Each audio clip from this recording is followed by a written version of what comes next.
¿Qué onda? Yo.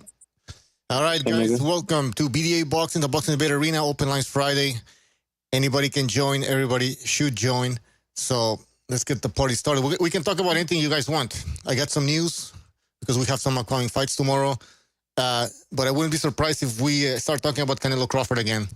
And I understand it because it's a huge fucking fight. Shout out to everybody in the chat. Top Skull 43, Stefke, Way of the Ninja, Baron Nivola, Team Batman Boxing. Who else do we have here? Okinoku. Well, I don't know what the fuck that's name. Well, anyways, guys, welcome to the show. Welcome to the show. All right. We got Never Sobers. What's up, man? What's up? Let's talk boxing.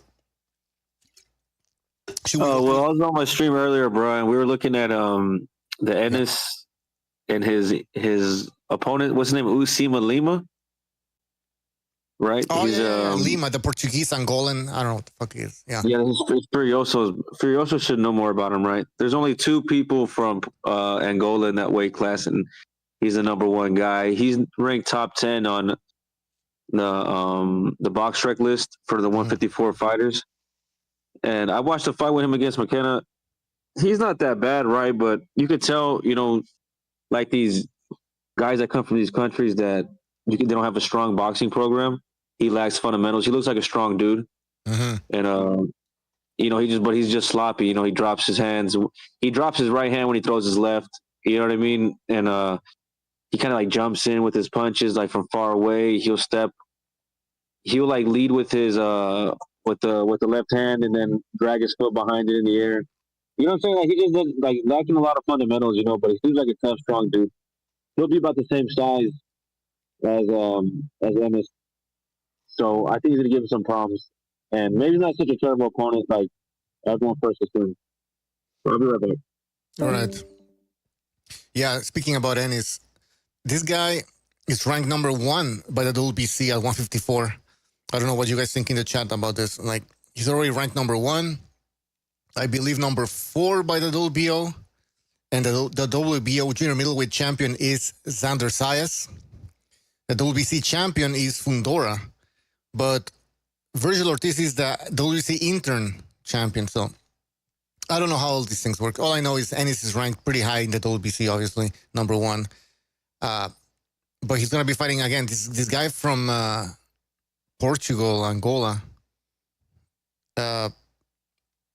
So we'll see what happens. It's a tune-up fight. So, oh yeah, I remember FUTV was showing some clips of this guy. He looks strong, but he looks kind of stiff. I think he's gonna get. Yeah. Like I was saying, like he's from Angola. These countries. I mean, he probably there's no one there really could train him how to box. So the only thing that got him where he's at is that he's tough and he's a strong dude. And he looks like he does, like, he boxes like a strong man, like a weightlifter. I was talking about it with Severino. He was saying he looks like a weightlifter. The way he just pushes with his punches, like arm punches, they're not not throwing it with his whole body. Right. Like, it's just, like I was saying, bro, there's just like a lack of fundamentals, you know what I mean? And but still, though, he's going to be just big, the same size as Ennis. He's not that good, right? Lima's not that good, but I don't think Ennis is that good either. So he's being the same size as him, bro. He's going to be able to push him around. He's going to give him some problems, right? Right. Now one of the questions that people keep asking is this, though. What's going to happen when Boots Ennis fights a big guy? A guy that's his size or bigger? Is the power going to be there? And so we're going to see against this guy, what's his name? Lima. Lima, yeah, exactly. I don't think he's going to be able to knock. If he can't knock this dude out, he's going to have problems with him. Right. Right, and he's going to have problems at 154 overall because, sure, he has boxing skills, but Ennis needs that power, and that's what he's known for as well, right? The devastating power, that was what everybody was talking about when he was on 147. If he doesn't bring that power to 154, problems. He needs that power. Yeah, go ahead. No, I was just adding on to, he has his blistering speed and, you know what I mean? He thinks, I don't know. It just, the next Roy Jones Jr., that's how they try to make him seem. But I think it's very obvious that's not what it is now, right? I think we all know that now. And I really think that this fight with Lima is not going to be an easy one for him. And I don't know, bro. Like, if he doesn't knock him out, he's going to get embarrassed, and everyone's going to be shitting on him further. And I don't know, bro. It's not the worst fight that he could have taken because, like I said, I think this guy's like, but the box rec top 10, it was kind of strange. I was looking at it. That's not official, is it? So, yeah, I don't know, bro. I don't think it's the worst opponent, right? You can give him one fight to get his feet wet, right, at the weight class. But after that, you got to step up. You got to fight Virgil. Really, you could have fought Virgil already because that's just two welterweights at a different weight class. So, really, he should fight Virgil, bro. But you know what I mean? We'll see what happens next. Well, this is a Tuneup fight, so I guess this is I'm not surprised about this opponent. I don't think anybody wants to see this fight except the Butsenis fans. But whatever. You know what? I'll give him one Tuneup fight. The rumor was that he wanted 2 Tuneup fights, which is crazy. So he's going to get one. He's going to get one, and then we'll see what happens after that. Say, hey, Turkey, can I get one of them? Say, can I get a couple of them $3 million Tuneups? I heard you've been passing out. Like, get the fuck out of here, bro. He's crazy, man. How dare he? How dare he propose that idea? Or brings up that fucking crazy idea. 2 Tuneup fights. This isn't the PBC. Right. No, but it is stupid, dude. These guys are trying to take advantage of Turkey, and hopefully he's smart enough to know that, right? Because these guys will take as many fights out of you as they can get. That's not going to be hard for them. Yeah. This Tuneup idea is from Eddie Hearn, obviously. Yeah. Yeah, I'm looking at the chat over here. Who's Virgil's the Mexican Haney? Yeah, crazy. I don't think so, man. Who's the way of the ninja? That's a pigeon. Okay, yeah. That's what I thought. Your boy Virgil had 2 Tuneups. Virgil, okay, so when Virgil took those 2 Tuneups at 154, why was that again, Bucho? Was that because he had like 3 fights or 3, he had one fight rescheduled about 3 times at 147 with Stanionis, right? Yeah, I think so. I think he pulled out twice because he got rhabdo, dialysis or whatever. And then I think Stanionis pulled out one time. So it was about like 2 years where he didn't fight.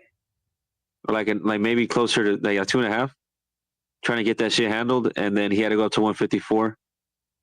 So he was out of the ring for a good amount of time. So coming off a disease that almost killed him, bro, and then having to go up to a new weight class, not even knowing if he could make weight, not even knowing if he'd be the same fighter. Yeah, you can get 2 Tuneups. You know what I'm saying? Yeah, and I mean, is knocking somebody out in one round a Tuneup?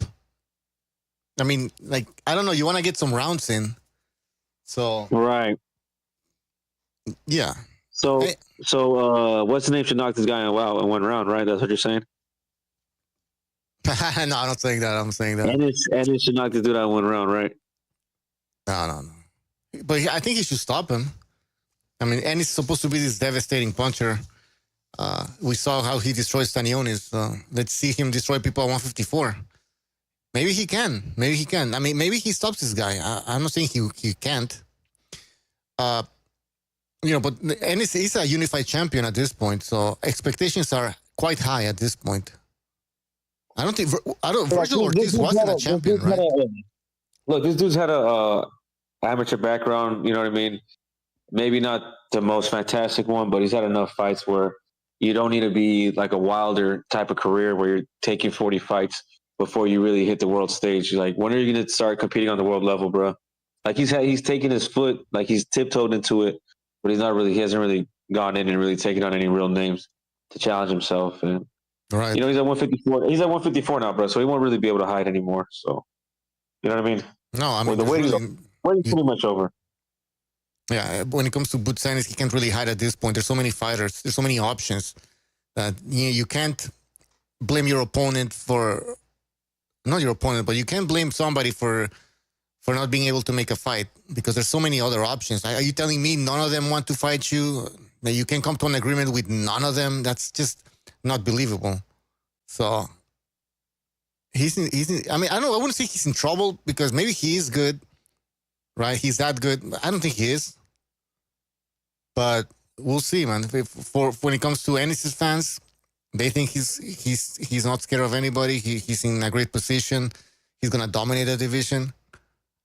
But for others, there's some question marks. Question marks. Bunch great documentary.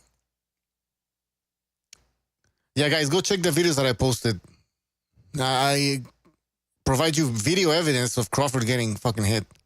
Because, you know, when you have a debate with somebody, like, they don't believe you. They don't know what you're talking about. They're like, oh, no, he beat Madrimov. He was easy win. Oh, you know, he was kind of tough. It was kind of a rough fight, but at the end of the day, he won. He got hit, like, multiple fucking times. And he got hit with, you know, easy shots that he should have avoided. So what's going to happen with Canelo? That's the whole point. And and these people keep saying, "Oh, Crawford, he's a master boxer, high IQ. He's like a legend." You know, the only issue we have here is that Canelo's a little bit big, so we don't know what's going to happen. But you know, if they were the same size, Crawford whoops this guy. He whoops him. Like, no, he wouldn't. Look at how he fought Madrimov. Look at how many times he got fucking hit. What are you talking about, man? These guys are talking about like he's just destroying everybody. Right. It's not the case. Fucking not the case. It's on video. Go check my videos. All right. My Paracosta is great videos. Yes, thank you. Thank you. I have more coming, but you know, it's time consuming here, you know what I mean? So next video is going to be probably shorter. Did you, I think Virgil's going to fight Luben, bro. Oh yeah, let's get into that. I wrote some shit down here. Virgil Ortiz, Erickson Luben. According to Ring Senior Insider Mike Coppinger, undefeated junior middleweight contender Virgil Ortiz, 23-0 with 21 knockouts, and former title challenger Erickson Luben, 27-2, 19 knockouts, are finalizing a deal to fight in October 18. All right.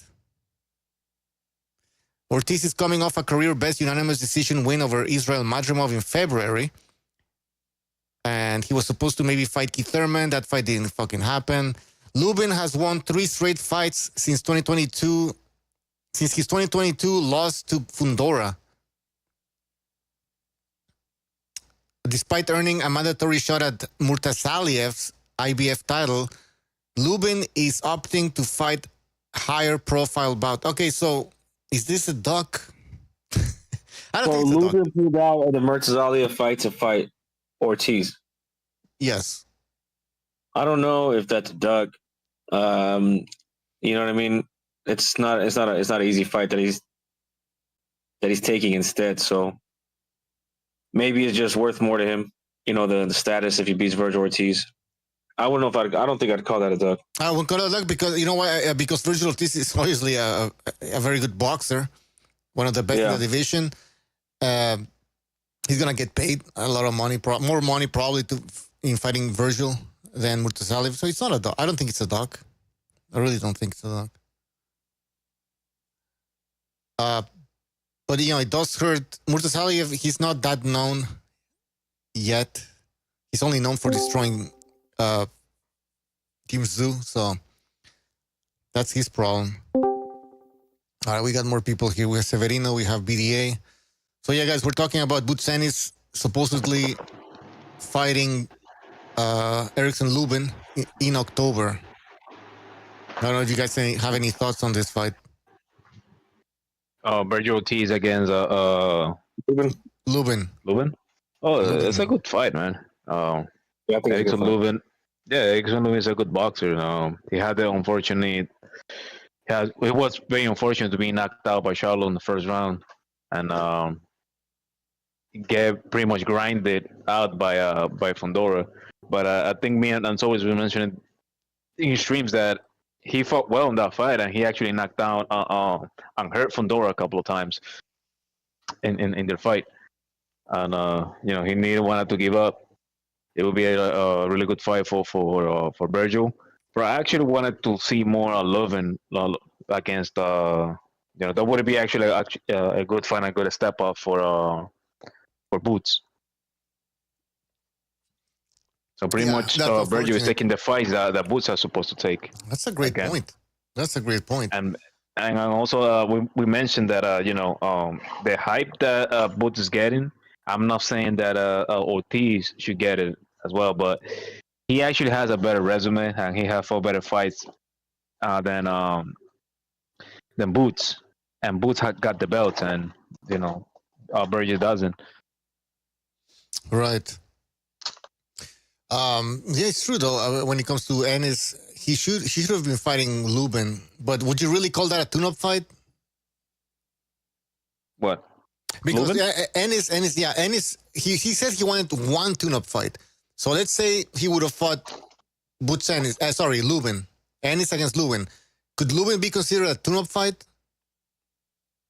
I mean, it wouldn't be like a high-level tune-up fight. Like a gatekeeper, you're fighting a gatekeeper. You know what I mean?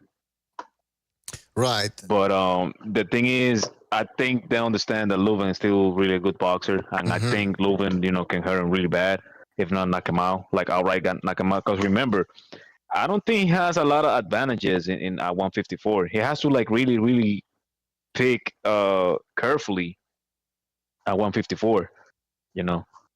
Right. And I think the Virgil Ortiz is like the perfect fight for him because it's 2 guys who moved up from 147. Yeah, you're right. So no, and they were supposed to have a collision course, and they're around the same age. Yeah, well, that's still a fight everybody's talking about. Like I think even Eddie Hearn said that's inevitable. It's gonna happen. But yeah, no, I think Erickson Luben wouldn't have been a tune-up fight because I think it's for Ennis because it would have been a very tough fight, or it's a dangerous fight. So no, that he's not a tune-up type of fighter. So Luben Ortiz, that's a great fight, and then we have Ennis against this Portuguese guy. Did you see the video on this guy, Severin? Apparently you did with Never Sowers. You watched? Yeah, we watched like a couple of fights maybe. He's a guy who he doesn't have. I mean, you can tell he's like a guy. I think we mentioned him with Sobers before. That he looks like one of those guys who weight lift and think he's tough because he hit the heavy bag and things like that. Like his acumen is already limited. He's really slow. He's really plateau. He's flat-footed. The only thing he does really well, he lets his hands go, man. He actually does. So much that sometimes he smells like his work, but he actually let his hands go.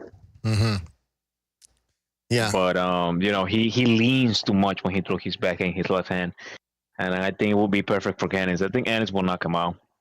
Okay, I was going to ask you that. Okay, so you think he's going to get knocked out? From what I saw a few rounds of this guy when we were on that voice call with FUTV. He looks very stiff, very muscular. Kind of a little bit good fundamentals. He's not like off balance a lot or anything like that, but he's just, I don't know, he looks slow.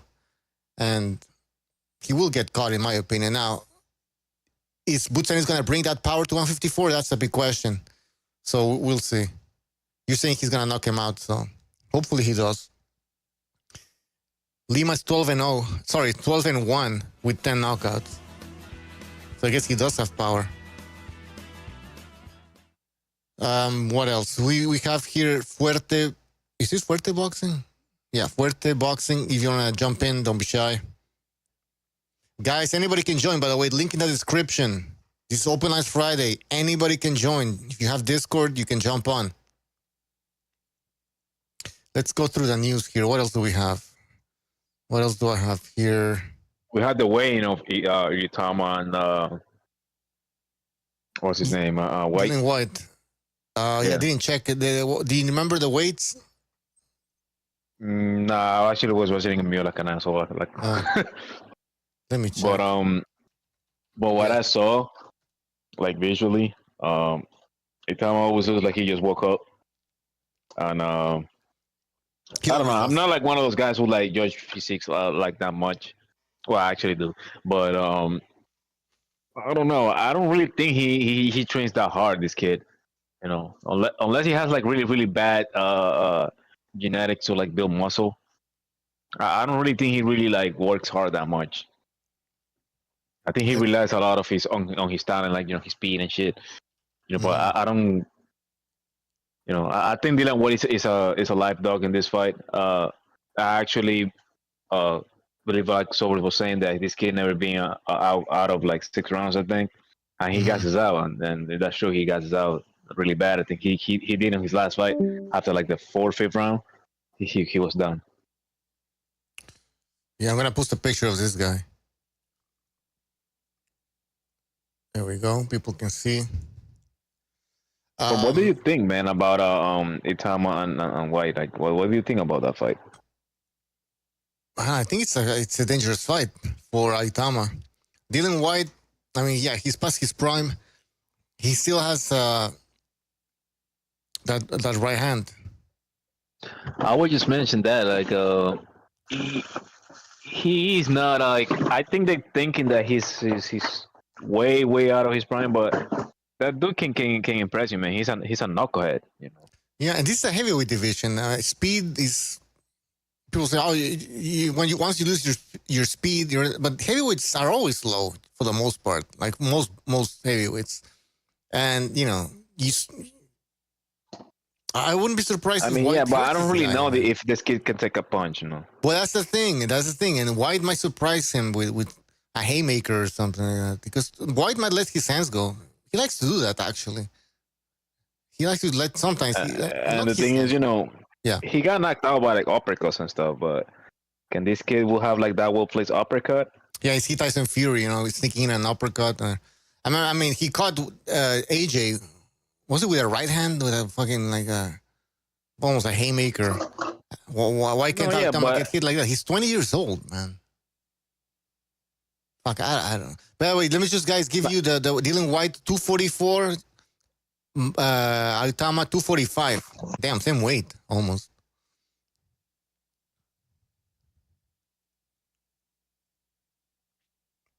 Here's the picture, Itauma. Apparently, he's half Slovakian, half somewhere in Africa, some country from Africa, I forgot. So, interesting. He looks Dominican to me. He does, huh? Let's see what people are saying in the chat about this fight. Let's see. By the way, guys, jump in. Nigerian, yeah. Okay, Sensei, thank you. He's half Nigerian, half Slovakian, born in Slovakia, if I'm not mistaken, and then moved to the UK. The Chitlin service, did you give them advice, bro? He's talking to Pigeon, I think. Itauma looks 42 with that hairline.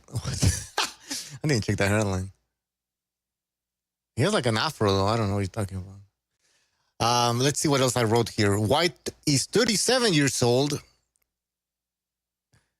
Let's not forget he failed 2 drug tests in 2012 and 2023. Holy shit.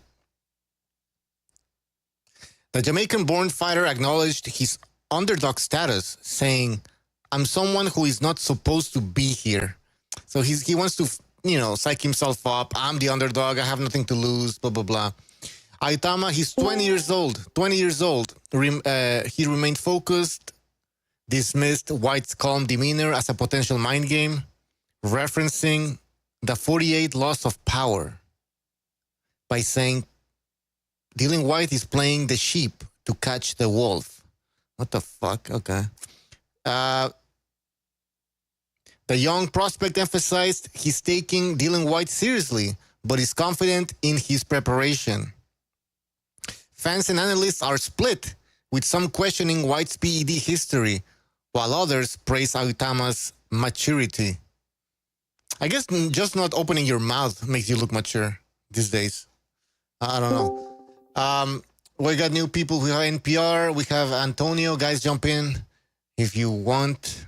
Don't be shy. What else? Well, that's the fight. What do you guys think in the chat? Just type in White or Itauma. I have a hard time pronouncing his fucking name. Itauma. Go ahead.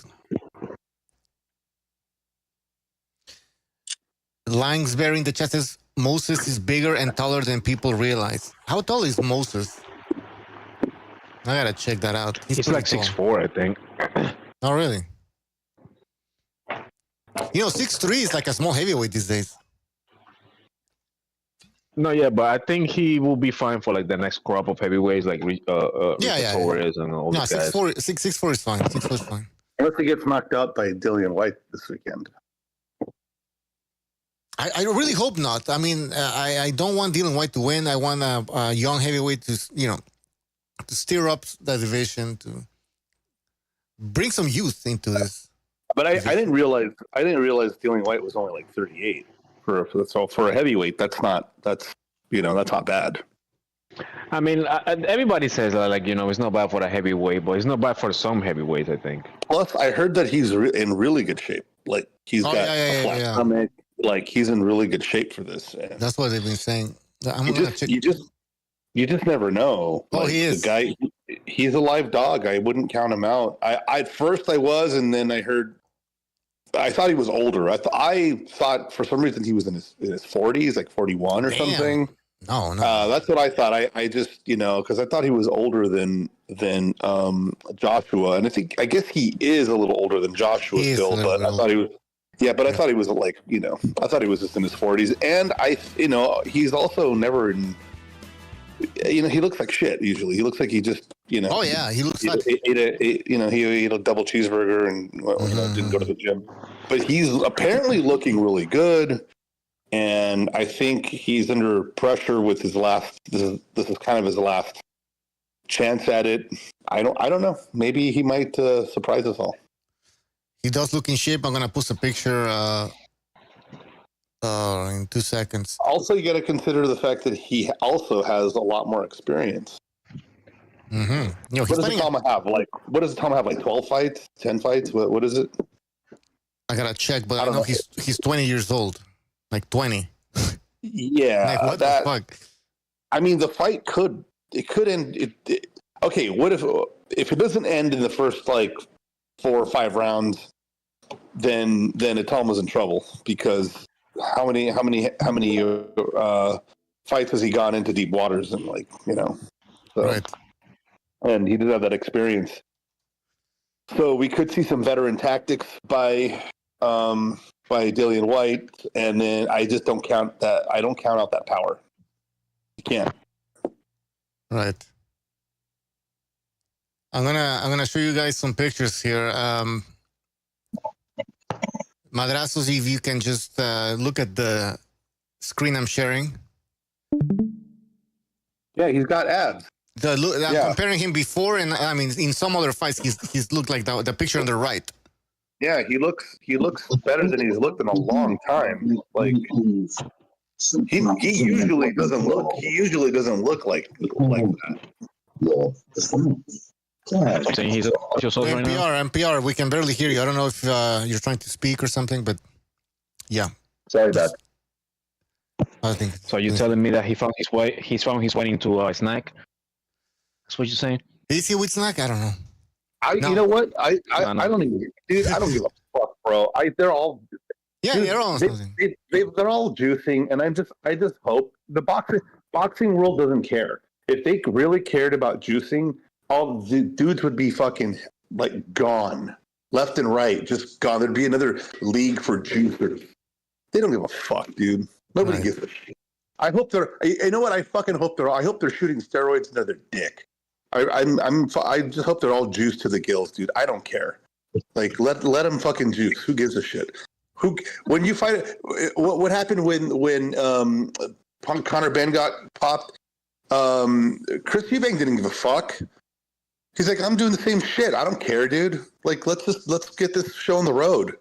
We had an unnecessary 3-year delay for that fight, and it was a really good fight too. And I fucking hope they were both juiced, because they really gave it all they had. I don't really care about that. What I care about is this guy looks in really good shape. He looks like he's taking this fight really seriously. He's a live dog.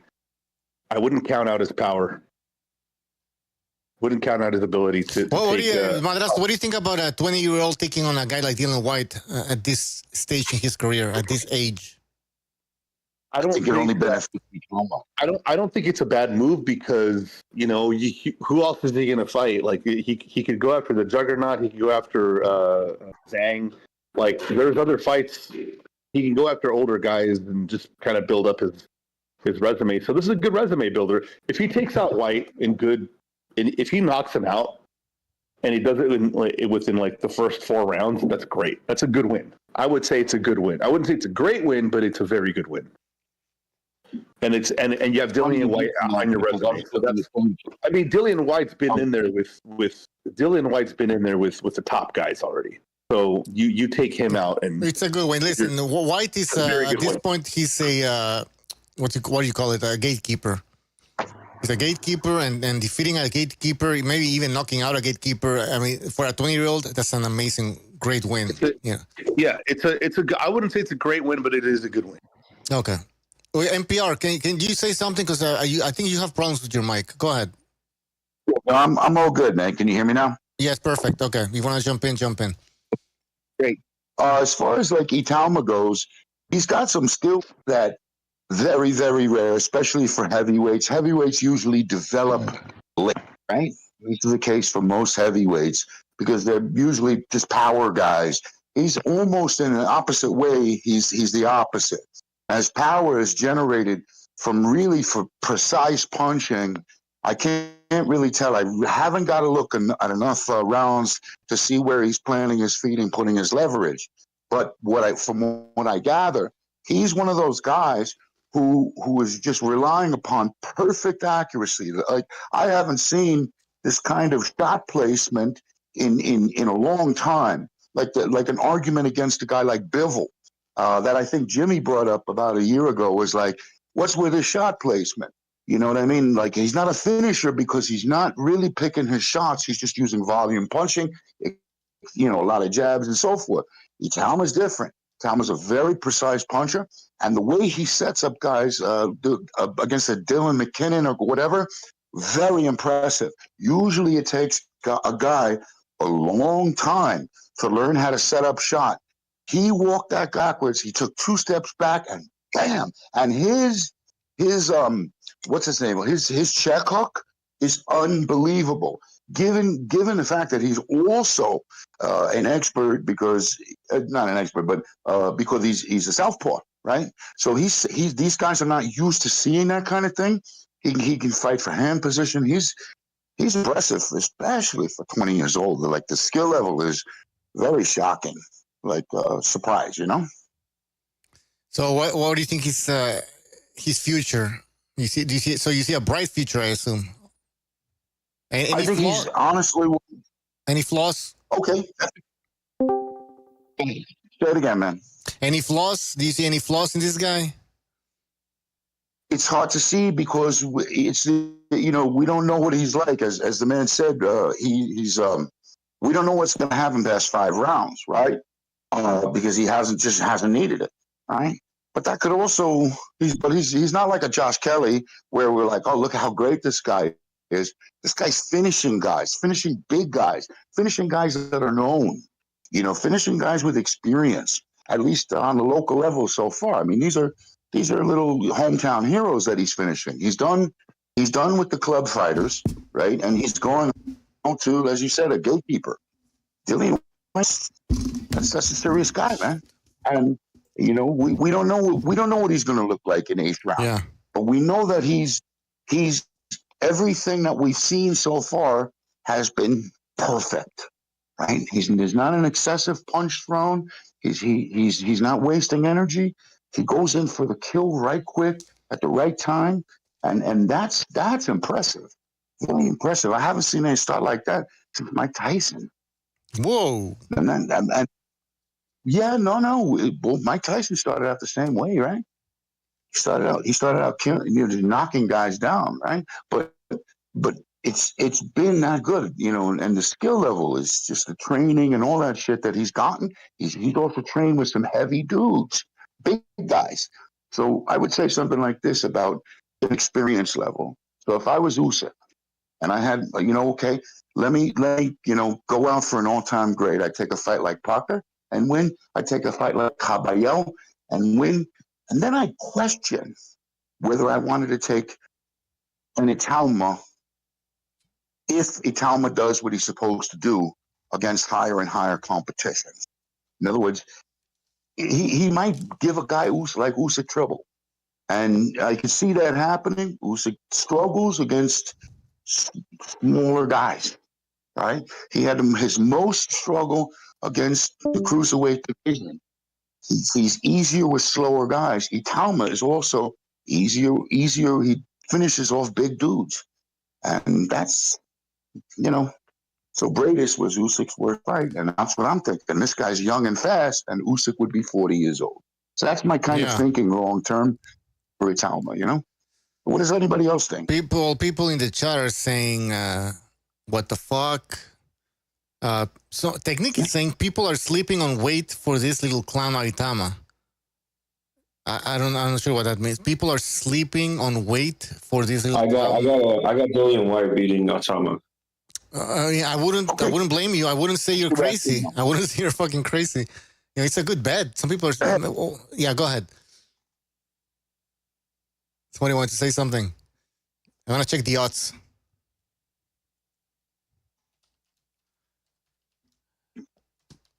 Let me check the odds, guys, because, I wouldn't be surprised if Dillian White wins this fight. I'm just saying. You want to make some money. This is the type of fight that you have to look at. Where are the odds? Fucking stupid website. Who else do we got? Guys, jump on. We have a bunch of people. We have Mr. Pigeon. Pigeon is back. We have... Yo, bro, can you hear me, man? Can you hear me, man? Listen, bro, listen. Yes, go ahead. Is it bad? Okay, if you can hear me, if you guys can hear me, I'm going to give you the true story of me and Moses Itamu's fucking mother, bro. You want to get some real shit? Some real beefy shit, bro. Listen to this, man. Oh. Yeah, listen to this. Listen to this, bro. I used to be friends with a woman at Essex University in London, and she was like an administrative assistant, and this was in 1996. So I'm going back a long time, bro. And she said to me, like, Phil, you're a young guy. I'm going to set you up on a date with a woman. And obviously, I was in my early 20s. I was, horny all the time.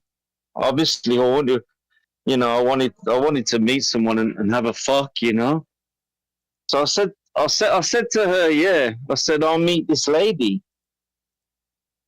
So she met me in a bar by the train station in Chelmsford, bro. Listen to this, BDA and Butcher, bro. This is crazy. And she met me in the bar, and we went to the nightclub, and we started dancing. We had a kiss, snog. We had a snog, and then I kind of felt a bit strange about it. I kind of a bit strange about it. So I said to her, I said, listen, I'll meet you back at mine in about 45 minutes. Listen, bro. I'm an English guy, yeah. I got so drunk. I got so fucking drunk, bro. She come back to my flat. She was knocking on the door, and I didn't answer it for about 2 minutes. And then I got a phone call from my friend. He says she's here. Says let her in. So I answered the door, and then basically I went to sleep with her next to me in the bed. I don't think there was any sex or anything. And then she went back in the morning. I had to pay for a taxi, which was £45 to Basildon or Braintree. I had to pay a lot of money. That was a lot of money then, and I was a graduate, so I was a young graduate, and I paid her back to there. And then I heard that she met someone else, but listen, I'd already had a child by then. And then I found out, listen to this, bro, this is crazy. And then there was pictures of Moses Itauma with his mother, and it was her, bro. Are you sure? Are you 100% sure? I'm 110% sure, bro, because, like, listen, Would the age when match? she actually... Would the age match? The age matches, the looks match, everything matches, because, like, she used to go to Yates in Chelmsford. I used to go to Yates in Chelmsford. She's a Slovakian woman. She lived in Chelmsford. How many Slovakian women living in Chelmsford? And then it's her. It's 100. Like, I've seen the pictures. It's her. And it's like, I remember she was doing babysitting for a couple For the in Queen? Braintree. For the Queen? No. It's just like some a white couple. They said, "Oh, thanks." They said, "Thanks, Phil, for sending her back in a taxi and paying the taxi and everything." And, like, I saw the pictures of him with his mom, and that's the woman. That's the woman that I had the date with, bro. Yeah. It's her. So Itauma is half Nigerian, so I was gonna say maybe you're the father, but I'm like, no, that doesn't make any sense. No. It's 100% true, man. And Wow. I'm gonna put. Yeah, you can ask me questions about it if you want. Well, Like, I'm not gonna run off. Ask me questions Listen, about it. Listen, man, your voice don't sound like you look like this guy, man. That's not your song. Stop the cap. I'm just kidding. I'm just kidding. He's not saying that. No, but, I'm just playing. no, but you're right. Slovakian. So I guess. Yeah. She met. Oh yeah. Wait. What the fuck? No, but wait. It doesn't make. She apparently. No, it makes her. Wait. Hold on. Itauma was born in Slovakia. Mm-hmm. Right? So she went back to Slovakia, or Yeah, she was dating a guy in the army. She was originally going out because, like, back in them days, 1998 to 2000, like, Slovakia had obviously it used to be a part of the Soviet Union, but they still had national service. So she was dating. This is the reason why she was after a passport to come to the UK. Listen, this can get very deep, bro. Like, it is her. It is her, because she said to me, she goes, "Phil, when we was in a bar, because we ate before we went to the nightclub. We went and ate an Italian meal. I was with her all day. I was with her for about 16 hours. And I was getting vibes of, listen, this motherfucker's just after my passport, bro. She just wants fucking what? Yeah. The real question is, was she hot? She was nice. She was a beautiful woman, yeah. She was a hot woman. She wasn't ugly. She was a hot woman. I'll be right back. I'm gonna take my dog to take a shit. Be right back. Yeah, she was a sex. She was sexy. She was sexy. She was curvy. I think I saw recent pictures of her now, but she was a sexy. She was a curvy. But she was going out with somebody from the Slovakian military, and I think she split up with him, and then she was over in England. She must have just got with some black guy or some shit, bro. I've not really. She did. Yeah, I've not really looked into it in terms of what happened, because it's a part of my past.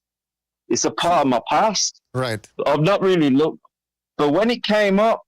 When he started boxing about 4 years ago, and I've only looked into this over the last 2 years. So I've only recently looked into it over the last 2 years, and then I was like, oh shit, that's crazy, bro. Yeah, I put myself on mute because, listen, she used to go to Yates's wine bar in Chelmsford. And there used to be some Irish guys in me, and there were some Spanish guys as well. Hello, brother. Hello, salam alaikum. How you doing, brother? Yeah, but there was her, and I think there was another. There was another like six of my friends that came from like Spain, Greece. We were from all over the world, so Right. we all used to live. We all used to live, and I'm a very international person. Right. Yeah, man, it's crazy. I'll All put right. myself on Well, mute. listen, Pigeon. I don't know if you're gonna do more. This- Are you gonna do more research on this? I think that I do need to do more research. Right. Okay. I've started up my own. I've started up my own Facebook account, which I haven't done for 10 years because I don't want to get the child support agency getting on my case, bro. Mm-hmm. So All right. I've started up my own Facebook account, but I will do research into her and I will drop it. But I don't want to be listen. I don't want to be disrespectful to her because I don't want. Do you know what I mean? It's a part of my past as well. You know, I don't want to just spout shit about because Gotta move on. Because the past is the past. You know, the past is the past, right? And that was an amazing time. It was like the woman at the university campus, like Itauma's mother. When I met her, we met in the train station by Chelmsford, and she was a lovely lady, man. But I thought to myself, listen, she's just after a passport, bro. She's just after my passport, bro, and yeah, and that's what put Mr. Pigeon off, bro. All right. The lies, the deception, of course. Well, it was because listen, I'm already a vulnerable young man, of course. So I'm looking to meet somebody for a bit of love and that. And you're trying to scam me off on a passport, bro. Come on, bro. Did she molest you? Come on, bro. Did she molest you? Yeah, I snubbed her in the nightclub. No, but yeah. All right. Yeah. All right. Well, do more research, more digging into this, and come back to us because we want an exclusive. Yeah. We want an exclusive. All right. Yeah, I'm gonna try. I will try. We'll try. All right, brother. All right, brother. Let's talk boxing. All right, brother. All right, man. All right. Right, Kadafis, my friend. Salam alaikum. Salam alaikum. Alaikum salam. All right. Well, there you got it. You have it, guys. Pigeon is the father of most Itauma. I'm joking. Draconize in the chat says this is a soap opera starring Pigeon. Yeah, I don't know how we got into this, but very interesting. Very interesting. I am Green says, is Pigeon black? Slovakian is white. Definitely Kent Moses that. Well, he's half Nigerian, half. Yeah, it doesn't make any sense. All right, guys, let's go back. Let's get back to boxing. Is there anything you guys want to talk about, or should I continue with my with the news here? What I wrote down. All right. Andre Ward calls out Anthony Joshua. Retired boxing legend Andre Ward, now 41 years old. Has expressed interest in a potential comeback fight against former heavyweight champion Anthony Joshua. Ward, a former super middleweight and light heavyweight champion, last fought in 2017. He's now calling out Joshua, and that's what he wants. He wants to lure him back in the ring. Andre Ward called out Anthony Joshua on social media, stating, "There's not a lot of names that make sense, but it's one name that I brought up before, Anthony Joshua. That's a fight I would take at Wembley Stadium." He's already choosing the fucking venue here. He wants to fight at Wembley Stadium. He wants a big payday, basically. He says, "It's a dangerous fight for my legacy." But that's a fight. But that's a fight that would get me in the gym and get me in the mindset to go to war. And then Joshua actually replied to this bullshit.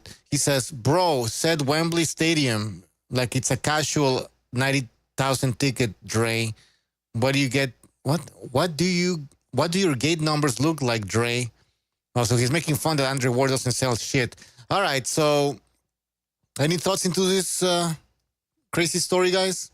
Andre Ward, Joshua. Translation. Yeah, the translation is I'm broke. Nobody pays attention to me anymore. I need the money. I'd love to do it over here, hint, hint, hint, but nobody's going to buy that. Nobody cares. Andre Ward was, I don't know. There's no way he'd stand a chance against AJ, but nobody's interested in that fight. And AJ would lose his reputation if he beats the crap out of Ward. So I don't think anybody's going to pay attention to that kind of nonsense. Mm-hmm. That's a good point. Anybody else? He took a good shot at Ward because this is a fact, y'all. This is a fact. When Andre Ward was fighting in Oakland, y'all know what Groupon is, right? No, what is that?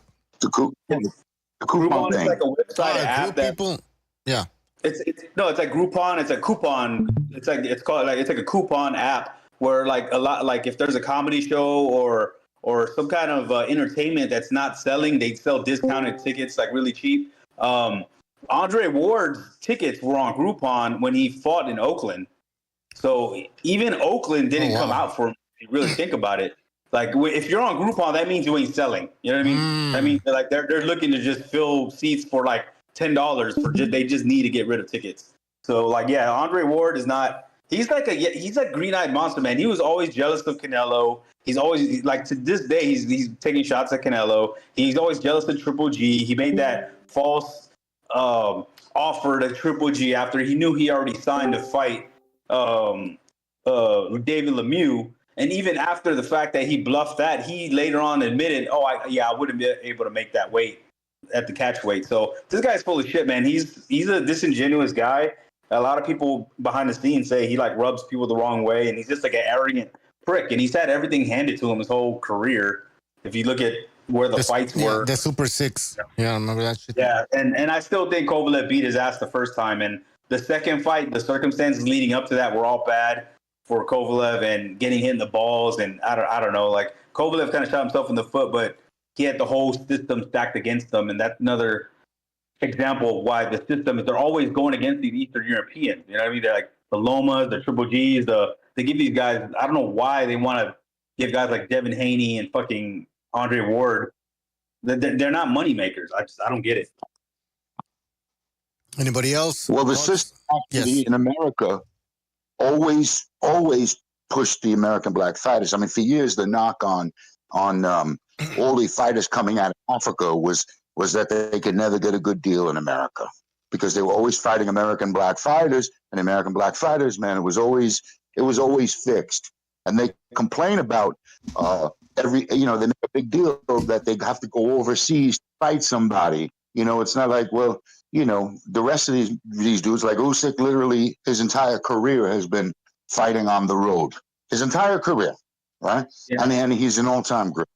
So the system in America always favors American black fighters. Not saying they haven't accomplished, right? Not making that case. I'm just saying there's too many balls in their court, and that's it. Well, I can see the 80s. In the 80s, that made sense because, guys like Sugar Ray, Tommy Hearns, you had some Aaron Pryor. You had some legit ticket sellers and big names that were household names in America.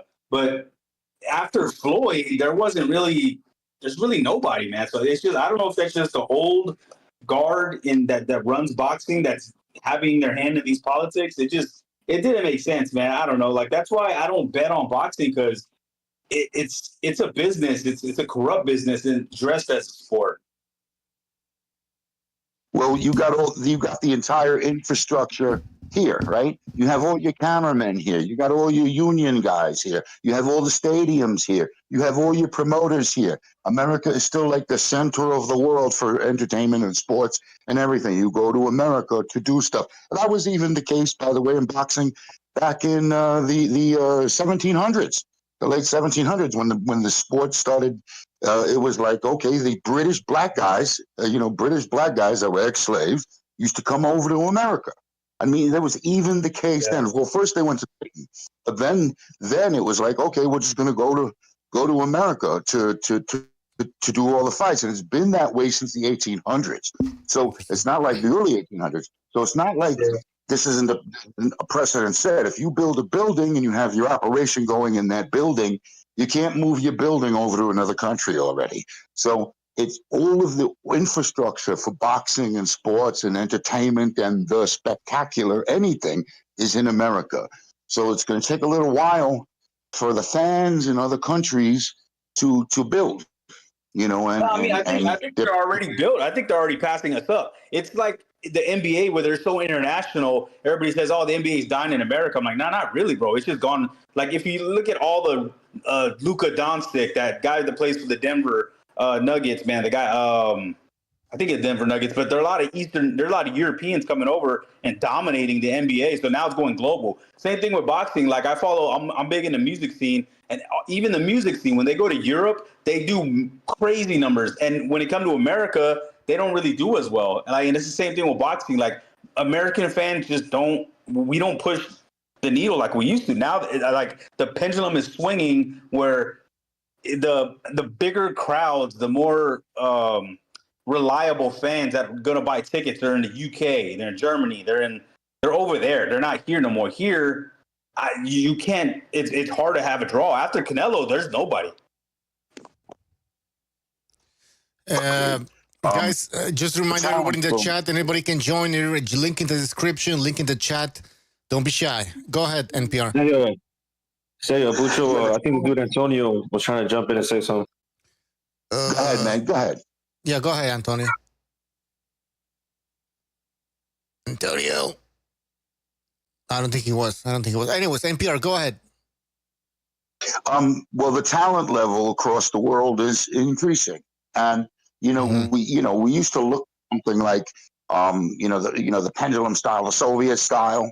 Well, they learned that. They kind of figured all that stuff out on their own. They figured out that style on their own, and they figured out old boxing techniques from books. Well, everybody's got a video now, and so as information has increased, the technology, general health of populations, people's diets are getting better. And so you're going to actually see, like for instance, in Ghana right now, they have an excellent boxing program, and those guys are turning them out. Like they literally beat.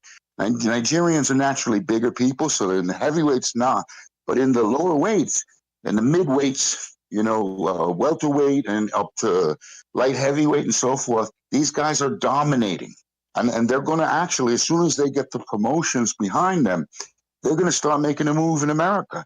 They're going to start making a move overseas.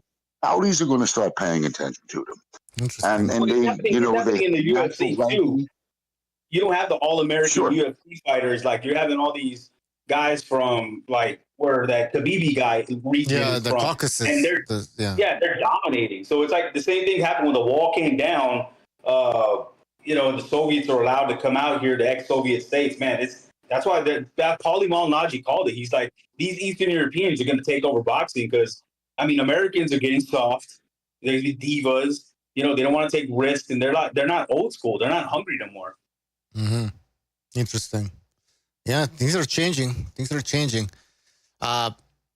So going back to AJ against Andre Ward, would you guys blame AJ if he took this fight? What's wrong with taking a payday at this point in AJ's career? Depends on the money. If it's a lot of money, what's wrong with a lot of money for an easy kill? Right. AJ kind of made fun of Andre Ward by saying, you think it's like, he's talking about, Andre Ward's talking about having the fight in Wembley Stadium. And Joshua said, bro said Wembley Stadium like it's a casual, lol, 90,000 tickets, Dre. I don't know. He's making fun of him. It's not easy to sell out a Wembley Stadium. And Andre Ward, what he's saying is, like, who the fuck are you? Pretty much. You think basically. Listen, in reality, a guy like AJ would slap the shit out of him, and he'll just walk away. Like if there was like no rules. Look at AJ. Look at Ward. He can't hurt people his own size without fouling. A guy like AJ he'll be at his mercy. He's a dead man if you put them in a little small closet. Mm-hmm. AJ kills them kills them 10 out of 10 times. The best response he could probably give is let's fight in a 10,000 stadium arena. Fuck your 90,000 shit. I don't need the money. You really want to fight me? Let's fight. Let's fight in a shoebox with like 5 people in attendance. If you really want that fight, or wait a minute, you just really want the money. That's all, because you think I'm beatable and you want the money, and you don't care if you lose. You're just here for some money. I mean, in that case, just fight Jake Paul. Yeah, that's why that's why AJ's out of character, because, like you said, he thinks he's vulnerable. AJ's taking that as an insult. Like, what? Hey, bro, you think I'm the weakest link? You think I'm like I'm the Barrios of the heavyweight division, and you just come in and take my welterweight back out. Yep. Should have taken his belt. You know what I mean? Yeah, you know what? Yep. If Andre Ward really wants to fight for some kind of like return, some kind of legacy, then take it wherever. Like take the fight in a small place. AJ should be like, yeah, okay, you can have the fight. I'll fight you, but it's going to be in my conditions because I'm the A side. You're not a draw. I am, and you're going to fight me here. You know, and you're going to take. You know what the problem is making that fight? Andre Ward, his whole career, and think about how long he's been retired, but his whole career, all his fights went on his terms. You think he's going to fight a dude who, if he had everything on his terms, would still kill him? Would still kill him, literally kill him. Well, no, he retired. A guy like that. You know what it is? You know what it is? He's one of these guys he's one of these undefeated Americans that he retired undefeated. He wanted to get praised like Floyd, but no one gave a fuck. Nobody gives a fuck. You know what I'm saying? Nobody gives a shit about Andre Ward. No, so he's trying to find a way to make himself relevant. No one's buying the fucking book. You know what I'm saying? They're on the fucking bargain bin. They're on the bargain bin shelf at the fucking Walmart. You know what I'm saying? No one wants to see a documentary. No one gives a shit. No, he's not memorable. He's not memorable, and I think Julian at Ring IQ made a good point. He says, I've never met anyone in my life. I've never met any one person in my life that has ever said to me, hey, did you ever rewatch that fucking Andre Ward fight? Did you ever rewatch that one Andre Ward fight? Nobody cares. Everyone's moved on. And then that atrocious shirt he had. It's not what's on you, it's what's in you. What the fuck? Like, what the fuck is that? No, it's true. Did you guys remember the fucking T-shirt he had when he was doing the book? I think it's ironic. I think it's ironic you bring up Floyd. It's what's in you. You hate on Floyd too. So what's the difference? You hate on what? I know. He's trying to change the topic. Especially he brung up Floyd. Like, you don't hate on him too. We're not talking about Floyd. We're talking about Andre Ward. He brung up Floyd. All I said was he wanted to be remembered in the same likeness as Floyd. You know what I'm saying? Yeah, Floyd is remembered. But he's irrelevant. Look, everybody remembers Floyd. Everybody still remembers Floyd. Floyd was memorable. Fucking Andre Ward was not memorable. Nobody. I'll rewatch Floyd fights. I won't watch. Guys, I have a question. I have a question for you guys. So we had a poll, I guess a few days ago. Who wins, Andre Ward or Anthony Joshua? 7.8 thousand people voted, and almost 40% said Andre Ward wins. What do you think about those results? 40%. People respect Andre Ward. People respect Andre Ward. Okay. I mean, obviously, AJ will win because he's just bigger. That's it. It's plain and simple. 40%. That's a lot. That's a lot of people. 40%, just based on respect, no logic. Yeah, he was a better boxer than AJ was, or he's if there was like an all-time list, even though I don't know. I think 60% of people understand that he cannot clinch his way to a victory in this fight. He cannot clinch. Yeah, if there was an all-time great list, top-level guys did he beat again? What, 2? And he arguably lost against 1 in the first fight? He beat like 2? Beating Kovalev is better than anything. Kovalev beat Andre Ward in the first fight. Everybody 2 times and beat him. That's like across the board, bro. People, unless you're a high hardcore fan, or you had people have the fucking nerve to say Andre Ward won. Hold on, people have the nerve to say Andre Ward. If you have the nerve to say Andre Ward won that fight, then I can say Canelo beat fucking Triple G in the first. I don't give a shit about Canelo. How times. Like that logic is so fucking stupid. Well, get over it, blind. You're like, oh, I didn't see that knockdown. Oh no, I didn't see him get outboxed Nobody by the majority of the fight. No, I didn't see any of that. Nobody cares about your feelings, bro. They fought 2 times and he knocked him out. Get over it. He's one of the greatest, and everyone respect him. Yeah, that's why people bought his book. Nice about Andre Ward, that's why people bought his book, right? That's why people wore that stupid fucking shirt. It's not what's on you; it's what's in you. You sound like a hater. I'm not gonna lie to you. You sound like you got something personal. Domadrazos, are you an Andre Ward hater? 40% are Are wearing you that an Andre Ward hater? Hey, you got a shirt? You got a shirt in that closet of yours? Domadrazos, are you an Andre Ward hater? Yeah. No, I'm not an Andre Ward hater. I think it's fucking stupid. You are. I am. I'm an Andre Ward hater. You want to like FUTV. Why are you an Andre Ward hater? Please tell us. Explain. Well, first of all, Andre Ward never beat Kovalev. He never beat him. Yeah, if you beat him, then you don't give a shit about the sport at all. That guy never beat Kovalev. No, we know. Wait. We know how. Well, you put it perfectly. You said it's not what's on the outside, or it's what they're putting in him, right? And I guess that's why they gave him this. That's why they got him the special treatment, right? Where he can beat guys on low blows. Now low blows are legal knockouts, right? In boxing, is that real? Is that real, Dirk? That's an excuse because he can't low take blows. What about ball shots, not body shots, ball shots, and dick punches. That's what Andre Ward did. The first fight was an absolute robbery. The second fight was an even bigger robbery. Go even try to rescore that second fight. Dude, this guy in the second fight lost almost every fucking round of the fight, Andre Ward. And they hit this guy with numerous low blows and got a TKO win. How could you say that was a real win? This shit wasn't real. I don't really think he knows about Andre Ward, man. I don't really think so. That dude hit that dude with like 4 low blows in a row. And he didn't get knocked out. What fight you watch? He got knocked out. What was his money punch, Derek? What was Andre Ward's money punch? Some of them were low. The headbutt. But it's also true. Kovalev can't take body shots. You got it. Answer the goddamn question. What was Andre Ward's money punch? What was his money punch? Ball punch. Yeah. Ball shots. But why do some people feel like they have to defend Andre Ward? I don't understand. He wasn't weird. He was boring. He wasn't a seller. Another reason people didn't like him.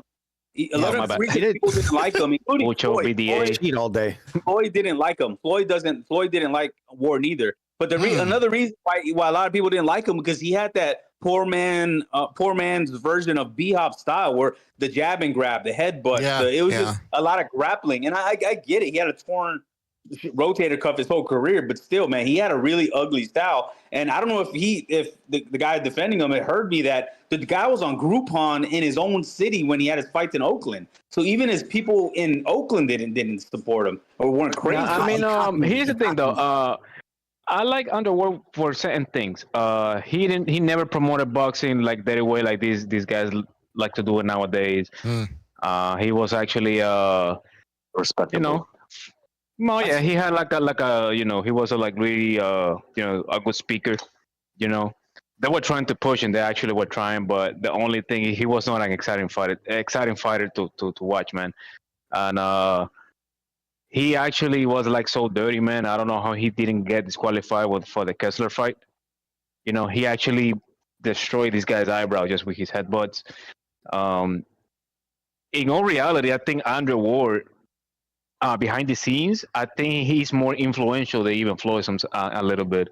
Like if you see guys like Terrence Crawford, like Shakur, a little bit of Keyshawn, they all fight like with the same style as Andre Ward, which is like half step at a time, one punch at a time, jab and clinch. You know what I mean? Mm-hmm. Yeah, illegal dirty shit.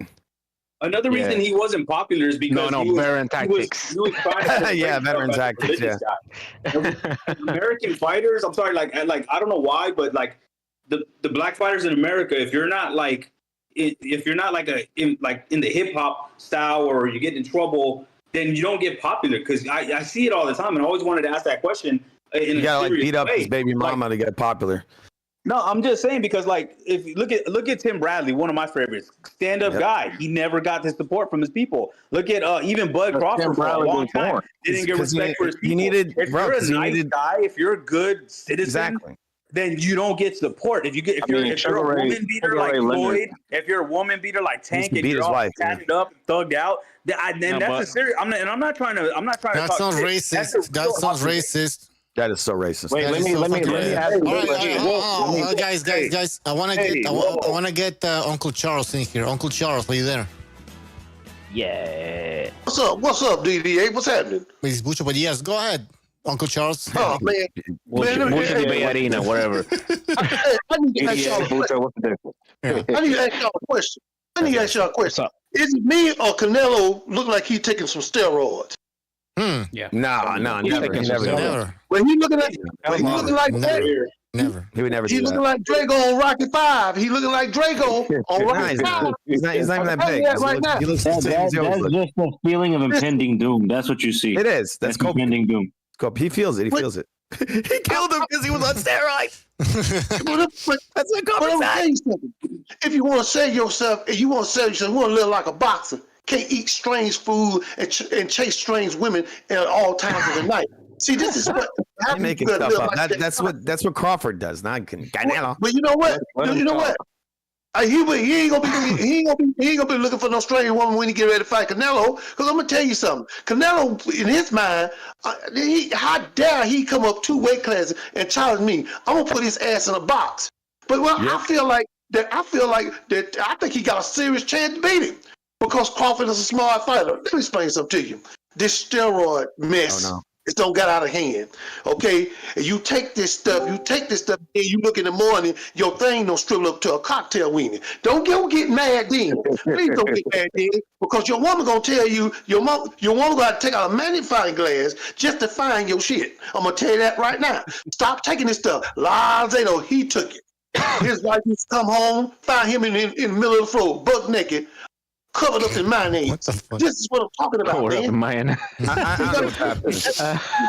gotta stop taking these steroids. Now, I'm not gonna say anything, but I believe Canelo, he's looking real big. All of a sudden, he's bigger than where he was before. So I want Crawford. If you don't make him take a test, a urine test, don't get in that ring with him. I'm telling you right now, he's gonna be like Panama. You know what Panama told with name? He said, "Have me that ball." He said, "Have me that ball." Wolf on steroids, though. You want to know why? Canelo? I hope they're why Terrence Crawford doesn't care. You want to know why Terrence Crawford does not care whether or not Canelo's on steroids? He's on steroids too. Number one, he has no leverage. Number two, he's on it too. Damn. Well, the funny thing is that Canelo knows that Crawford's on shit, and he doesn't care.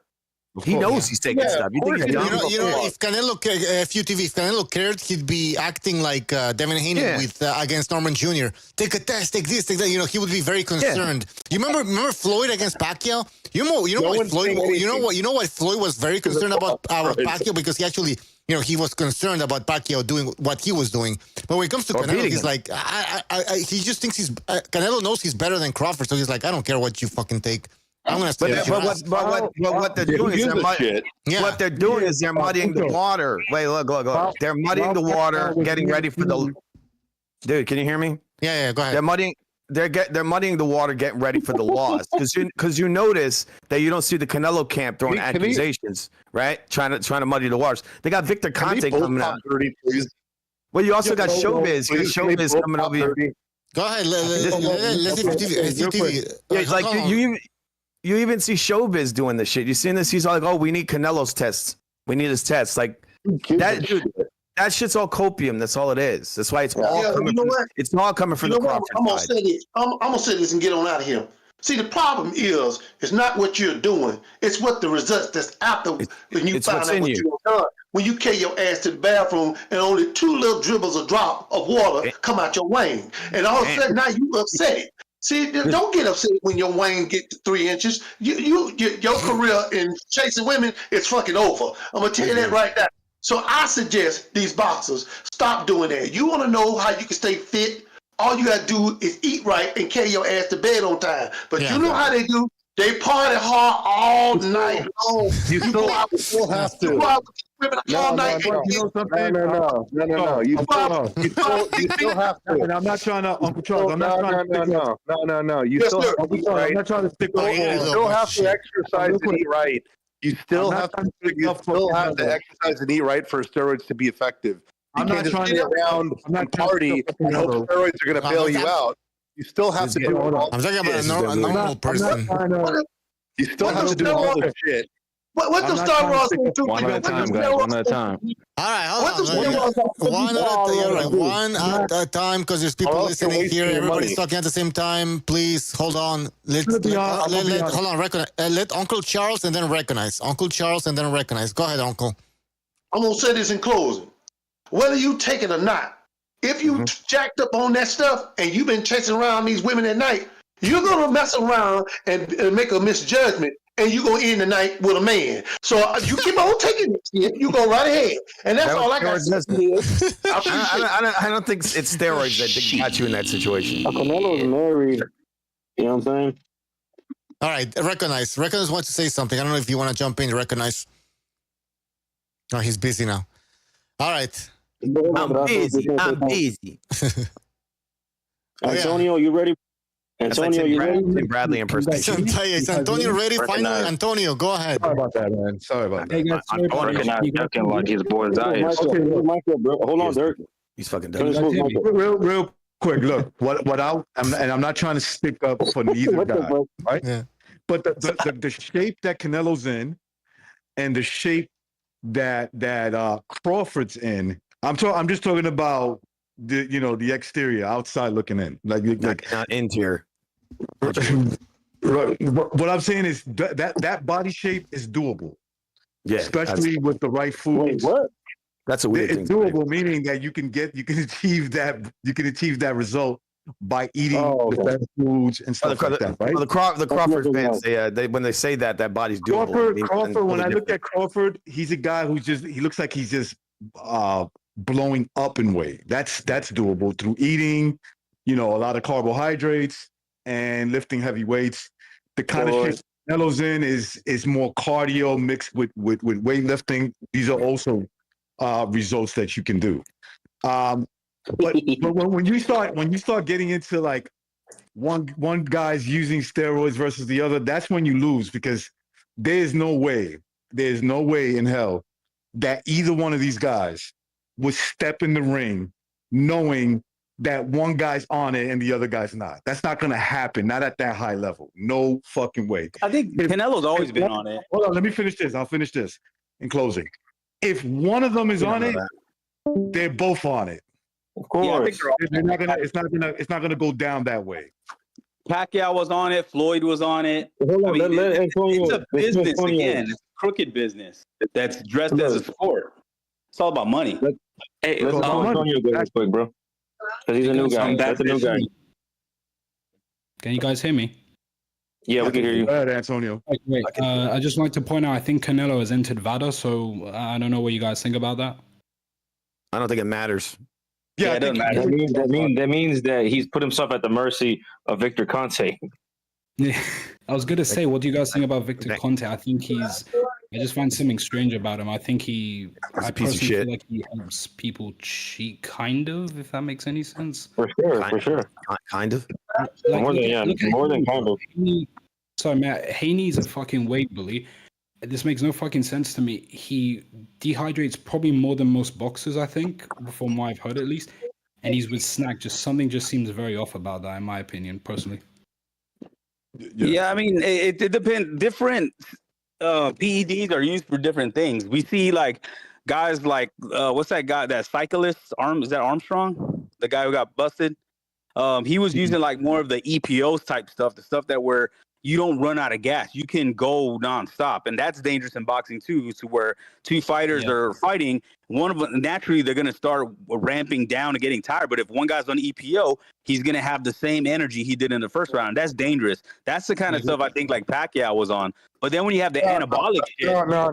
Manny naturally has energy, I think. What are you talking about? Dude, they're all taking EPO. Manny has that natural ability. What are you talking about? What the fuck are you talking about, dude? Do you have any experience? Steroids. And I've talked to Dante a few times. I wouldn't, dude. The guys are taking stacks. I wouldn't say Manny's taking EPO, and that's why he's so fast. You know, you guys are talking red ideas. If you're taking steroids and you sit around or you do minimal effort, it's not going to bail you out. You still have to put in the work. It's just to enhance your performance. Yes, it's not going to give you. It's not going to give you legs. It's not going to give you speed. It's not going to give you any of that. It's not going to give you power. He said stamina. Listen, no, dude, you fucking morons. You sound like a bunch of fucking morons. Calm down. It's for recovery, you fucking dipshits. It's so that you can work out the next day and not. You hurt my feelings. Day after that.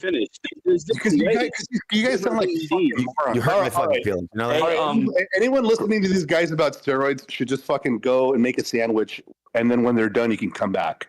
I already have a sandwich. Well, I didn't know you had a degree in it, but check it out. Let me finish. No, but I have a lot of fucking experience with it, and I know. Whoa! You took steroids? No, look, check it out. When you see guys, wait, one at a time, man. You gotta let one guy finish. Versus, but check it out. Like anabolic steroids. When you look at Fernando Vargas, when he came in versus De La Hoya, that's a different type where it's not for stamina. He just bulked up using the anabolic type shit. So that's not EPO. That's more of an anabolic steroid, and you saw what it did to him. He looked like a monster. But the other one is for recovery. Like you said, it's for recovery because people can use it on the off season, train 100% every day, and they're not going to wake up sore and have to ramp down training. They could train 100% every day. Well, you grow quicker. Your recovery is quicker. That's all it is. Yeah, and you know what I say to all that? You know what I say to all that? Southpaw lefty. You know what I say to all that? What's the fucking problem? Let them all do it. The reason why they all are doing it. Hold on, let me finish. The reason why drug testing exists, the reason why it exists is to weaponize. I make sure that you're not taking as much as the guy I want to win. That should be obvious by now. You could use it to duck fights as well. Look what happened. Look what happened with Devin Haney and Ryan Garcia. That is one of the most prime examples. But you can go further back than that too. You go 10 years back and Floyd Mayweather and Manny Pacquiao. And what did you learn? If you were paying attention, if you had your fucking head out of, if your head wasn't shoved up your ass, you would see what obviously happened there. It was so obvious what happened there. What happened there was this: with the Devin Haney and Ryan Garcia, they played games in case Ryan Garcia beats Devin Haney. Okay? That was what this whole thing was about. That's why they suspended him on a technicality, not a failed test. You know what the technicality was? He forgot to tell the New York State Athletic Commission what he was rehydrating with. Oh shit! So that's the technicality. That's the only thing that messed him up. That's the reason why he failed. Mm-hmm. Yeah, and you might be right. You might be right, but I'm just saying there's different types of steroids. He might be right. He is right. It's not might. He is. It can't be. We can all just put theories out there. We don't know 100%. That's what I'm saying. Like I believe it. Wait a minute. Hold on, guys. If you look at the New York State Athletic Commission's finding, they concluded that he did not use any. The amount of ostarine that they found wasn't intentional. Okay. Yeah, it was small. Hold on. Let me finish this point. What they failed him was a technicality, which is what they wanted to do. They were looking for that. Just put your fucking. All you got to do is just put your pride aside, and you can see that. Then they said, "Okay, what did you rehydrate with?" And when he put down what he rehydrated with, which he gave to Vada, the New York State Athletic Commission said, "Well, you gave it to them, not to us." They already knew because they saw Vada's listing. They saw what Ryan Garcia rehydrated with. So they were like just waiting for Ryan Garcia to say, "Yeah, well, I forgot to give it to you guys." Well, that doesn't work with us. That technically you failed. Recognize. Also remember I think he also was using a supplement like super carbs or some shit to like recuperate. And like the batch he sent, it was fine. But the thing is, and everything. But the thing is, remember what Vito Conte said? Yeah, but it's not properly sealed. It was already cracked open. I was like, yeah, motherfucker. But what else you want me to send you? Like, that's exactly the one I use. I'm sending you what I use, faggot. And then then they ask again, like, oh, what you actually used, and then when he submitted that, it was cracked open, and then he submitted the other one because he bought like a pack of 2, and he submitted the other one. And they say it was like off the deadline, and that's how he got punished. Look, at the end of the day, a lot of these guys they just get I don't know what was the guy because I was just like in the kitchen just listening. I don't know who was the guy who mentioned the PEDs and all these things they use is actually for recovery. It's actually right, it allows you to train longer, train better, recuperate faster, right? Like it doesn't really necessarily give you like muscles or strength. If you can train more, if you can recuperate faster, yeah, it's a huge advantage against somebody who only can train like 4 hours, and you can train like maybe 2 more hours. Yeah, they say that's how guys use it when they don't have a fight announced yet, and when it shows like if like they're in shape, because if they spar 16 rounds hard. When you would wake up the next day, like go to the gym, you'd be like, bro, I can only do I'm not sparring today. I can only do like 6. You got to kind of ramp down your training. You got what do you call it? Load management. But when you're on the shit, you can train 100% every fucking day. You wake up feel like $1 million every day. Man, let me tell you something, man. Well, I don't know if you ever boxed before, but man, when you spar like all those many rounds, man, or even like better. I'm just trying to like explain something. I'm not trying to like be smashing and bash anybody. Just give you an example, like how actually like will help you a lot. Like for example, like when you train, I don't know if you ever spar or like hit the heavy bag for like the long periods of time, especially sparring. Man, if you go for example like 15, 16 rounds, dude. Your body feels like it can move, man, when you go to sleep, man. Like you actually might need somebody to like feed you like a little baby. Like you actually can really move. Like you feel like kind of paralyzed. It's kind of like it's kind of like you solve at least your body, especially when you receive a lot of punches, especially to the body, man. Oh no, man, you can be like up, like you feel like your head is up, but your body's still tired as fuck. Like you can't even move. Like trust me, it's actually a huge advantage, man, when you can recuperate faster, especially when you have like those hard dugout camps. Yeah, and a lot of these guys. Let me just finish real quick. And a lot of these guys, and you can tell by like even the weigh-ins a lot of times, like these guys are defeated even before they step into the ring. It's because how gruesome the camp was. Mm-hmm. Mm-hmm. Oh yeah, go ahead. Bucho. Yes, go ahead. Let's hear somebody new here. Go ahead. Well, yeah, it's my first time joining and stuff, and like I was been joining with I think he has a Bad Fish Boxing, but I think he has a different. Never seen that picture. Okay. Yeah. I was gonna ask because I think you guys do like post fight. You'll do a day after show of a big fight, a big card. But how would you feel about is it like a lot of work to try to do a whole play-by-play during them, or it's just like you prefer not to as much, or?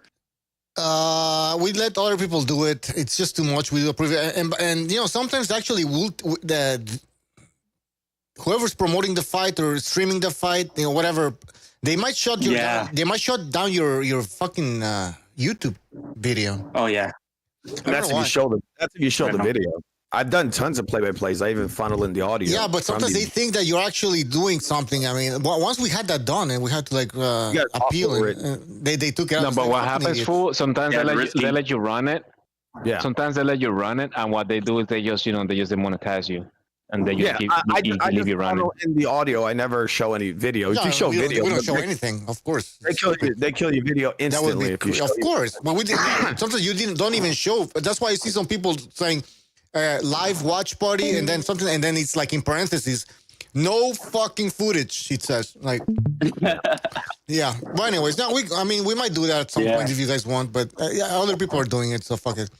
We'll do a post I like when y'all come on the same night. Like, so I'll be watching the fight somewhere, and I'll be buzzing. I like calling when I'm kind of tipsy. Yeah. That's great. I mean, we get some great calls when because we know people are drinking, we know people are hyped up, especially after an entertaining fight or a controversial fight. People have something to say, and then on top of that, they're drinking. So they're just the potential is just there's a lot of potential. Right.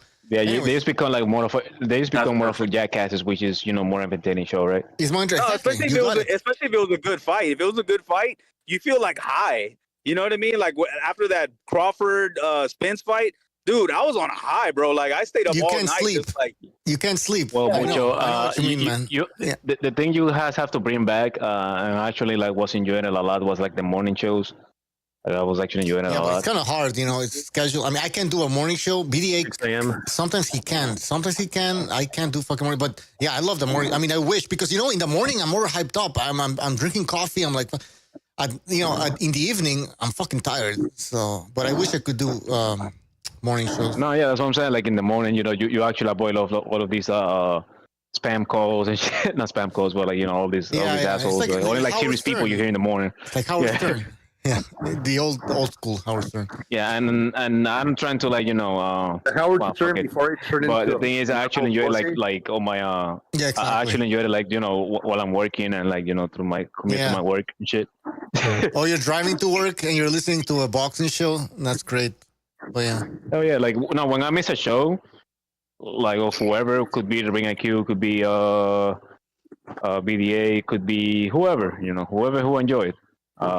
Sometimes I listen to this guy I don't think has a lot of fans just yet. Maybe because of the schedule he actually goes live. I think his name is Sean Unboxing. He's actually kind of good. I think he lives like in Asia, I think, some shit. Yeah, he's good. He's good. Let's get back to boxing here, guys. Hit the like button. Hit the like. Anybody can join. The link is in the description. Link is in the chat as well. And yeah, let's continue here. Anybody? Do you guys have a topic you want to discuss? One topic, maybe just because it's. Wonder if you guys can jump off from bringing it up, but in the 140 division, I'm wondering who could be next up to challenge. I've heard of Lindolfo Delgado. Oscar talks about him, and then Ernesto Mercado. I just wonder who's that next breakthrough that they can market really good or. Right under that world class. I mean, when it comes to market, I don't really think none of these guys have a really huge marketing like that. But when it comes to 140, I think that's actually hot ass division. You have dangers everywhere, and something that I like about that division is most guys there they really don't care about their O's. Most of those guys have a loss and they don't give a shit. They won't go back like Subriel Matias. Yeah, I think he has 2 losses, and he went back and got a belt again. I think Vargas can be a star. He can be, but I think he still needs to sharp up his tools. Yeah, I mean, Top Rank's gonna move him right. They're not gonna rush him. But and it was Keyshawn Davis was on his way, then he imploded. You know what I mean? It's just I knew that was gonna happen with that guy, and then he was because he would have been the anti-Tank and the guy who's knocking people out. I think honestly, I think even Tank would have knocked him out. I'm gonna be honest. Really? I think people are gonna find out that Keyshawn Davis is actually gonna be worse than Tank Davis. You'll see. Really? I disagree. No. And also, when it comes to Tank, do y'all know anything about that? Wait, hold on. Let's get Dirk. Let's get Dirk. Go ahead, Dirk. No, Keyshawn is a silver medalist. Olympics. So take away the power, he can box. He's a good fighter. I'm gonna correct you on that one. I'm not talking about. I'm not correct you on that one, Dirk. He's a silver medalist, but the tier of medal that he got is what you have to put into perspective. Let me finish. That crop of medalist. Hold on. That crop of medalist was weak, man.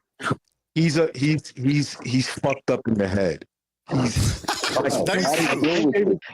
Tank Davis is not a bad fighter. He's actually got skills.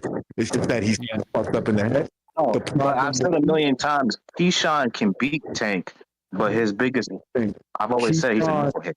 You can't trust him. You never said that shit. No, I said you never said that shit. You're just making shit up, man. Hey, is Tank fighting? To beat the Is Tank mental. fighting still? Keyshawn's a scared little bitch. Have I He's a not scared said that? bitch. Just making shit up, man. Stop lying. Tank will run over. Bucho, have I not said that Keyshawn could beat Tank? Nah, you never see that. Hey, is Tank I'm fighting? not gonna say I don't remember for real. I don't remember. Maybe you said it. I don't remember. I've always said It's one of those things that you only said in your mind, just fucking idiot. Keyshawn won't. It won't happen. I think Tank will bully that dude. Shakur can beat Tank. I've been Okay, fair enough. Yeah, I mean, I think so. Shakur actually can beat Tank. I actually believe so. With Badoinks, with fucking Badoinks, come on, man. No, yeah, I think so. No, yeah, but the thing is, the thing about Shakur is actually the fact that I think he actually can take. I believe he can take Tank's punch. You know, I mean, he can barely take the cab. He can barely take. No, I don't really think he can, man. I think Shakur will embarrass. I think Shakur will embarrass Tank. Yeah. Yeah, he'll shut him out. I think Tank will put Shakur on his back, I think. What about Keyshawn? I would say like if it would same for Keyshawn. Keyshawn is a head case. Keyshawn, I'm gonna tell you right now. Keyshawn is not all that. He's not. Okay? He's not. He can't make weight no more. I can show you so many. It's not even about making weight, man. It's about like that fight against Mandueño.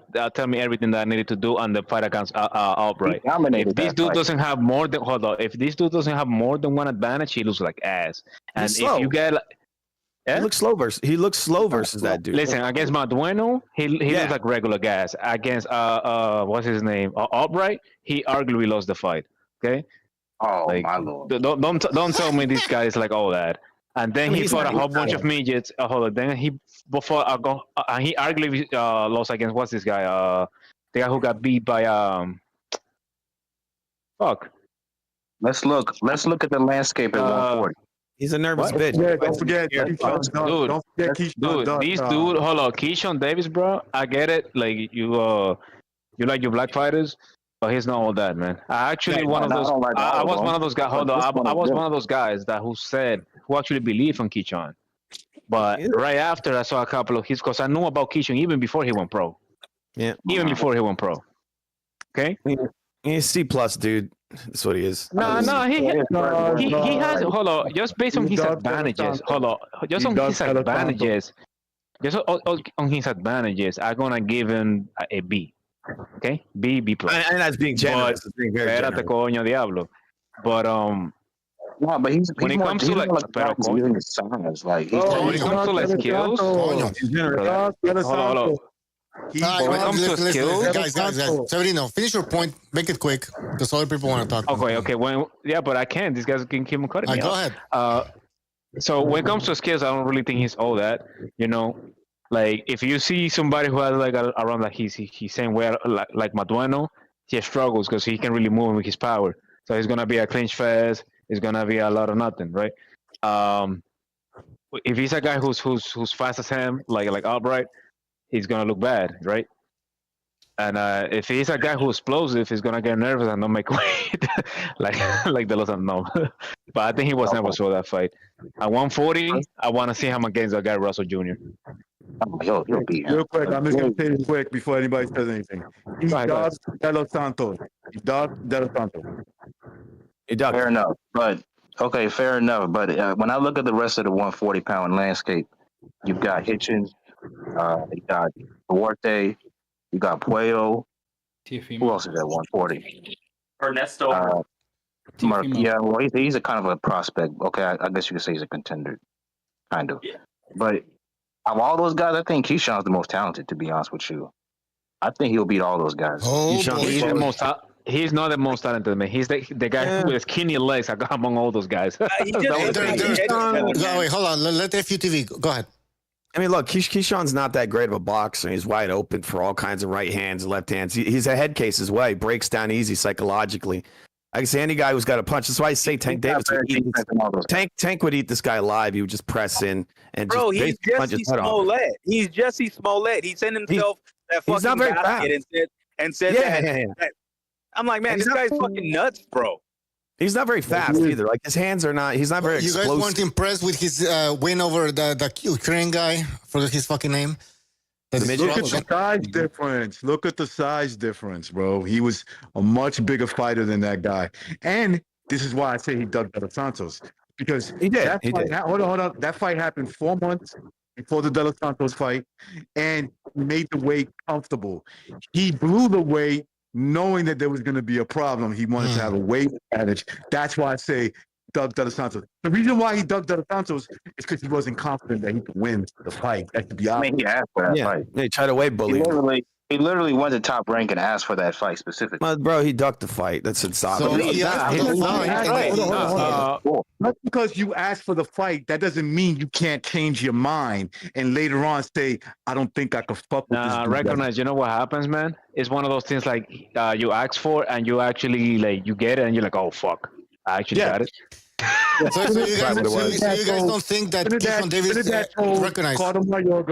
Trinidad told Ricardo Mayorga, it's one thing to call out the devil, is another thing to face him. True. Now, you guys don't think Keyshawn Davis is going to look better at 140? I think so. Depends against who. Depends against who. Slower. It might be slower. Because the thing is, again, physically he's a little bit, you know, his foundation is not that strong. Because again, he has skinny ass legs. He has a lot of wilder in him when it comes to physique. He's fast, but not that fast as these guys mentioned. He has a couple of things good for him, which is, you know, he has a decent guard.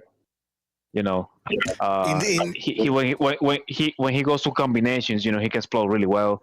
But other than that, everything is leaky. You know, he still has like what 30 fights. Hold on.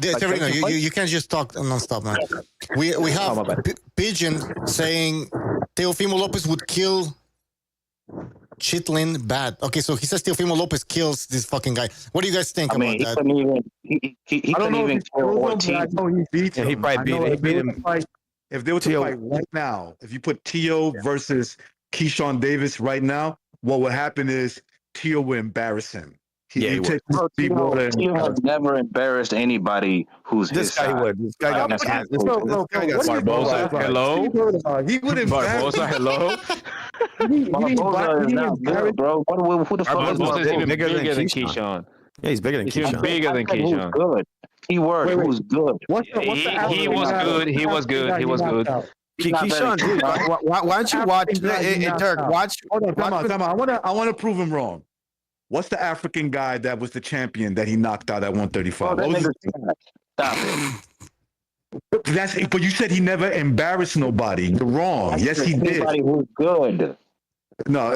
Yeah, he embarrassed. Listen, he embarrassed Barbosa, and he embarrassed.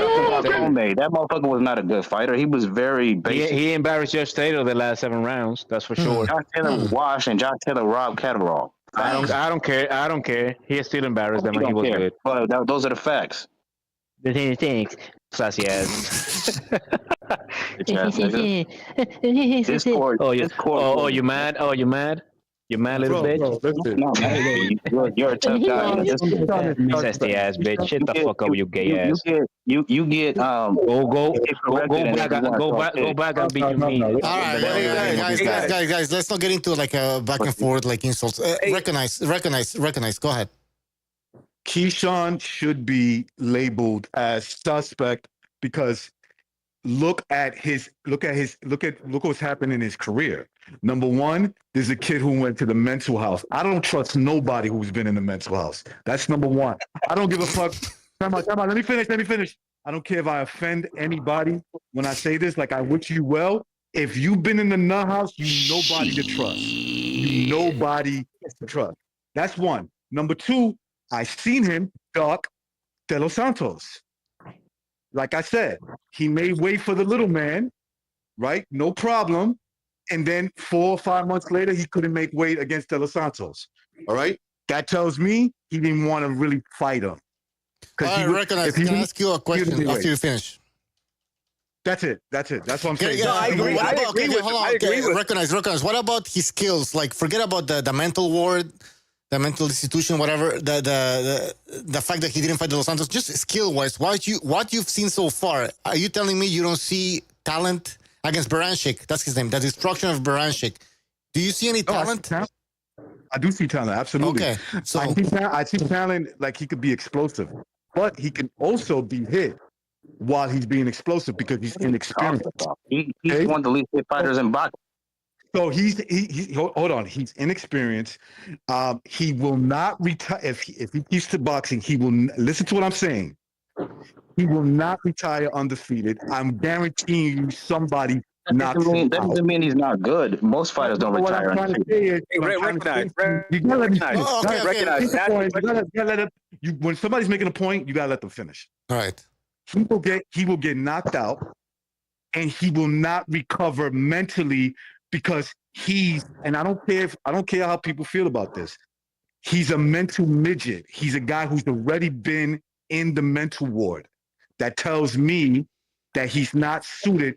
This is a guy that more likely will kill himself if he does not take care of that issue. He will more likely, in his later age, end up offing himself. I do But not recognize. trust people So like what that. happens outside the ring? Is that different from inside the ring? I mean, maybe inside the ring he's a beast. Yeah, Maybe that's where he feels. inside the ring. Maybe that's where he feels comfortable. You know, Mike Tyson. You know, they used to say he's crazy, but Right. inside the ring, he was a different. Well, look at Mike Tyson, right? Even Mike Tyson eventually ran into a wall. Okay, what I'm saying is, and he's known, and Keyshawn is no Mike Tyson. Like pound for pound wise, he doesn't even compare to that type of fight. Okay, he doesn't even compare. He's like from a 1 to 10, he's a 5 compared to what Mike Tyson was. Okay, he's a 5. So, How much did he come in overweight? I like that when he gets beat. What I expect to happen is for him to kill himself eventually. That's what I recognize. Hey, Sounds recognize. How That's much a little did much, he come man. in overweight? Do you remember? Do you remember Say how much again? he came in overweight? Oh, he came like 4 pounds overweight. 4 pounds. Exactly, and see that, and that proves your point that he ducked the fight because he didn't even try to make the weight. He looked for a way out. He didn't 4 pounds. Come on, he didn't want to fight. And a guy like Dirk, right?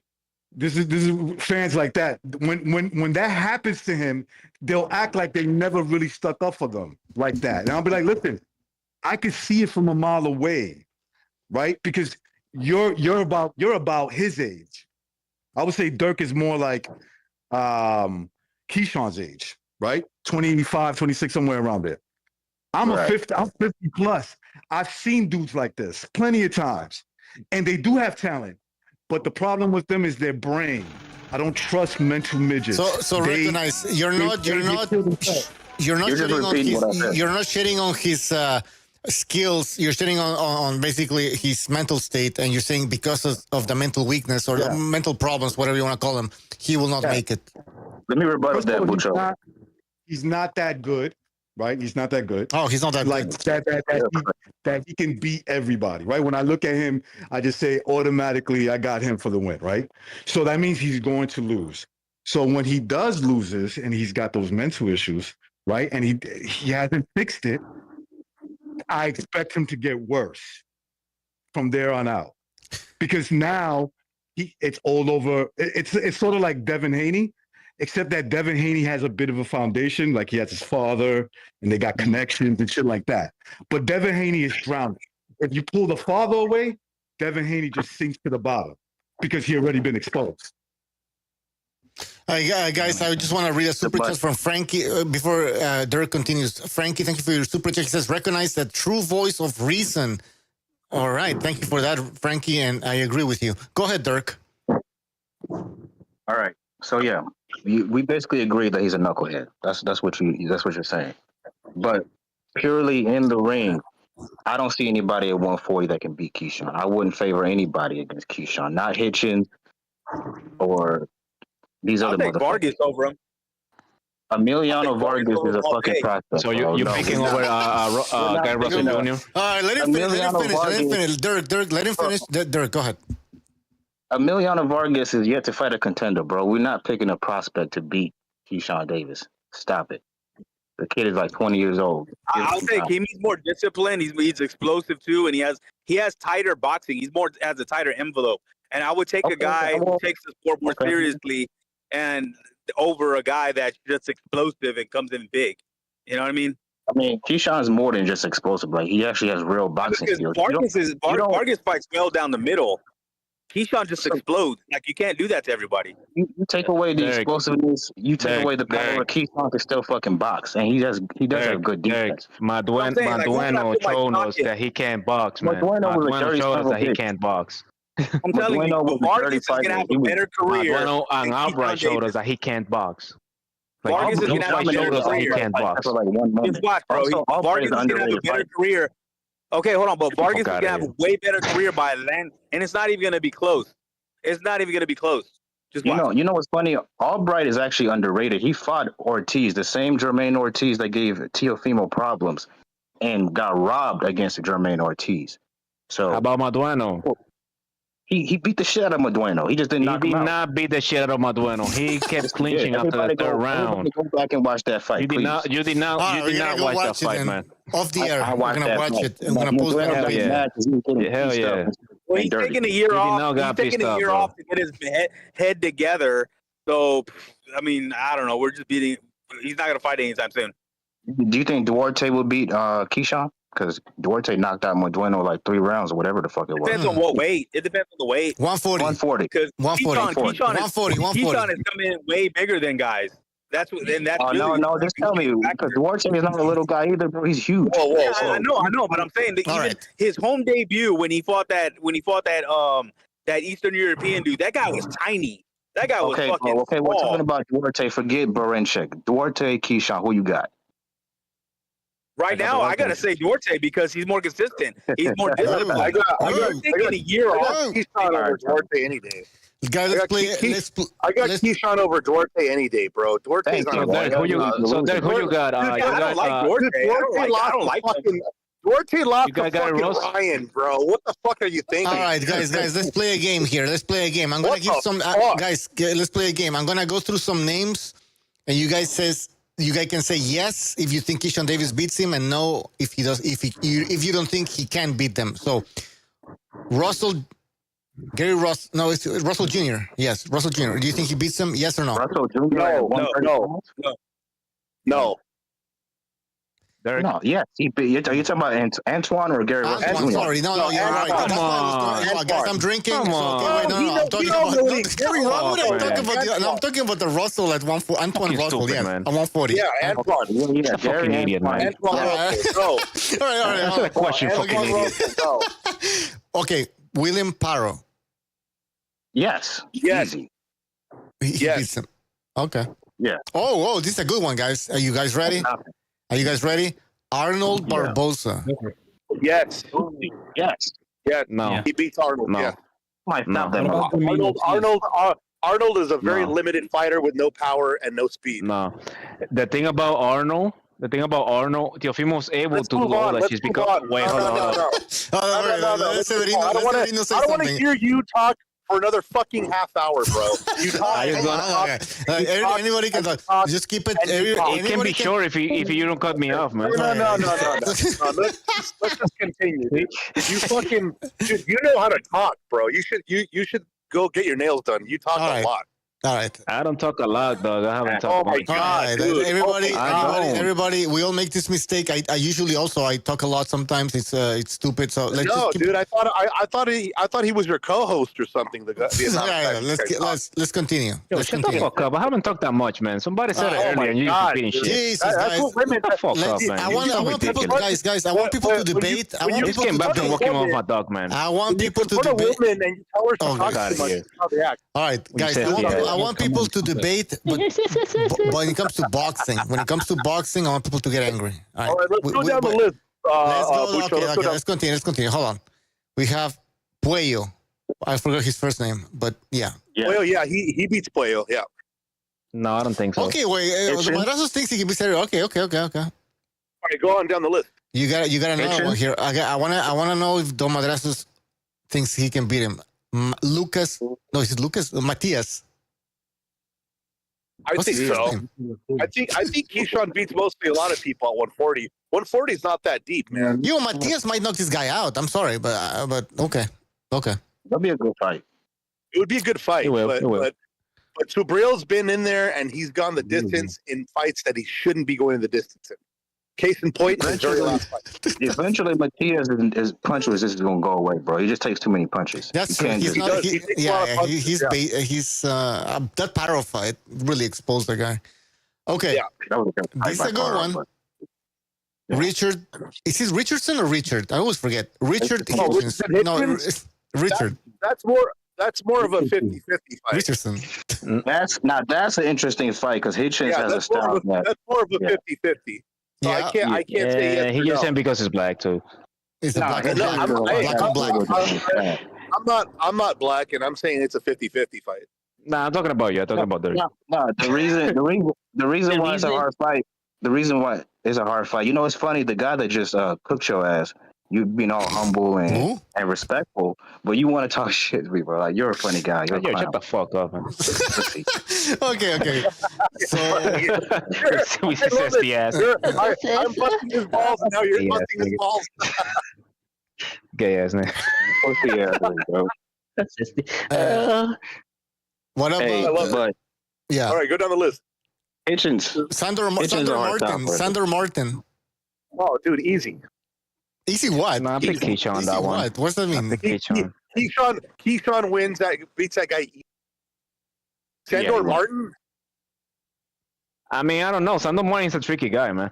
Oh, Jesus. Get the fuck out of here. Easy. Nah, I don't think so. Easy night for him. Nah. That's an easy night for him, dude. Guys like Sandor Martin, I don't really think nobody can have like an easy time. You beat him or not. Fight. Keyshawn. It's a really hard fight, man. To me, that's a coin toss. Now, say Teofimo. I picked Teofimo on that one.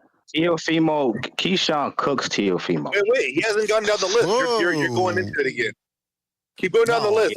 All right. Hold on. Well, I'm not going in any particular order at this point. I'm just like throwing out whatever order you're going. Okay. Hold on, because I lost the fucking list. Those are the big names. Oscar Duarte. The guy who's gonna fight. The guy's gonna fight. What's his name? Matias now. Dalton Smith. Oh man, that's a UK. British guy. Yeah. Nah, man. That motherfucker got popped, man. I don't trust any UK fighter until they actually fuck up, man. I don't see Oscar Duarte would beat Keyshawn Davis. Oscar Duarte would beat him. Hey, FUTV. I have a question for FUTV. What about Pitbull Cruz? Pitbull Cruz would beat him. I think he'd beat him. I pick Keyshawn on that one. I think Pitbull Cruz would definitely beat him. He ain't boxing. Dude, his boxing is so overrated. It's crazy. Pitbull Cruz likes to punch with you. Go watch how slow Keyshawn's jab is, bro. That jab is so slow that Pitbull will counter punch. Why am I having to talk over you? Look, Pitbull Cruz will counter punch this guy's jab all day long. Go watch that. What? Okay. I said okay. Watch the Miguel fight again and watch how slow that jab is. This guy is not that fast.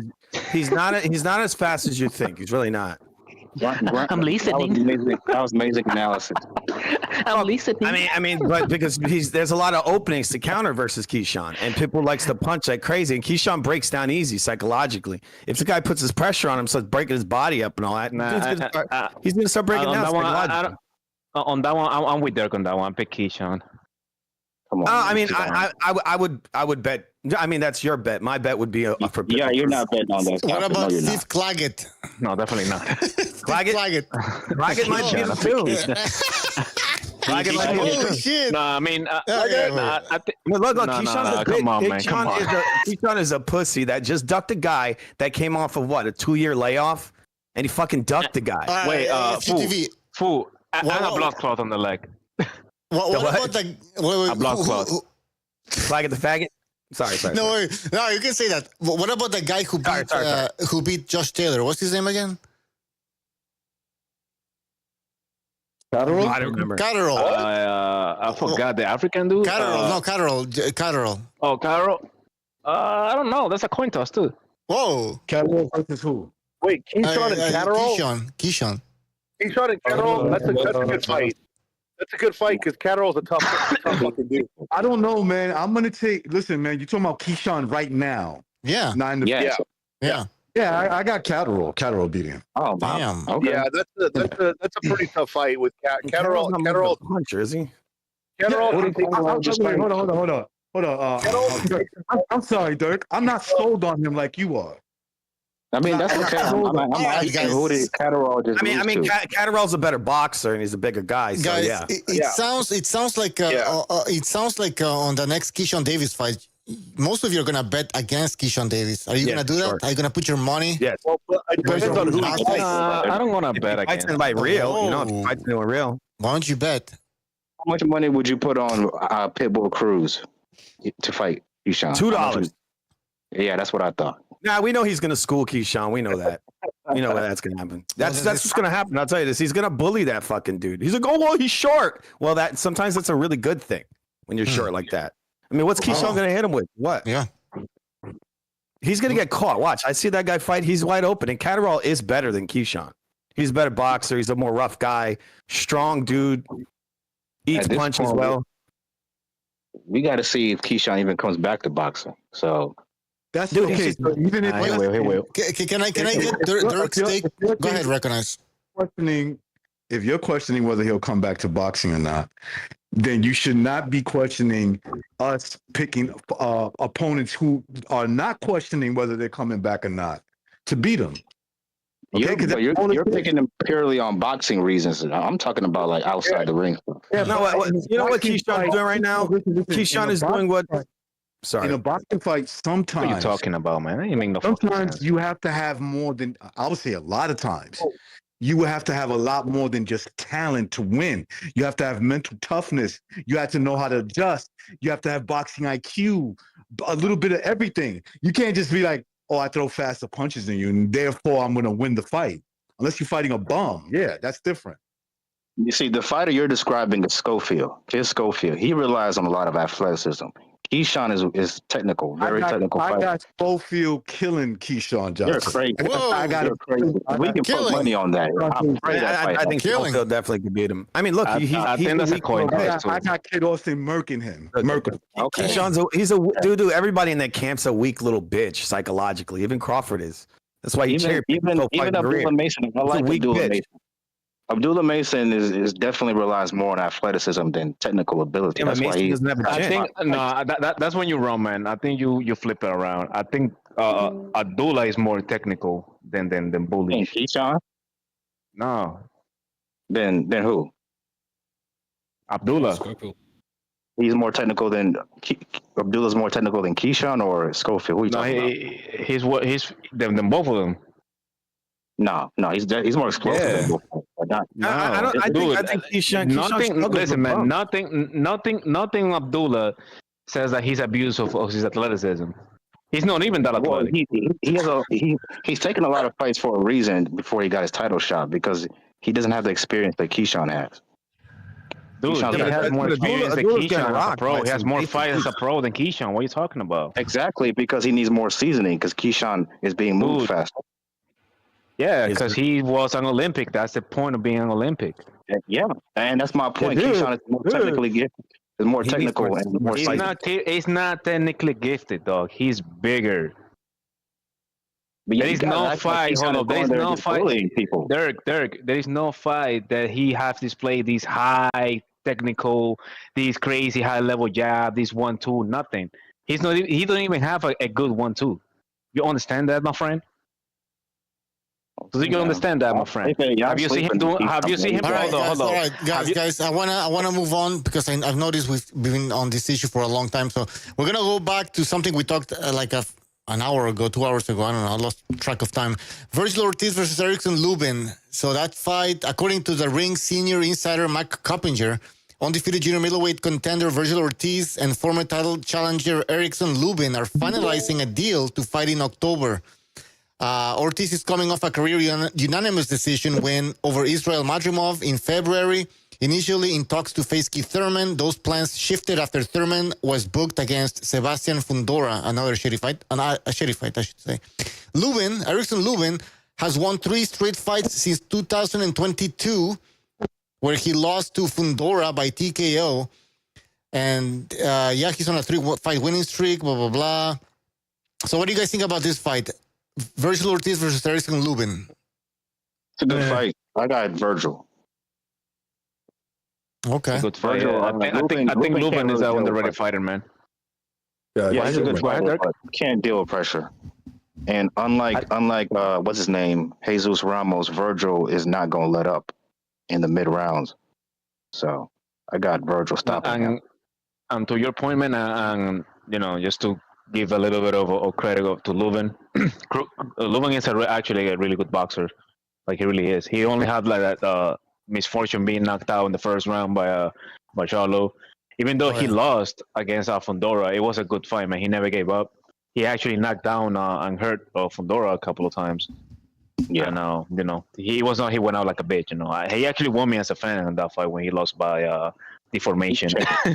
yeah. He won me as a fan, man. He never gave up.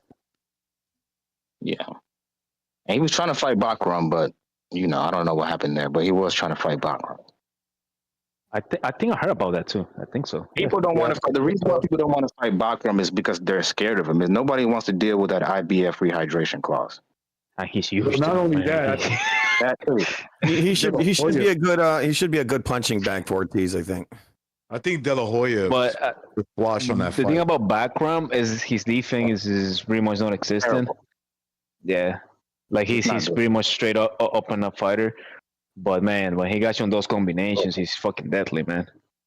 Didn't De La Hoya squash that fight? The Bakram and Virgil? Well, actually, his senior said that they wanted that fight as long as the rehydration clause wasn't in it. Basically, take away the IPF belt. They don't want to fight for the belt. Well, I think in that case, it might be them probably. Well, in that particular case, I don't really think nobody's gonna take that fight like just are gonna come up and fight him. I think it's gonna be like a unification. So like that rehydration clause goes away there, right? Like I think that would be like the only way like they will fight that guy. Yeah, they're not scared. They're not scared of Bakram, bro. Nobody just wants to deal with that rehydration clause. That's it. All these guys can be beat. All of them. It's boxing. But but it would be a good fight, man. But I heard he was about to fight Bakram first, Luben. Yeah, apparently nobody wants to pay for it, or I guess I don't know. And these guys, they're outside of my dream of. Everybody else is fucking huge, man. Yeah. Especially Fundora. Can you imagine if Luben lasts all 12 rounds though and actually wins? That'd be a pretty good upset, actually, in my opinion. Wait, what? Honestly. So imagine if Luben actually goes all 12 rounds, actually. It's possible. Goes the distance with Virgil, because Luben's I like him. I think he will. I don't know. I think he will go the distance for him. Maybe he's improved his defense. It's just his last two losses were by knockout. That's why. But here's the thing though. Like the Charlotte thing, it was like a flash knockdown. He was really young too. It was like 10 years ago. And Fundora, I mean, come on, you fighting against a fucking giant. So I'm gonna give him, just a little bit of slack on both fights. He's gonna fight somewhere around his size as well. So I think it will be. I don't really think it will be a stop. If anything, it will be just punished, just like my dream off. Wait, I'm a little bit confused. Is Luben and Virgil, are they the same size actually? Are they quite closer in? Yeah, like 5'10", 5'11". He just has a longer reach. Yeah, Fedora. I sparred against someone in my gym he's my height, but he's and he's fucking over 6 foot long arms. It's a fucking nightmare. I have to do as much bobbing and weaving as I can actually with that shit. So yeah, Fedora is quite an interesting. I don't think he has a very high IQ. Sorry if I piss off people like that. I think it's just because of his size and everything, that's always given him the advantage. I mean, in these fights. To your point, I think it's kind of true, but probably he only implemented those type of things on his last fight with Temzu. But he actually has implemented a couple of more things. Like Temzu wasn't able to crack him like last time. He was actually getting kind of sneaky on his defensive maneuvers. He actually thinking like the same thing like everybody's been saying, like yo dude, you should leverage, and that was actually he was doing. It was using his jab. Sorry.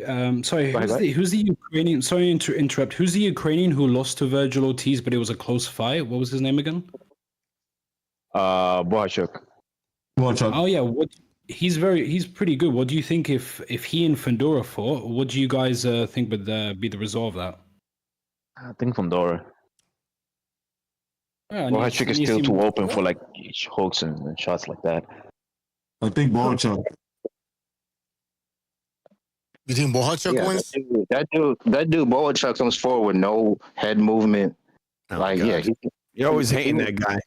Nah, it's true, bro. Bohachuk is basic to me. Fundora, probably Dude, not.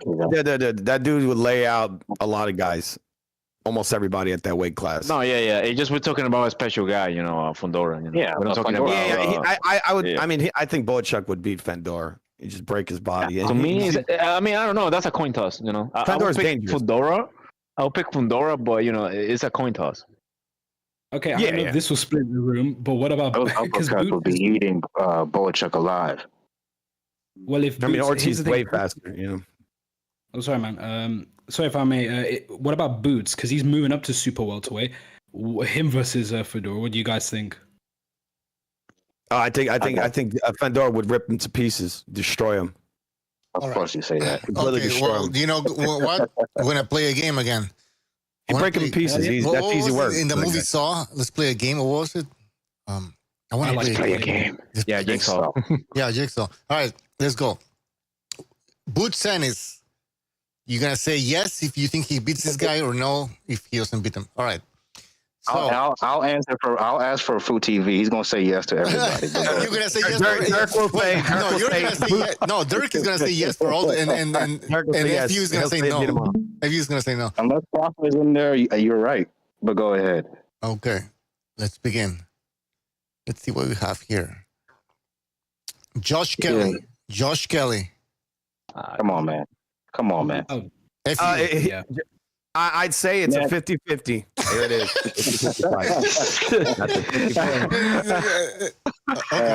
Okay. Funny. Maybe. It's a 50-50 fight. Next. Oh. Bohachuk. Easy work. Easy.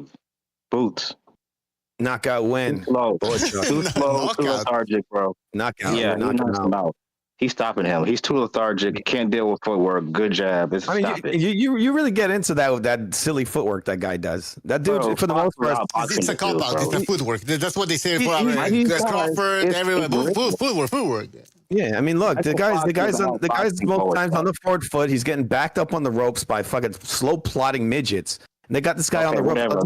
Next person. You think Bohachuk could put this guy on the ropes?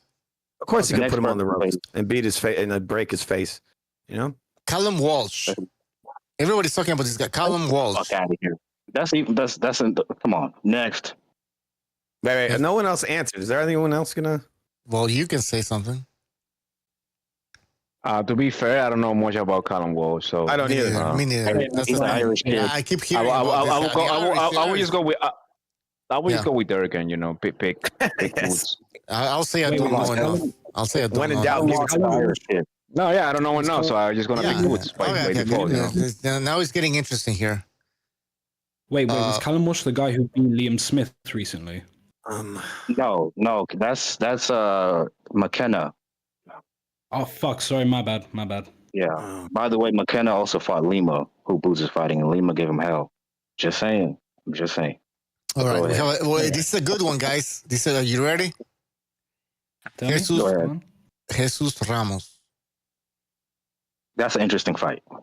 I lean towards Boots because of Luben has what Luben did against Ramos. Boots can replicate the same thing, but at a better level. So I got Boots, but it's an interesting fight. Ramos is good. Anybody else? Pick Ramos. Damn. Boots. He should win. Boots still win. Okay. I'm gonna say Boots for this one. Okay. Next. They were trying to line him up with Ramos, weren't they? And then he ducked it or something. There were so many rumors. There were so many rumors. Nah, the thing what happens was that he called like the wrong Ramos, allegedly. I remember it was Ortiz that they really wanted him to fight. That Boots wanted to fight him. Right, they wanted him to fight. But Boots said he needs 3 tune-ups. He needs at least 10. I get that's a 50-50 fight, Ramos. Nah, he said 2 or 3 tune-ups. Fuck. Yeah, no, but You know what he's doing. The thing is, the Saudis they're not that patient. You know, they're trying to get the fight now or never. So they say like Yeah. one. No way. All right, they're Gonzalo, can we get Gonzalo because he hasn't said shit? Go ahead, Gonzalo. Yeah, the thing is, it's hard to put Boots Ennis against the top super welters. Shut the fuck up, Gonzalo. So will his power be the same at 154 as it was at 147? I'm not saying it's going to carry, but obviously he's not going to be knocking everybody out the way he was doing at 47. So He wasn't everybody's even, like, knocking him out over there. He wasn't even knocking him out 147. well, that's the thing. He's getting stoppages. You got to throw on the 10-ounce gloves and fight bigger guys. You know, at 147, at 154, the division is really, I don't know, happening hot, however you want to call it. It's a revolving door. Nobody can really retain a belt because it's always switching hands. Yeah. They got a lot of fighters there. Yeah. That's fair. What about the Cuban Ioannis Tellez? That's another interesting fight. That might be the most dangerous fight, honestly. The most dangerous Which one? Yeah. Which one again? Tellez, that might be Ioannis 50 Tellez. I would say 55-45 Boots, but that's a dangerous fight. He's ranked 10 in the Ring Magazine rankings. All right. This is a good one. Champ. And I want to hear recognize what he has to say about this one. Xander Sayas. Against Boots? Yes. Right now? Yes. I'm going to edge Boots. I'm going to edge Boots. Easy fight or what do you mean? Definitely not an easy fight. What I think will happen is that later on in the fight, when Zayas starts getting tired and there's nothing on his punches, that's when Boots starts landing bigger punches. It makes Boots look even worse. Paulie didn't have any power, but he was a pretty good boxer, man. Yeah, he was. He fight Devin Haney. He gave Adrian Brony all he can handle, you know. Yeah, I mean he boxed Danny pretty well too. He just didn't have any power. There you go. Yeah, he gave Danny a pretty good fight. He didn't have any power. John Porter beat his ass. He gave a really good fight. Listen, he gave a really good fight to Cotto. Even Cotto split his face in half. Yeah. I mean, he beat. Paulie can get down, man. Like people, okay, he got pillow fisted, but he can get down, man. Didn't Paulie beat what's his name? What's this guy's name? Oh, he beat a big puncher, the guy that beat Lamont Peterson. I forgot his name. Matias. Didn't he beat Matias? I think he actually. I don't remember, but I think Matisse, yes. I think I know what you're talking about. I think he beat Matisse. No, I don't think he beat Matisse. Hell no. Yeah, I can't imagine that shit. How? Hell no. You know what? I'm gonna look like Matisse. Okay, he got knocked out by Danny Garcia or whatever. But no, man, Matisse was a machine, man. He knocked out. All right, dude. He knocked out Danny Garcia's mouthpiece like to the fucking crowd. Let's move on to the next one here. We have what is that? Erickson Luben. Luben versus Boots. Yes. I think Luben might knock his ass out, bro. Nah. The thing about Luben is a really good fighter, man. Nah. Luben dropped he knocked out what's his name, didn't he? Berlanga. I mean, come on, man. Berlanga. I don't even gotta say nothing. Nah, but Berlanga is a huge dude, man. Like you need to be a huge dude too to like knock him out. You know, he's huge, bro. Berlanga gets knocked down in every sparring, amateurs. No, bro. You have to be a Mongolian big ass guy. With those legends, have to be either sparring or like not professional. That's for damn sure. But I don't think they're so seriously either way. My problem with Luben is, like, listen, man. For all we know, Berlanga probably was drunk, like on that fight. Who knows? Hey, when it comes to Erickson Luben, I say he's the slipperiest fighter in the game right now. He's been Luben. He's lubed. Lubricated.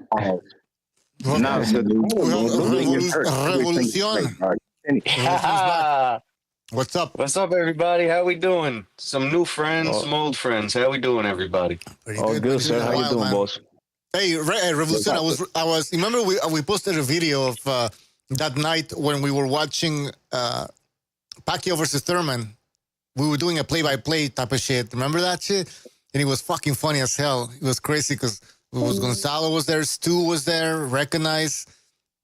Anyways, I just remember. Dude, where is it? Where is it? I like to see it. Just type in. Oh fuck, man, it's in there, man, somewhere. Just type in Gonzalo, Pacquiao, Thurman. Gonzalo Pacquiao. Oh yeah. Gonzalo was Pacquiao knocked down Keith Thurman. Yeah.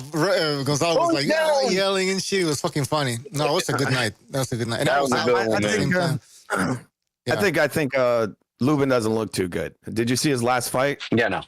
Doesn't look very good at all. I think Boots will beat him. Yeah, probably. He's not looking good. He's like a Temu version of Boots. He's very slow, very sluggish. He looks like a shot fighter to me. Let's get to that. Crazy. Being shot at 32. He looks kind of shot. He got torn by Fundora real bad. He fought on fucking Fubo TV, and the dude he looked like crap. Man. I got another name, and I want Dirk to be the first to answer this one. Bakram Murtasaliev, the guy who stopped Team Zoo. I got Boots stopping Bakram. Now, I will say it's a dangerous fight because Bakram does have power, but Bakram's defense is non-existent. Like Servino said, his defense is not good. Boots can outbox him. Is it a 50-50 fight? Is it a 50-50 fight? No, it's 55-45. Okay, that's a 5%. Okay. Anybody else? Anybody else? Murtasaliev, Boots Ennis? Boots gets knocked out. Murtasaliev knocked his ass out, bro. Hey, I just want to add one more thing. Never Sobers picked Stanionis to beat Boots. I believe he picked him by stoppage too, brother. Oh, did you? Did I? I don't remember that one. You did, bro. I don't remember that one. Yeah, I don't remember that one. On your channel, it's there. But if we're doing that right, I remember you also picked Fulton to completely school in a way, like 12-0, right? Who burped like that? I wanted so it looks like we're all wrong. It looks like we're all wrong sometimes. I wanted to defend myself. We're all wrong sometimes, right? I said it was a 50-50 fight. I don't know, Derek. Yeah. Okay. Derek, I wasn't at that. I understand that you're a fucking wacko. That shit. We actually were picking the rounds when he want to be stopped.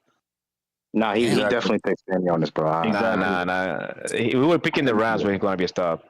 Early in the week, he didn't want to say nothing, but when the fight happened. Go ahead. The only thing we were saying it was that he was getting hit a lot with dumb shit, and that what's the name? The showboating wasn't necessary because he's still getting hit. So, but no, man, get the fuck out of here. Nobody was picking Stanionis. Telling you, man, he picked Stanionis, but hey, okay. Yeah, so man, who you guys got? Bakram or Boots? I think it's Bakram. Okay, I'll say this because I haven't even fucking said it. I want to see how Boots looks at 154 before I make any decision here. I know it's a kind of a cop out, but it's true though. We haven't seen him on 154 yet. So I mean, I've already seen him at 147, and I mean, it's not going to get. I don't think it's going to get better as it goes up. It's going to be like Gonzalo said. He's going to wear the bigger gloves. Yeah, but most likely he's going to get a little slower. He'll have a speed advantage over these guys. Some people are saying that Boots Ennis, sometimes he didn't look that good at 147 because he was fighting. The making weight, basically. He was trying to make weight, but now he's going to be weight drained. Exactly. Sorry. Yeah, but most times than not, that's not the case. Yeah, he probably struggled. He had some issues. He might be more durable going up, but I think he's going to lose a little bit of whatever sharpness he had at 147. He's going to be a little bit slower. You'll be sharper if you're not. He's not going to. I think he's going to get a little slower, and he's already getting smashed with shots. If you're having a hard time making weight and you're on a rehydration clause, you don't think that makes any difference not being on it? I mean, he wasn't under a rehydration clause in every fight. I've seen this guy get backed up and put on the ropes by Stanionis. You're right. I've seen this guy get put up on the ropes by very small, weak men. Well, no, you're making my point for me. Those fights, he was on a rehydration clause. He was not because he didn't have the belt yet. No, against Avanesian and he did not have the belt yet. Okay, but do you guys think he was struggling? Do you guys think he was struggling to make 147? Yes or no? Yeah, he probably was. He probably was. I think at the end he was struggling. I think. FU. Look at his weight. Two Ridiculous. fights. I mean, he's a big weight bully, but you saw him out of the ring. The guy looks like a bloated sea whale. Like, I think he just eats poorly, whatever the hell he does to shred down. I think that's mostly water. A lot of that stuff he's losing is probably because of his diet. Have you seen him outside of the boxing ring? What he looks like? He's just this big bloated thing. I don't know. I think I think he was not struggling to make 147. I think he just can make it anymore because he's been there for a whole bunch of years, and also he started at 154 that went down to 147. You know, if people don't know, the same Errol Spence thing. But yeah, he blows up between fights. But I think it's more of like, you're right. I think it's like more of his diet. It's like a bloat. It's like bloated. Yeah, it's not bad. But he can shred. And also let's remember he's like 28 already, like 27, 28. So yeah, I think 147 is not up to him anymore. Yeah, right. Is it possible he's gonna look better at 154 because he was trying to make 147? Yes or no? I don't think so. I think he will look the same. Would struggle to make 140. He goes to 147. If anything, he will look worse because a lot of the advantages he had at 147, it will no longer be there. Oh, he's losing. Yeah, he's losing. I don't think he'll lose all the fights. You know, I'm gonna give him a little bit of credit. You know, but it will be really hard for him to take the advantages he was taking at 147, especially with that leaky defense of his and that exposed shin, like that shin in the air. That lack of footwork. You know, he always trying to roll with the punches, but you know, you can't do that with every single round with every single fighter where they can just like reap what you're doing. I think people are going to be shocked by the difference in his power. I think he's going to lose a lot of. Like if you remember the Ennis fight, let somebody jump in, man. You're dragging this fucking shit. Come on. I don't think he's going to have as much power. I think people are going to be shocked by that. It's going to be sort of like Teofimo Lopez as he went up. You know, he got no pop anymore. And this guy ain't a huge puncher. He's really not. If he was, he would have knocked out Avanesian. He would have laid out Stanionis. He's getting these TKO wins on these weak men. You know, so this guy. If he can drop Avanesian and Karen on a rehydration clause, I'm pretty sure he'll be fine at 54. Oh, no, rehydration. I don't know how the bell there. Goddamn, he got the bell. I think you're just gonna be shocked by. He's gonna be hitting these guys and gonna be like, "What the fuck was that? That's nothing." Derek, he didn't got the belt against the Avanesian fight. He did not have it. No, he had the IBF against Avanesian. He did not. He had the baby belt. He got the baby belt. He got the IBF right when he got the unification fight, you moron. Dirk. Remember, he was elevated. You need to really do your research before you go spouting. He was elevated. Remember that. Dirk, correct me. So, Dirk, you believe Crawford? Do you believe Boots Ennis is going to look fresher and stronger at 154, right? Yeah. But no, this next guy he's fighting doesn't mean he's going to knock him out. Cause, you know, some guys are durable, but they're strong. Wait a minute. No, I'm saying this dude went up to 160 against a decent puncher and was just walking through. It's a tune-up fight, Dirk. It's a tune-up fight. He's not getting knocked out. He didn't get embarrassed in his next fight. Watch. I mean, look, that guy actually got a little pop in his punch. Yeah, this might be an upset. People don't know who he is, but he's not a bum. Boots should beat him. But when he gives him problems, he's going to give him problems because no one knows who that guy is. Yeah, there's nobody tuned you up. When it's supposed to be your tune. Talking about Lima? Yeah. Oh no, Boots knocks him out. You stop the cap, guys. I mean, come on. I mean, look with the variables, the bigger gloves. Severino said he's gonna look at Lima. This guy Lima out. Yeah. What about FUTV? FUTV, you're saying there could be an upset. There's a high probability. The thing is, Boots gets hit so much, and this guy, even though he is kind of slow, he does have some pop. He could throw some decent short hooks that got power on. And he throws decent right hand. I mean, it wouldn't shock me. I'm not too big on Boots. I think that there could be an upset. FUTV, can I ask you one question before Dirk goes? FUTV, if you were for all those people who like to bet, what's the probability that Lima wins this fight? How many? The percentage? What would you give it? 30? Let's say 30%. Yeah, that's pretty good. Go ahead, Dirk. It might be Philadelphia, so he would need to knock Boots out. clean. Yeah, of course. Yeah. Yeah, I think so. Yeah. Yeah. Like, He would. He don't win a decision for hell no. But the thing about Lima, though, to be fair to him, he's had 3 fights where he's the underdog and he's won all 3 of them. That's a first statement. Yeah. I mean, I didn't know about him. You know. I know he went into like a couple of fights like against undefeated fighters. I know that. All right. Should we go down the list here? Or up the list, I guess. Who do you guys think Boots? If you guys think Boots beats this guy, yes or no? Next. This is a good one. This is a good one. You guys ready? Israel Madrimov. Ooh, I got Madrimov. that's a hard fight, bro.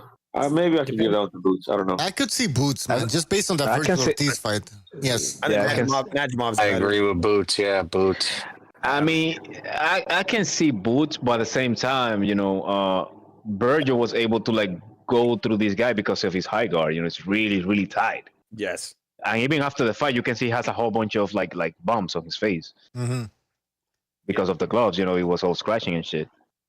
Like, you know, Madrimov has a lot of pop, man, and you really have to beat this guy. And Boots has very leaky guard, very leaky. I could see Madrimov boxing his face off and dropping him a couple of times. It's a coin toss for me. I could also see that too. I think Madrimov is way more slippery than Boots. I think he would walk him into traps all day long.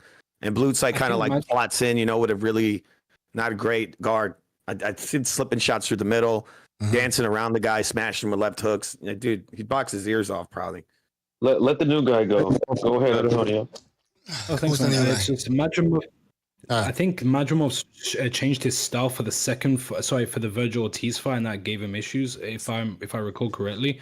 But his fight with Crawford, he did a much better job. He was kind of awkward. His tempo was different. That gave him a lot of rounds with Crawford. If we have that Madrimov, I think he can do pretty good against Boots. Maybe I'm wrong though. I mean, all of us. Madrimov is a better boxer, more difficult opponent than Karen was in the second fight. So I'll probably go Madrimov slightly. Yeah, it's just I would go more than slightly. I'd say Boots is like a 35%. For me, it's a coin toss. Would you guys? I don't think Boots could outbox that guy. I think Boots would have to knock him out. He would have to put pain on him. Yeah. Could you see Boots outboxing that guy? No, not right now. Nope. Yeah, I can't see it. Would you guys see him stopping? Yeah, but maybe he has that power. He could stop him if he catches him with something big early. But if it doesn't happen, I see the duration of the fight favoring Madrimov. Yeah, I mean, this guy's like light years ahead of Karen. This guy's way better than Karen. Yeah, I think he's better than Karen for sure. Dirk left, so it's not gonna be as interesting now. Dirk didn't like this. Dirk was like, I'm not going to answer this. I'm out here. I'm sure he'll be back. Well, we're gonna two names left here, and we're gonna throw them. Okay, Fundora. Boots. I think we said that already. I said that. That Fundora beat the shit out of him. I don't think he has a chance against Fundora.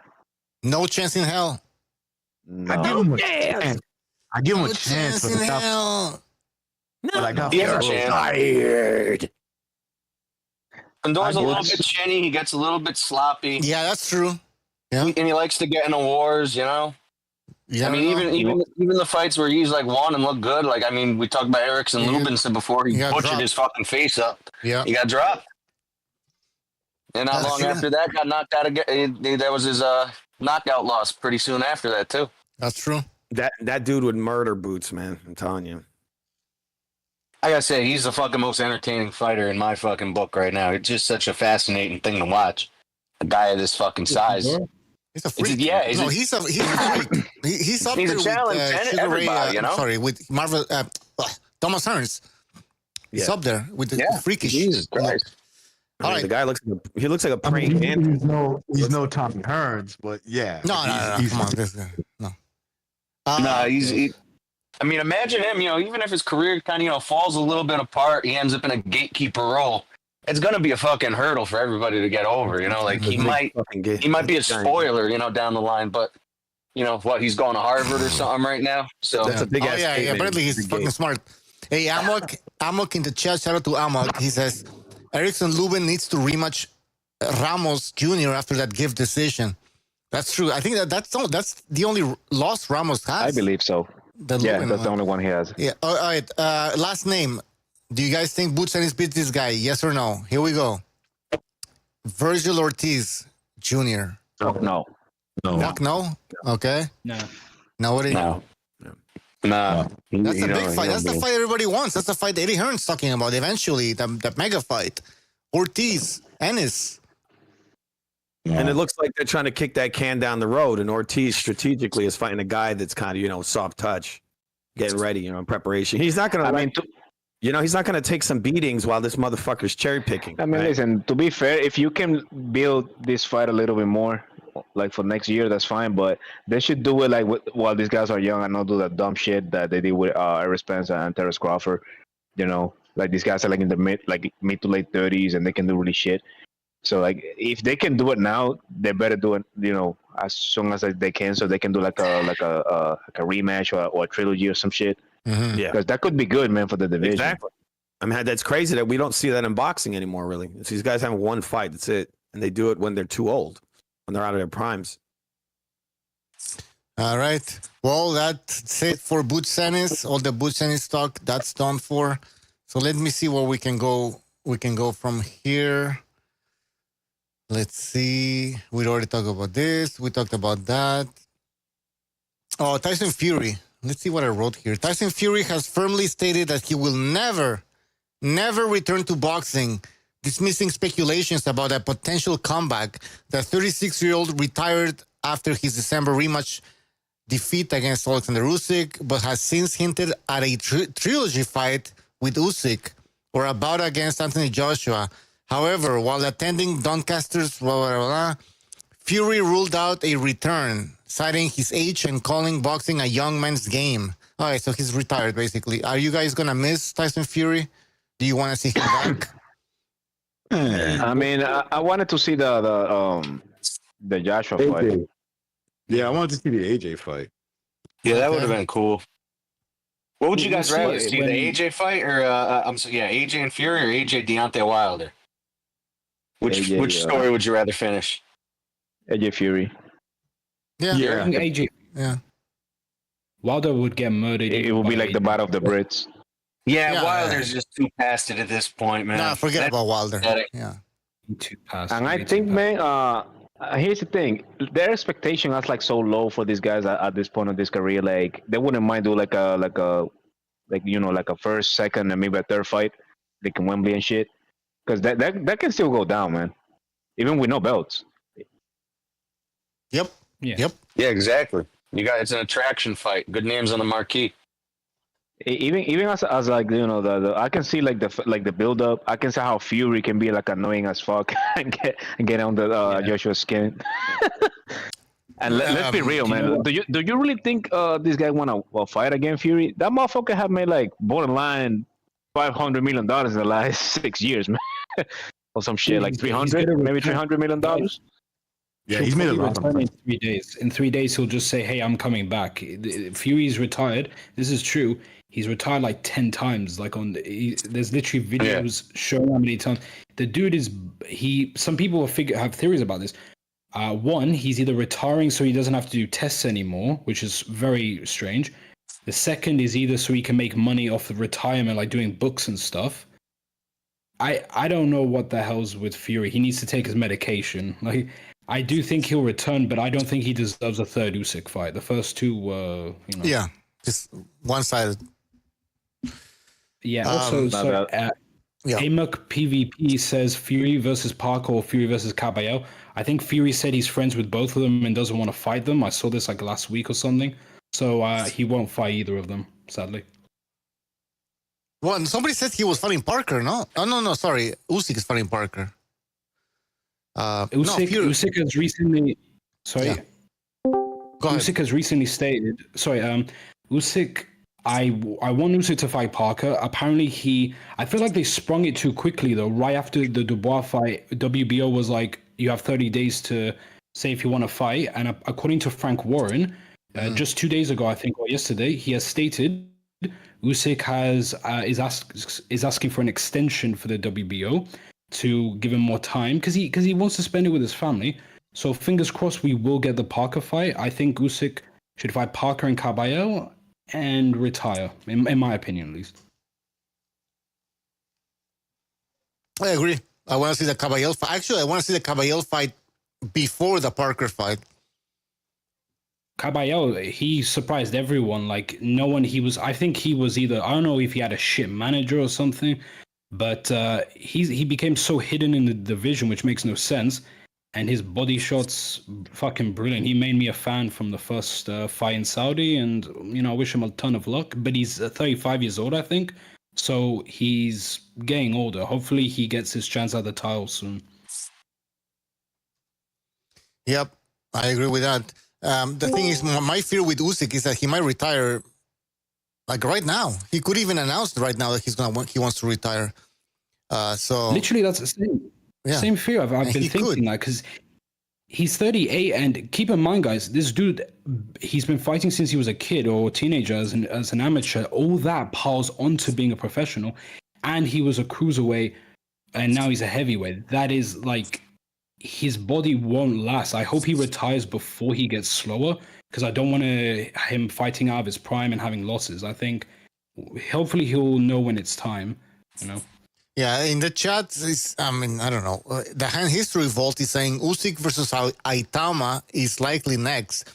I don't know about that. No, man. Itauma. Yeah, after Usyk puts Dillian White in the grave tomorrow, we can all rejoice because Itauma's coming for Usyk's head.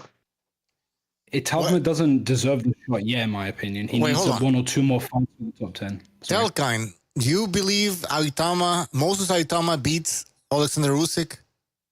I believe he's about to go on a freaking rampage tomorrow. And it's probably going to be Parker versus Itauma for the vacant WBO belt, because we know Usyk is going to duck that with Parker, and so he can recover from whatever injury has happened to him. And let's just be real. Itauma is going to fight Parker, as brought up by Frank Warren, in case if Usyk vacates. All right, we have in the chat, the Pigeon is laughing at you. He really is laughing at you. He doesn't. Your predictions. Itauma's going to shit on the division, and everybody's going to take over. He's the next Mike Tyson, basically. Yeah, young. He definitely is on up there. He's doing good. I think. He's a junior world champion, just like Tyson was. Do you know? I'm actually wondering if. I'm wondering if Itauma will win by uppercut, because I've noticed Dillian White really is against the uppercuts. I've noticed, which is a bit odd, but yeah. Yeah. All right. Well, that's a great fight tomorrow. Hey, we haven't mentioned what's his name again? The featherweight champion from the UK, from England. Jesus. What's his fucking name? Nick Ball. Nick Ball. What do you guys think? Give us your British take on this fight. I'm not British. I'm from Cyprus. I just have a British accent. Oh shit! What the fuck? You're from Cyprus? Okay. Yeah, man, bro. It's 3 a.m. right now. I just got off work a few hours ago. You sound British. Jesus. Yeah, I was born and raised in the UK. That's why. Oh, okay. But Nick Ball, he's good, man. I like, as a short guy. I'm 5'7". I'm fucking short. But Nick Ball, he's got a really cool style, like a little bit of Mike Tyson. He bobs and weaves a lot. He puts on great shows. He's very good in my opinion. He's very exciting. Him and Isaac Cruz are kind of like they're kind of like our modern day Mike Tysons, because they're shorter than everyone in the division, basically. Yeah, so we had the NPR here a few hours ago, I guess, and he was saying he sees some Mike. I don't know exactly. He referenced Mike Tyson when he was talking about Itauma. So that is pretty interesting. How tall is Yeah, you're really listening in. Damn. How tall is that Moses? 6'4", 6'4". He's big. 245. Yeah, he's a big dude. He's only 20 years old, by the way, guys. Think about it. He's already 20, guys. Yes. Remember when we heard about Joseph Parker showing up into the boxing scene? He was like 23, 24. Oh, he's a young heavyweight. This guy's 20. 20. He's a fucking kid. Yeah, he's a big guy. I think Jared Anderson's 20 and 21 as well, I think, as well. Jeez. There's potential, guys. There's potential. But he could lose tomorrow. What's up with his head? Why is his head so big? I have no idea. Like, either that or White has a really tiny head. Yeah, we have NPR. Can you give us your take again on Moses Itauma and what you said about comparing him to Mike Tyson? Yeah, sure, man. I wasn't saying he is like Mike Tyson in terms of style. What I was saying is that everybody's eye is on him because he's getting these incredibly fast knockouts very early in his career, and he's knocking over like bowling pins 1, 2, 3. Mm-hmm. He looks to me to be a kind of a better boxer. I mean, Tyson wasn't a boxer, right? Tyson was an amazing boxer. How was he not a boxer? Yeah, I just think Atama's a bum, bro. Atama's a bum. He's not doing Let NPR finish and then you can... Hold on a second. So sorry, bro. Sorry. Okay, so Mike Tyson, for instance, did he have something in his drawer, in his toolbox, like as far as like an amazing counterpuncher? He was not an amazing. He was an amazing counterpuncher. Amazing, one of the best. Yeah, he was. Yeah, he was the best. Okay. He was the best. Let me retract that. Let me just say this: all eyes are on him because he's exciting, and everybody, and he's going through these guys like bowling pins, and nobody has seen that since Tyson. So they're all excited about that. I don't see Tyson with him. I see a guy who tries to box a little bit, who's got some decent athleticism, and I think that's really what's catching these guys. And he can punch, And for the heavyweight, some people in the chat are agreeing with NPR. Mark says Tyson was not a boxer. NPR is right. Yes, he was. What is a boxer? It's a debate. Yeah. He boxed on the fourth foot. Let me ask you this: Did Mike Tyson, was he known for a jab? Because I'll tell you something, I've never heard of a boxer that does not have. Yeah, the good jab. Very good jab. Mike could knock you out with his jab. That's how hard it was. He's a hard jab. Mike was a great fighter. Mike was a great fighter. All right. Yeah. So look, a very good jab. When you say good, was it a sophisticated jab? Was it a high-low jab? It was a sophisticated jab. Yeah. He had a very good jab. Did he have a double jab and then a hook from a long distance? A hook Dude, you have to understand. Dude, he didn't have crazy long arms, bro. He's not going to do what Vladimir Klitschko did, but he had a very, very good jab. The way he went into it. I don't really think you watch Mike Tyson, man. But Mike Tyson used to close distance with his jab, make guys chill up with his jab. Yeah, like what the hell are you talking about? Dude, he would speed box. That was speed boxing. Mike did speed boxing. Yeah, he's so intelligent and shit. Let me ask you this: if Mike Tyson was not coming forward, hold on. If Mike Tyson was not coming forward, was he an effective fighter? This guy was. I'll tell you this, guys. When Mike Tyson got tired, he couldn't outbox anybody though. That's a fact. But he did it against He did against Once he got tired, there was no jab, there was no nut. I mean, this guy was. I mean, his boxing skills were. Once Mike Tyson. Yeah, what about the when he got tough, he got butt broken. He got butt broken. Dude, everybody had to cheat. Everyone had to cheat the fuck out of Mike Tyson. Yo, listen, bro, what about the Galata fight? Listen, Galata was 600 plus on in that fight, yeah. Galata. Yeah. For that fight. And Mike Tyson finished him in 2 rounds, bro. I mean, that was the post Mike Tyson. That wasn't even like during prime Mike the Tyson. Tyson circus fucking years after the Holyfield fight, after coming back after the listen. And Galata. That dude had to quit. This guy quit. This guy would low blow to quit the fucking fight. But Listen.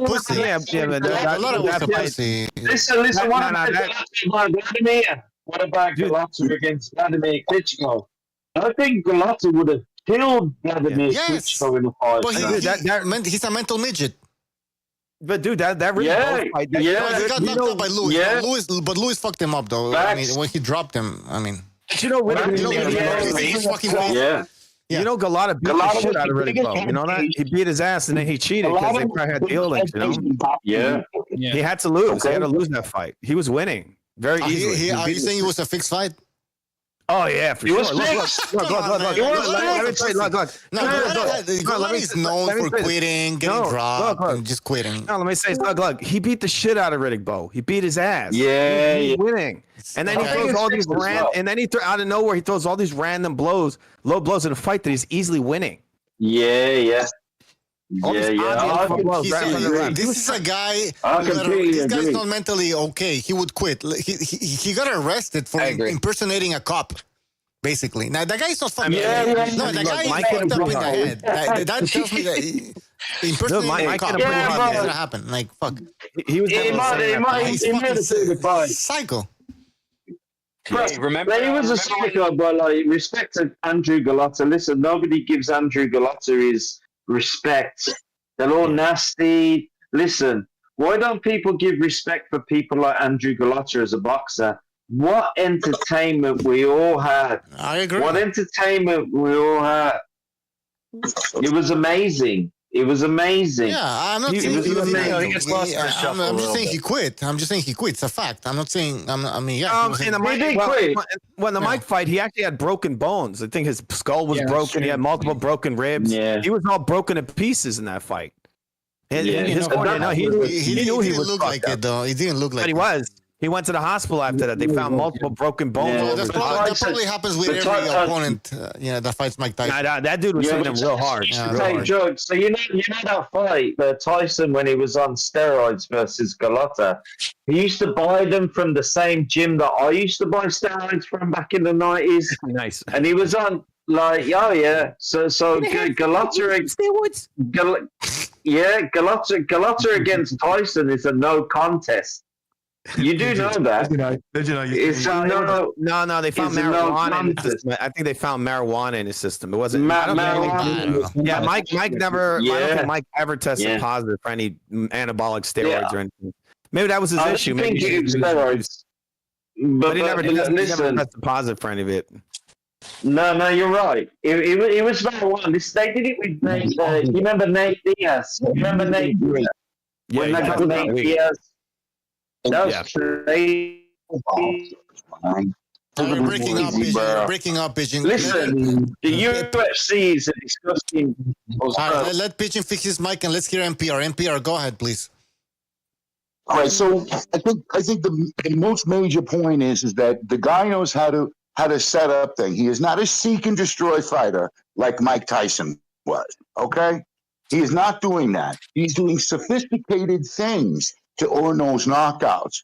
He is winning hand battles to earn those knockouts. He is taking step backs and counterpunching. He has an amazing check hook. And you could see it again in fight after fight after fight. He's beating guys that are physically bigger than him, which is very cool. Like Mike Tyson did. So when you say, what's that? And so he beat guys that are way bigger than him. Like, Distal Thomas huge. He's knocking things out very early on, and he's winning fights very clearly, and he's doing that at a very early age. And so this is why people are excited about this guy. I have him knocking Dillian White out in 5. I'm calling it. That's my opinion. You might be right. You might be right. You know what I'm saying? You could be right. Take it with what you will. He's definitely right. He's right, but also White's chin is basically, I guess, from all the wars he's been in, he's just not as great as he used to be. So I'd say Itauma, probably even less than 5, maybe even 3 rounds for him. How many people have stopped Dillian White by stoppage? Just remind me, because so we have Fury. Who else? Joshua, a long time. Yes, like 10 years ago, probably, man. Yeah, and I think Povetkin, right? Povetkin. Oh yeah, yeah. You're good point. That was a great knockout. I think that's it. Yeah, that's 3 fights. Keep in mind. Yeah, but the rematch. Remember, Povetkin lost after he got I think he got COVID or some shit. Yeah, that's true. Povetkin, though, keep in mind, he was out of his prime when he fought White, but that uppercut was brilliant. I was using that in the gym. I was trying to. It was beautiful. The second fight, Povetkin, despite having COVID, having the shit lungs from COVID, Povetkin actually, I think, knocked White down once or twice. And again, Povetkin way out of his prime. So this, I think, possibly less than 5 rounds, Itauma could destroy him. If Itauma knocks out what's his name, Dillian White, he's up there with Povetkin, Fury, and Joshua. Yeah, I wouldn't say that. I'm saying in stopping him. Yeah, I mean, it puts him in the league, man. But he's it puts him in the league, man. Yeah, because in the Dillian White's head is the perfect journeyman in itself, right? You knock out you knock out his head, right? Yeah, or gatekeeper. I meant. Yeah, you knock off his head, you have world title opportunities, possibly. Now this is an old Dillian White. But he's in the best shape of his life. We posted a picture. I'll try to post it again. Yeah, he looks like he's in shape this time. Itauma finishes him early. He's probably most likely gonna get a world title shot one way or the other. He looks like an orc with a pea head. He's got a little tiny pea head. It's really weird. Orc. If he struggles with Dillian White, it's gonna be pretty horrible. But I see Itauma just running right through the rest of the division. Outside of Kabiel, those are the 2 biggest threats in the division outside of Usyk. I think obviously he's a young guy. I think almost anybody could beat him in heavyweights. All right, this guy. So FUTV, if Itauma knocks out Dillian White, are you gonna be impressed, or are you still gonna be like, nah? No, not at all, not at all. I think he would just be doing what he's in a lot of ways. He's kind of a throwback fighter. He's doing what he should do. If he knocks him out, that's what he was supposed to do. The fight hasn't played out, so you can't say you're not going to be impressed either way. He's a humble kid. And the thing that gets me is he's a humble kid over everything else. Look at the screen. That's Dillian White in shape. If you compare him to previous appearances, he looked the last 2 fights he was fat, chubby. I mean, he's in decent shape. Thomas praying because he's like, please don't hit me. I hate getting hit. Dude, Itauma, I hope Itauma takes care of himself mentally, because I hope I don't rock the boat by saying this. Our new 4 kings. Remember years ago they said we were gonna have 4 new kings: Tank, Haney, Ryan, and Tio. All 4 of them are batshit crazy in my opinion. They all got mental issues to a degree, and it makes me wonder. Don't forget Shabor. They threw him in there too. The boar, Shakur, the boar. Yeah, the whore. Shakur seems he's on Twitter a lot and shit. Sometimes he's okay, but Shakur Twitterson. as well goes off the deep end. Shakur Twitterson. And it scares me. He's the best of all. I like this Virgil and this Virgil shit talk with Xander Zayas going on online, bro. That's happening. I'm not gonna lie to you, recognize, but that's a duck, bro. Virgil pulled receipts and everything. The man said, "Don't talk to me until fight me in Puerto Rico." Why the fuck would Virgil fight you in Puerto Rico? I didn't know he said that. Well, recognize. Remind him that why Boost didn't fight Virgil, because he said you were at 154 and I'm at 147. Yeah, and now that they're both at the same weight class, what's the excuse? So wait. What's the excuse now? Now that they're the same weight class, what's the excuse now? I need 2 Tuneups. I'm so glad you said that. I'm so glad you said that. Boots says something. It's part of the deal. They're waiting for Virgil in February. Did he though? Because they got called out for that not being true. Yeah. No. This is what that bitch ass nigga said. He said, well, "You are not. Who are you to tell us when we're gonna fight?" So That's basically, that is what his manager said. He said there is no offer. I mean, look, Dirk, you got to understand. The guy said he wanted 2 tune-ups. How are you going to say he said he wanted 2 tune-ups? So how are you going to say he's ducking him? That Virgil's ducking him. Even though the guy from his own mouth said he wanted 2 tune-ups. First of all, I have the post on here somewhere. I go have to scoot up and find it. Here he goes, right here.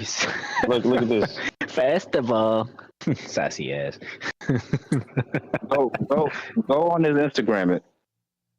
I mean, Fake dude, Eddie Hearn not fighting Boots at all in January or anytime soon. We have no offer. We said yes 3 times prior, and he backed out. Every circus needs a clown, and sorry, we are not in this circus. Boots needs Virgil. Virgil needs no one, let alone these childish games. If you want to make a fight, stop the fake negotiations and drama, as I have not been contacted once. And if you think a deal is being made between promoters without me, then you're clearly cracked out. Everyone knows in this sport, if there's a deal to be made, I will sit at the table and make it. I don't play around and most often get a right deal in the first 15 minutes or we move on. No one tells us who to fight or who or will, period, or ever, let alone another company or another fighter. You see? Look, Eddie Hearn made it pretty clear. Golden Boy in the zone. Yeah, he did. So obviously, you believe Eddie Hearn now.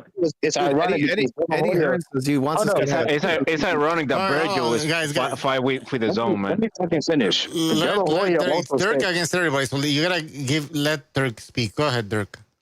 De La Hoya said himself they want that fight in February. So obviously De La Hoya and Eddie Hearn are on the same page. It seems like De La Hoya and that manager of Virgil are not on the same page. That's what it looks like to me.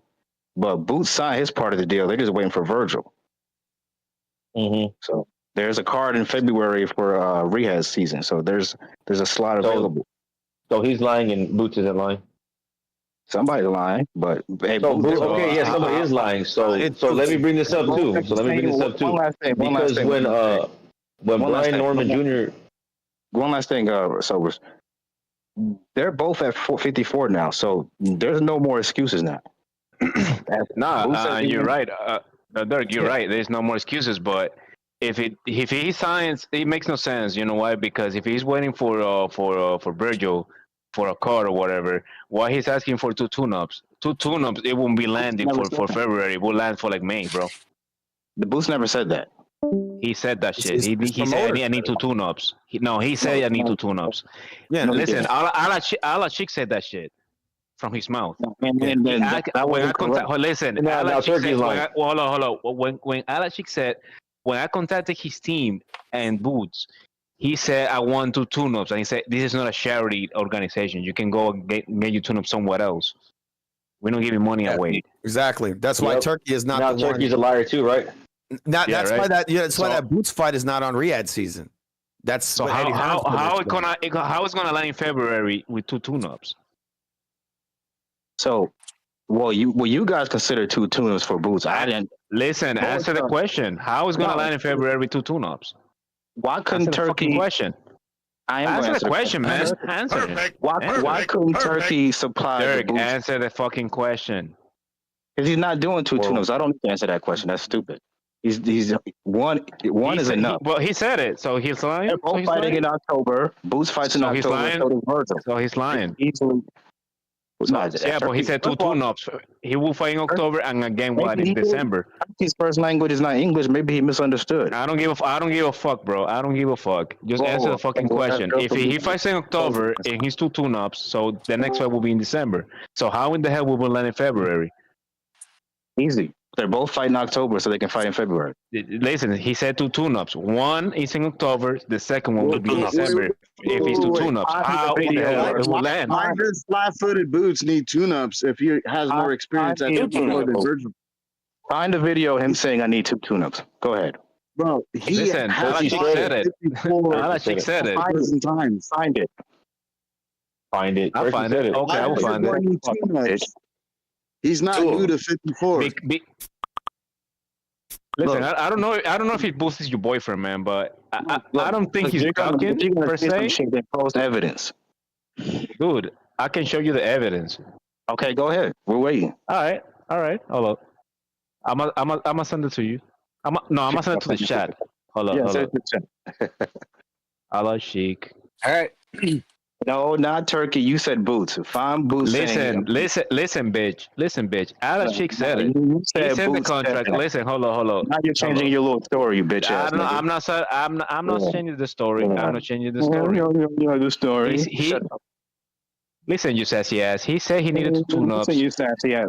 All right, guys, let's not start dropping insults like that, man. We don't debate boxing. Let's keep it boxing, but like, bro, you gotta stand on it. Post a fucking video, motherfucker. I will post a video when Allah Chick said that shit. All right.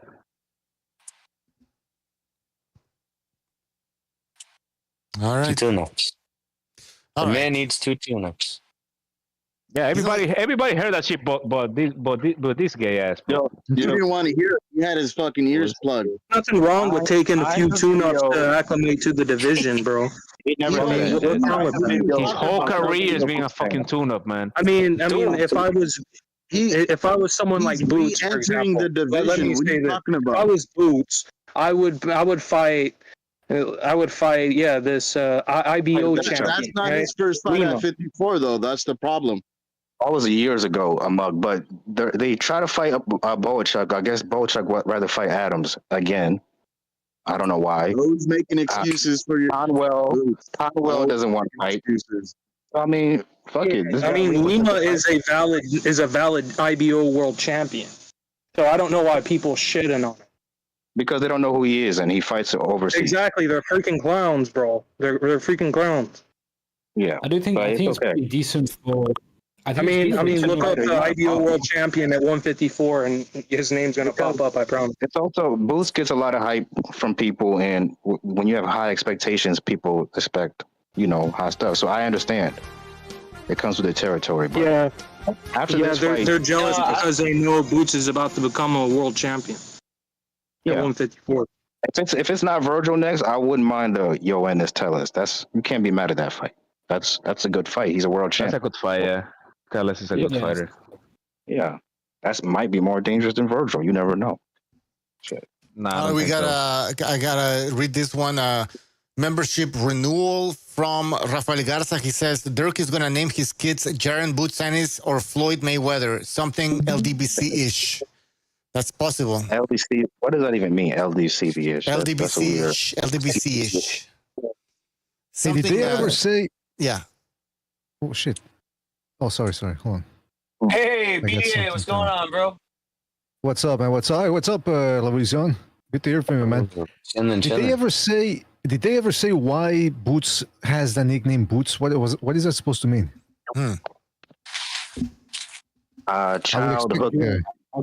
Childhood nickname, but it wasn't with a T. It was with a P, and I guess people overheard with a T. Oops. So they just Oops. Oops. Yeah. Oops. I still maintain it had nothing to do with actual boobs. Well, when he was on the come up, when he was on the come up, I used to call him J-Ron. I think that's a way cooler nickname. I don't know what they say. I mean, listen, childhood nicknames, they shouldn't be used in boxing. That's within the family. You should keep that in family shit. Chunk. It's gotta be something. Chump? I thought Ennis was stretching Derpy, and they were knocking. Come on. But you always gotta go with the stretching, man. Hey man, amongst favorite term is girth. I swear to God, I've never heard another grown man. I've never heard of a grown man. Not when Ennis was inside of you. That was your favorite term. I know that's kind of true. You do always use girth, Amok. Thank you. Yeah, I always the one I hear him use often is stretch. Everyone's always getting stretched, and he's not talking stretch now. He's talking about something else getting stretched. He's projecting. Just saying. Yeah. Why is he projecting? He's got a big dick. Is that what you're saying? I'm projecting, but he's acting like a male groupie. Yeah. You trying to tell us he's from Philadelphia? Hey, some fucking. That's true, Philadelphia. He ain't got a big dick. He ain't from Philly. Yo, I got some dumb, funny shit about childhood nicknames. I was watching real quick. I watched this fucking true crime documentary about this murder, right? And the guy who got murdered, he had a son. His son, the nickname was Chunk. They called the baby Chunk. And there's like mad video, like the prosecutor, like, and now Chunk will grow up without a father. Like the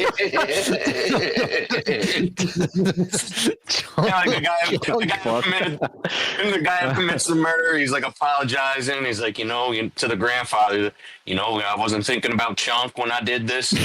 No, that's not true, man. Like a little chunky, little chunky.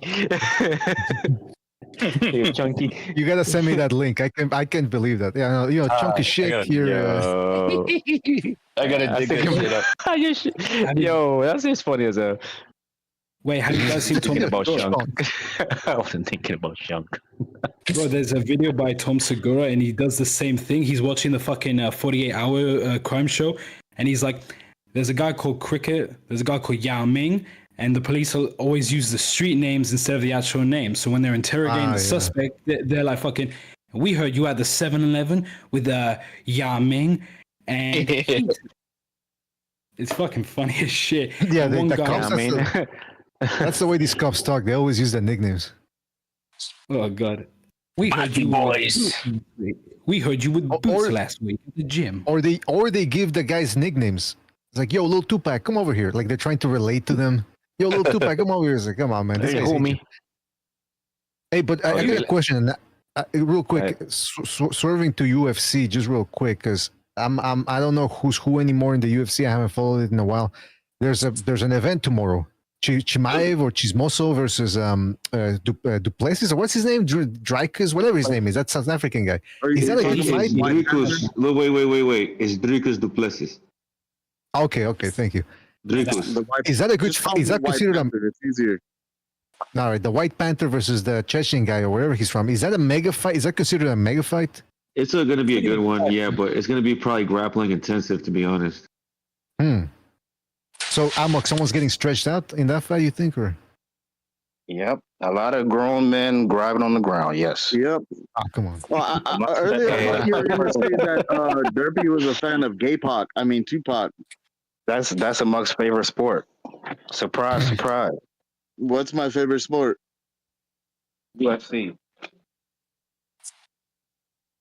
Yeah, exactly. Technically, it's MMA, not UFC. I think my favorite sport right now is Muay Thai. Yeah. Come on. What's your favorite word? You're an MMA fighter. They come to lynch or get lynched.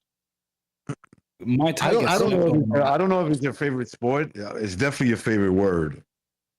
Muay Thai. Yeah. Muay Thai tactics. Well, at least those guys come to fight and they get paid for like a bag of beans or a bag of rice.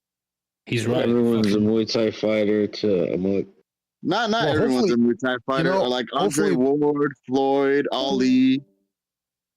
Hopefully boxing gets to that point, man. Hopefully boxing gets to that point where these guys get paid peanuts. Because listen, we gave it to them their way. There, man. Yeah, they had it their way. They had, the $5 million paydays for a tune-up, this and that. Now it's time to go back to, cutting the costs, going back to the coupons. You want to get paid, you got to fight the best. No more tune-up for 2.35 or 2.5 mil. No, you're right. I think I don't want it to be very low. You know how fucking Dana White barely pays like some of his fighters? That's what I have a fear that he's going to do that when he goes to boxing. I think he's going to find prospects and pay them fucking peanuts. I feel I want it to be a little bit better, but you are right. The top of the game should fight for less though. Are we okay? We just did a line. Pay these guys less. Are these fights actually going to happen more often? How does that work?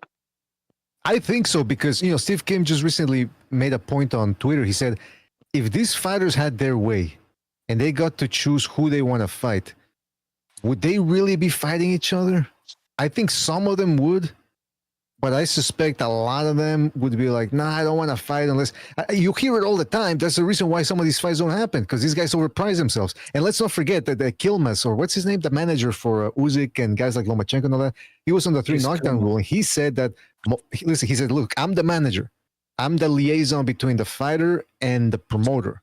If the fighter tells me I don't want this fight, or if he tells me I want this amount of money, and that's not possible, all I can do is tell the promoter, and if the promoter says no, that the fight doesn't happen.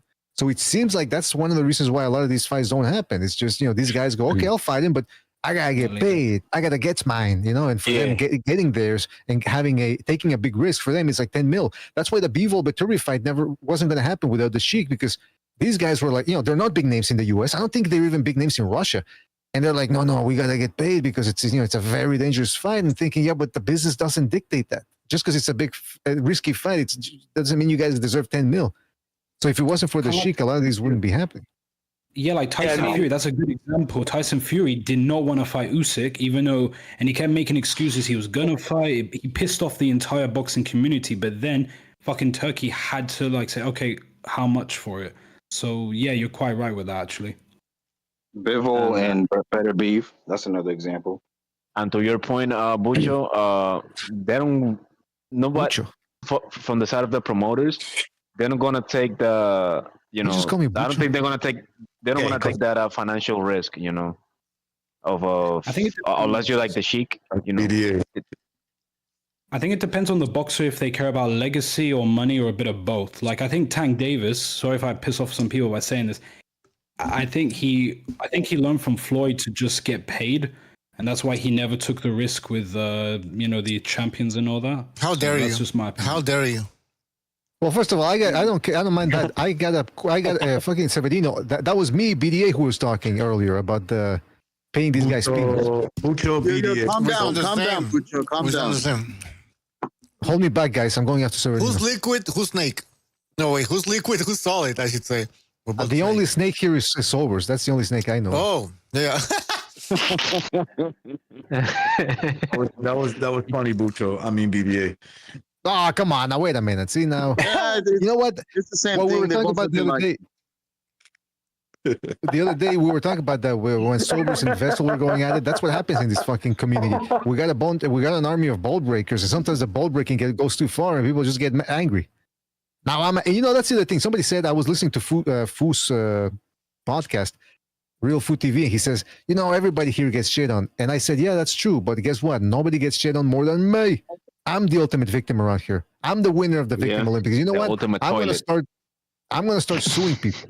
I'm gonna contact Rayful Shapiro and we're gonna work something out because I've had it. Someone's going down. Wait. Somebody just took away the BDA sound from the sound, little sound effects. Well, I got that shit muted, so if you play it, I don't hear it. So come on, man. Why you did that, man? Well, the other day, speaking of that, Sobers was doing a stream. By the way, Sobers, that was a great stream yesterday. I didn't finish listening to it yet, but like 4 hours in, that was a good stream. Every other 2 seconons, somebody's playing the soundboard, me saying the style, the N words. I mean, it's nonstop, man. Yeah, it's a bit much, right? You know what? I don't know if you guys remember in Waco when they had the Waco siege and they were, the alcohol, tobacco, and firearms. They were blasting Metallica towards the compound. Nuts. Forget Metallica, forget anything. Just play them Sobers' soundboard. That'll drive you insane. Was that before they burned children alive? Yeah, that was way before Hey, that was way before. Legal. I want to hear the lawyer, Lion Legal, always with interesting things. Lion. Take it away.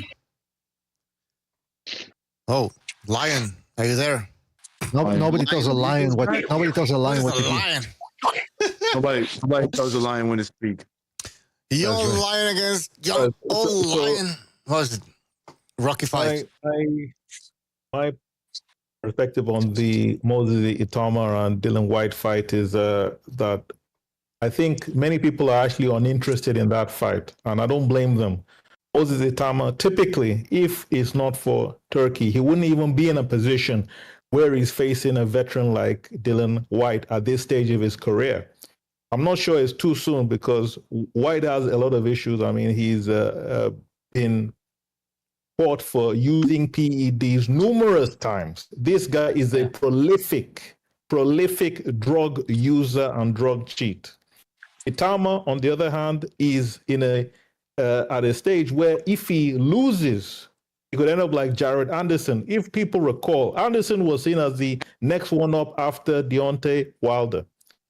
His promoter said that They told him, do not take the fight with Martin Bakoli. This is not the one for you to take at all. But Turkey offered him so much money, so much that he said, why not? Yes, I will do it. And he completely derailed his career. Yeah. So that is the caution or the consideration they have to take. Is Itauma that good? I'm not sure. I doubt it, but I don't even know if Dillian Whyte will be the one to expose that fact. Yeah, but White's not. He's never been the most technical boxer, White, and doesn't have a great chin. So I think Itauma could win. But you're absolutely right. There's an issue. Boxers shouldn't be fed too quickly, especially if they're prospects. And when I saw Jared Anderson find Martin Bakoli, I was like, great for Anderson. I want him to go higher. But even I was like, I think he's skipping a beat here. And yeah, you're right. They fed him so fucking quickly. Jared Anderson he doesn't seem like he wants to box anymore. Most like I will also say that Turkey is putting boxers in a terrible position, because if you look at what's his name again, Shakur Stevenson, the way that he fought was terrible compared to the way that he usually fights. Yes, he may not be fan friendly, but he's preserving his health by blocking shots, by getting out of the way. Instead, you could always become a commentator. Huh? What?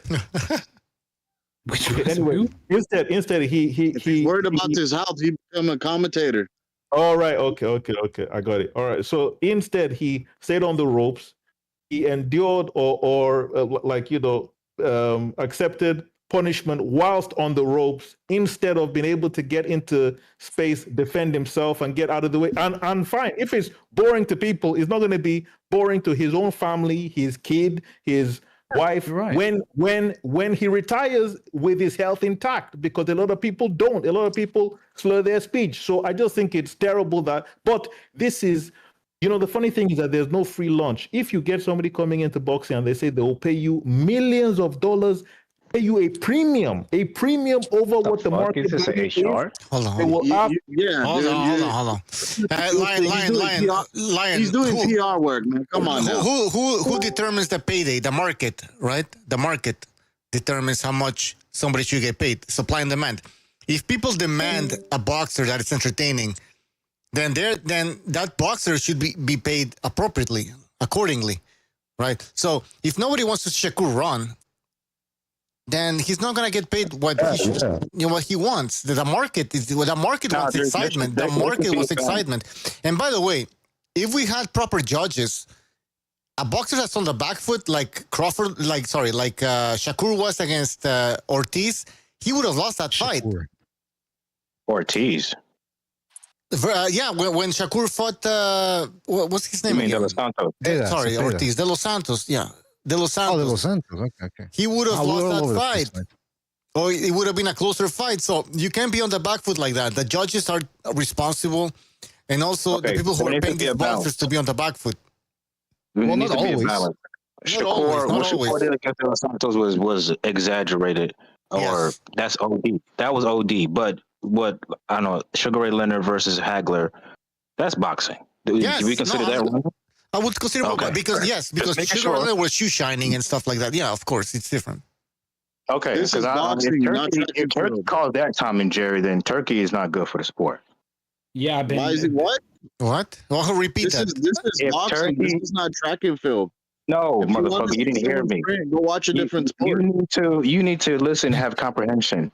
I said if Turkey calls what Sugar Ray Leonard did against Hagler, Tom and Jerry, then he's not good for the sport.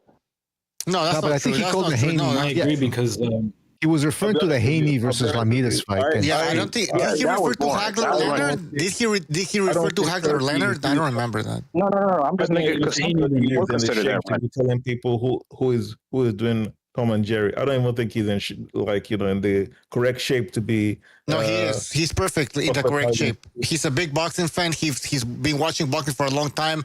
I think he's been watching boxing since the 90s, and he remembers the big fights. He's more of a fan of the heavyweight division, to be fair. I don't know how much he knows. And I'm pretty sure he was actually paying, not like some other people. He was actually paying for fights.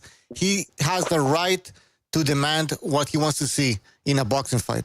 Go ahead, Lion. Are you saying he wasn't? Oh, he just left. Well, hold on. Are you saying who, Lion? Yeah. Are you saying that Sheik didn't have the black box in the 90s? Is that what you're saying? Exactly.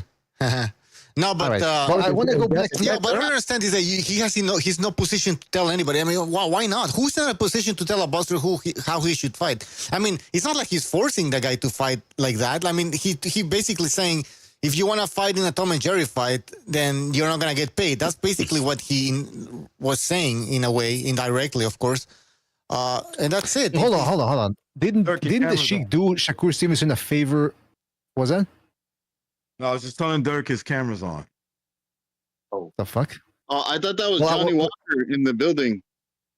What I was going to say is this. Shakur Stevenson, no, excuse me, the Sheik actually did Shakur Stevenson a favor because he did Shakur Stevenson a favor because remember, when he said no more Tom and Jerry fights, and people ain't, but there were a lot of people on Twitter saying, "Oh my God, he wants."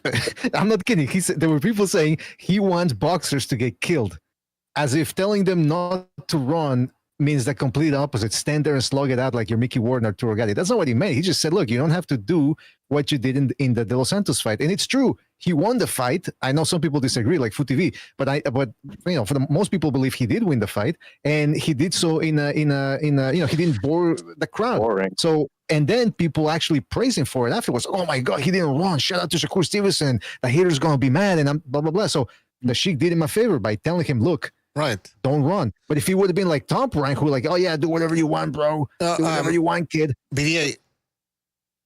Is Shakur gonna get brain damage now because the way he fought against Cepeda? I'm wondering because people talking about brain damage and I'm very concerned. Is Shakur Stevenson gonna get brain damage for fighting the way he did against Cepeda? Please tell me. There's a reason why. There's a reason why Ali and James Toney, because people say, how come Ali and Toney were considered movers and defensive guys, but they ended up having, you know, what the issues that they had.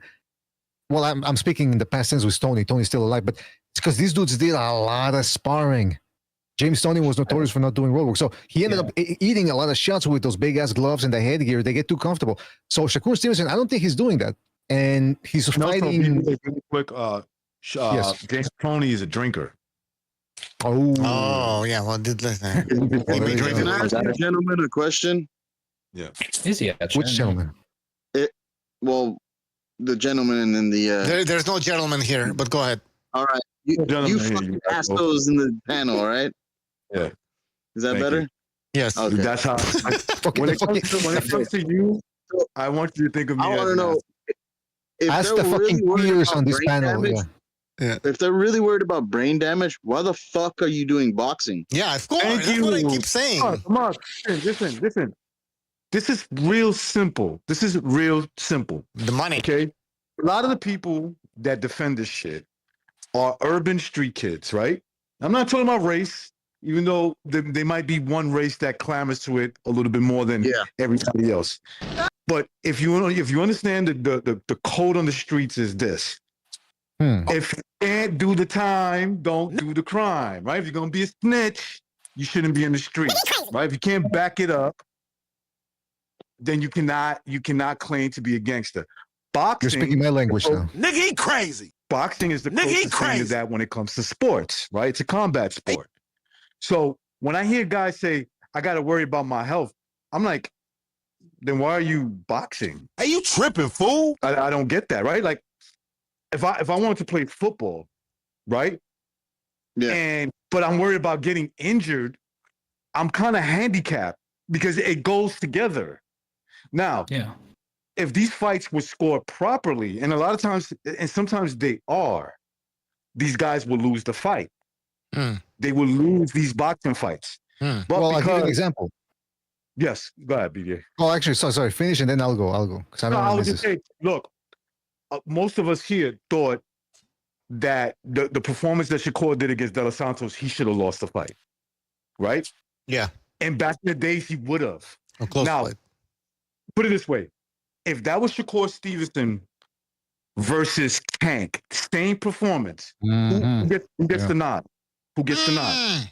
That's what somebody told Shakur Stevenson online. He was doing an Instagram live or something, and he was talking with people, and some dude came on. He's like, man, if you fight that way against Tank, you ain't getting the decision, bro. And then Shakur Stevenson doubled down and he said, ain't no one going to change the way I fight. I'm going to fight the way I want to fight. And it's like, all right, well, there you go. You're going to get robbed one day. You're going to get the decision taken away from you one way if it's that close. Because I don't think so. They're always on his side. I'm not saying that Shakur... Not against Tank, I don't think. I'm not saying Shakur will put on that same performance against Tank. I'm not saying that because styles make fights, right? Mm-hmm. And I can see where Shakur can give a guy like Tank problems. But I'm saying if you just put that same performance, he loses. And it's Tank and he's backed by the people he's backed by, and it's Shakur and you're backed by who you backed by. You know, where it's a stalemate, right? It's like you got 5 guns, I got 5 guns. How about this? Let's not all kill each other and let the fight play out the way it plays out. Okay, fine. We're all gonna make some money. Doesn't Tank give you the vibes? Shakur loses he loses on the scorecards. And it would be very easy to and if anybody cries about why did he give it to Tank? Very simple. He ran. That's it. It's very simple. They'll say he ran. I can Tank see fans him. would just easily say 2 words. He ran. End of discussion. So we seen Frank Martin outbox Tank for like about 5 rounds. Mm-hmm. And that's a dude that started boxing at 18 years old. Pretty we sure. saw Frank Martin get knocked out too. Yeah, but that's what my point is. Frank Martin's not on Shakur's level. But don't forget, he actually avoided Shakur 2 fight Tank. But that's another story. I would think I would do the same thing, but still. But Dirk, I'm not saying that Shakur would do the same performance against De Los Santos. I'm not saying that. I'm saying hypothetically, if he did, he'd have lost. Right. Yeah, that's true. That's true. But I just wanted to go back to something you were saying about that, about the and what Butch also was saying about the runners or the people backing up. You know, if you're backing up but you're landing clean shots, because that's the thing. When we talk about the ass style and the back foot bitches, it's not just whether you're moving nonstop, it's the punching output and the clinching. Those are the 3 main culprits. But if you're backing up and you're like Mayweather versus Baldomir, he was snapping Baldomir's head back with shots. So it's quite like you can't say the guy's just running because there's also some punching in between. I didn't like it because he did move excessively at times, but he did enough clean punching to go, okay, he outboxed him. Maybe that's a bad example because I haven't seen the fight in a long time. Anyway, that's the one. That's the one. Hitchens, Cambosis. Hitchens and Cambosis. Yeah, Hitchens Cambosis, where he would stand in the pocket and counter. Now, Oshaki Foster, I've often referred to him as Shakur Stevenson light because he does a lot of the same moves as Shakur Stevenson. He'll actually leap back. And you saw what happened to him against Rocky Hernandez in Mexico. Rocky Hernandez was pressuring him. Oshaki Foster's leaping back all the way to the ropes, and then he's clinching. The referee said no clinching. So Oshaki Foster was forced to fight, and he didn't even know it, that he had it in him to stop Rocky Hernandez. And then we found out that if he would have gone the decision, Rocky Hernandez was ahead on the scorecards. And then let's look at what happened with Oshaki Foster against Conceição. Not a whole lot of punching. If there was a lot of missing. There was a lot of leaping back, a lot of clinching. And he didn't get the decision. And people complained, oh my God, how he got robbed. And not that long before that, a lot of people were saying with Lomachenko-Haney, that wasn't a robbery. It's the it was a close fight. Could have gone either way. And they were saying there's no such thing as robberies. We even had people calling in saying there's no such thing as robberies because the judges always get it right on the money. Yeah. Now all of a sudden there are robberies. So what I'm saying is, long story short, if you're fighting in a negative style and you're not the A side, don't be surprised if you don't get the decision. Yeah, they won't give it to you. Yeah. They will not give you the fight.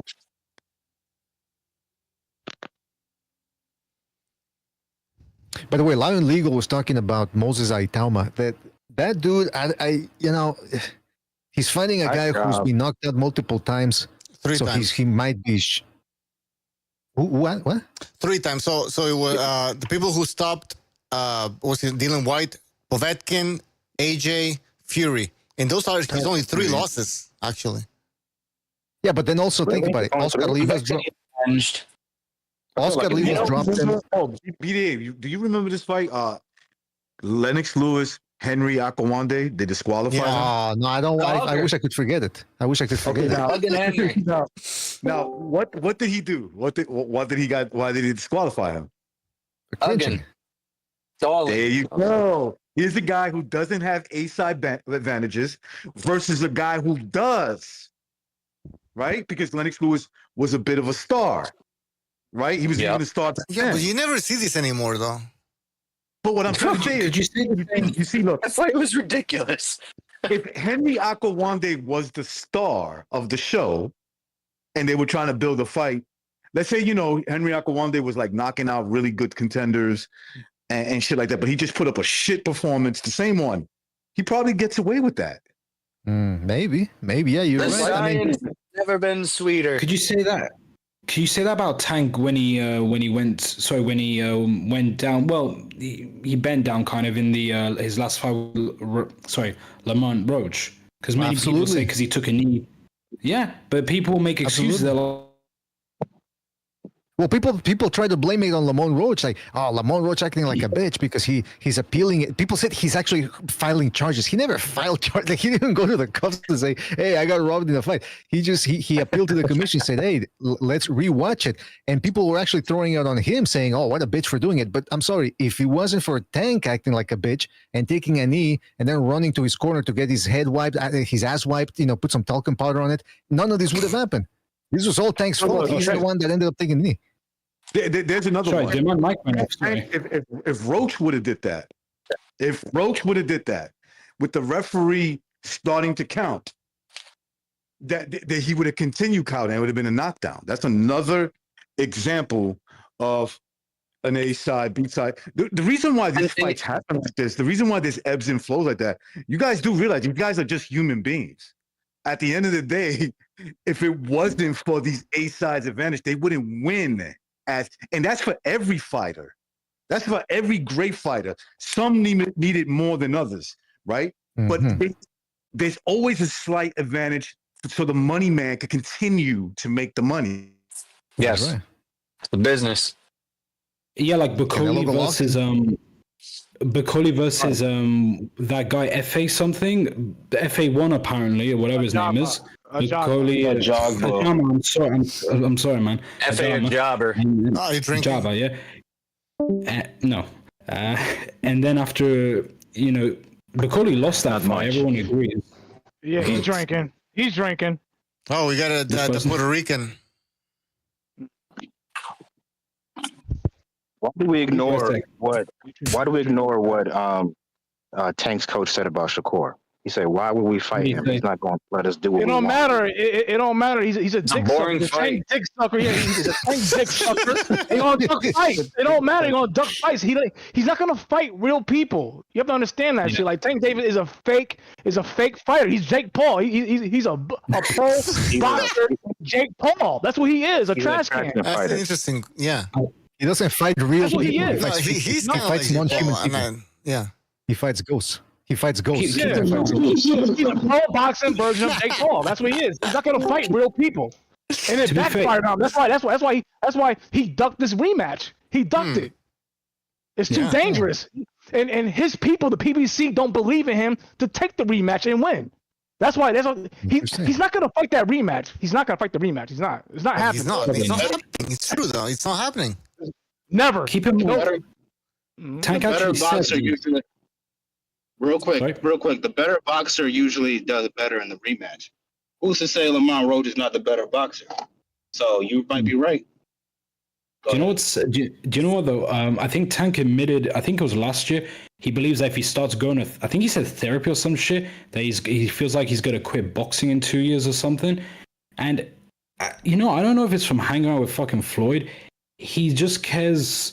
Tank never cared about legacy, and I think he's ruined his legacy as a boxer by not fighting. He could have fought Haney. You don't want a legacy. He nenever wanted that legacy. He never wanted that. No, fucking Floyd told him this. Floyd told us so many times. Floyd's a fraud too. Floyd's a fraud too. Floyd said. That is true though. I mean, that's true. You're listening to a guy who fucking he's not as good as Floyd. That's the problem. Yeah, he's not as good as Floyd. You let me finish. Floyd literally said, there's articles of this, we're not in a rush to fight Lomachenko. And what happened?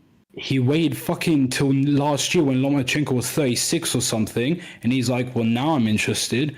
Bro, come on, man. Fucking milk. Listen, the writing was on the writing was on the wall about Tank Davis for that, at least the last 4 years. I mean, it's just if you paid attention, you were gonna see that this is where gonna go. I don't believe though that he's gonna stay retired. I mean, he's the biggest star the PBC has, and they're gonna probably try to entice him one way or the other. Remember, these guys are volatile people. Like they got volatile mentalities. Like Tyson Fury, one day he's retired, and then the next he's right back in the game. So I don't believe he's retired. BDA, he's not gonna come back. You wanna know why? Because it's a global reset in boxing. Now when he comes back, he's gonna have to fight somebody. Cause like who else? When he comes back, who he's gonna fight? Who's gonna fight? Cause maybe maybe he'll fight you. Oh man! No, you know what? Hey, by the way, did you? He's a fucking. Y'all still on a little midget, and he'll die if I spit on him. He's a midget. Hold on. Did you? But legendary. Did you call or no name hero? I'm gonna keep. I don't like it when people change their names. Did you call the Tank Davis a dick sucker because Teofimo Lopez called him dick sucking lips? Is that what you went for? No. I said Tank's coach is a dick sucker because he's protecting him. Oh, okay. Yeah, that's what that was. Yeah, my apologies. Yeah, he's an employee. He's an employee. But the thing is, he's a dick sucker. So okay. Hey, BDA. So Tank, I'm sorry, BDA, but when Tank comes back, it's a global reset. When he comes back, if he wants some real money, the money that he's been accustomed to, he's got to fight somebody. So who the fuck he's gonna fight? That's a good point. Who? I don't know, bro. But here's the thing: a few years ago, he said, "I'll fight AJ if AJ signs a contract in 2 weeks." He started pissing everyone off. When Tyson Fury returned, it was an awesome comeback, and especially because he came from such a dark place. I came from a dark place too. I actually had kind of suicidal issues when I was in university, so I really looked up to Fury. It doesn't make you a bad person. No, I know. Hear me out. Fury fucking went. What are you talking about? I'm kidding. Okay. Fury went from. You can't handle the truth. Yeah. Okay. It's okay. He's drunk. It's okay. He's drunk. Why do you keep saying he's drunk, man? Why do you keep accusing him of being drunk? He's sounding. He's drunk. Hold on. Let it finish. I am. Sorry about that. Are you tripping, fool? So a few years ago, I used to look up to Fury because he had such a great comeback. Everyone was loving Fury. Then all of a sudden, man, he started making excuses. He was like, "I'll fight fucking Usyk this month." Then he said, "I'll fight Manuel Cha." Then he said, "I'll fight Chisora for the third time." I've never seen someone's stock go so low. Like all the fans really turned on Fury because of this, and it's kind of a shame. So if he comes back, a good amount of fans won't care. That's why I've noticed, at least to a degree. That's interesting. You know why that's interesting, real quick, Bucho? Because the boxing world moves fast. So when Mikey Garcia took that break from with the Top Rank issue, where he had to stay inactive for 2 years because he broke the contract with Top Rank, and then these guys think, "Oh, I'm gonna come back, and everyone's gonna think about me." Blah blah blah. Nah, man, the boxing world moves fast. You might have been a star 2 years earlier, but then another guy takes your place. Or is about to take your place. Hey, BDA. Very fickle. All right, BDA. There's a comment here. Maybe you can address. It says, everyone is picking Crawford. Even Joe Rogan is picking Crawford. I can't wait till Canelo knocks him out and hurts everyone's feelings. He said Joe Rogan picked Crawford. Are you surprised? Rogan, he said he's rooting for Crawford because he's the underdog. He didn't say he's picking Crawford. Okay. Also, he interviewed Crawford, so he probably has a relationship with him. He's just different. He's just different, man. I mean, he's got the Atlas. He has the X factor. He has the intangibles. And I can't wait to see the smaller man use those intangibles. Oh fuck, my throat is hurting just trying to do Teddy Atlas. I mean, look, Canelo's big, but Crawford, he's just different, man. He's just different. Yeah. He's gonna die. He's gonna die on Netflix live on TV. Dumb ass niggas. Yo, I've been saying since day zero. Since day zero, like it's a body bag. You know what I'm saying? Not the game. Body bag. I think it's going. Listen, I said it before. Gonzalo and I were the only ones who picked. Gonzalo and I were the only ones that picked Canelo by decision versus Charlo. Everyone else was saying stoppage. I don't know if Canelo's. I mean, I know Bucho disagrees with me about this, but that he's gonna go for the knockout because he's tired of listening to people's criticism. But he will. I mean, if Crawford gets on his bike, you don't think he makes it to 12 rounds? No, that's going to be really I close. think That's gonna Canelo's be a going to really be close body. fight. I think he's going to be going the extra mile. His legacy is over. No, listen. If he runs with Canelo in this fight, his legacy is done. True. All that hype, all this guy. He's the greatest. Like he's so nice and he's so good and all that shit. If you get, especially what Crawford said about Charlo, all that shit to Charlo when Charlo ran. If you run too, right, you can't say nothing. Right, and you know Your what? legacy is done. I do think Crawford's different from Charlo, in the sense that Crawford, he has that dog, as they say, and at some point he's gonna want to exchange. He's gonna want to exchange, and the way he throws his punches, he's just swinging like crazy. He's wide open, and Canelo's gonna catch him, and that's gonna be his downfall. It should be. Can I say this, man? Let me say this about the whole thing about nobody is gonna go after Crawford if he runs. I'm telling you right now, because if Canelo wins, no one's gonna give him credit for it. It's all gonna be praise for Crawford about, man, what a risk he took. What a warrior at 38 years old, moving up 2 weight classes. That's what they're gonna say. So if he runs, everyone is always talking about how running. Crawford They're gonna say that shit, man. They ain't running. No. That's boxing. Listen, you may be. Let me say this, Butcher. You may be right that maybe he's not built like that. That he's not gonna go out that way. He's gonna really give it a good go, like you said, a good old go. But what I'm saying is, let's say he does back foot bitch and just wants to go the distance. I don't think anyone's going to criticize him for it. Well, not anyone. I think the majority of people, the casuals and the media, they're going to say, "Wow, what?" Because look at what happened between Tevin Farmer and Cepeda. Nobody gave Cepeda credit for making improvements in the second fight. All we heard about was, "Wow, what a warrior Tevin Farmer for going the distance with a supposedly busted arm." Recently, Kenneth Sims fought Oscar Duarte and ended up losing a decision. I didn't see anybody saying, "Man, Duarte, he fought well. He won a decision." No, it was all about how Kenneth Sims, if he would have done a little bit more, maybe he couldn't do any more. Do people ever think about that? But no. So in other words, it's never about what the other guy did well. It's always about what the guy that they were rooting for that lost didn't do. It's coping. It's coping. You know what I'm saying? That's what I'm saying. So I'm saying the same thing with Crawford. If he back foot bitches it, people are still gonna give him credit for taking the risk at 38 years old, two weight divisions. That's sperm clarity. He couldn't get knocked out. That's sperm clarity, because all those dicks, they swallow all the cum.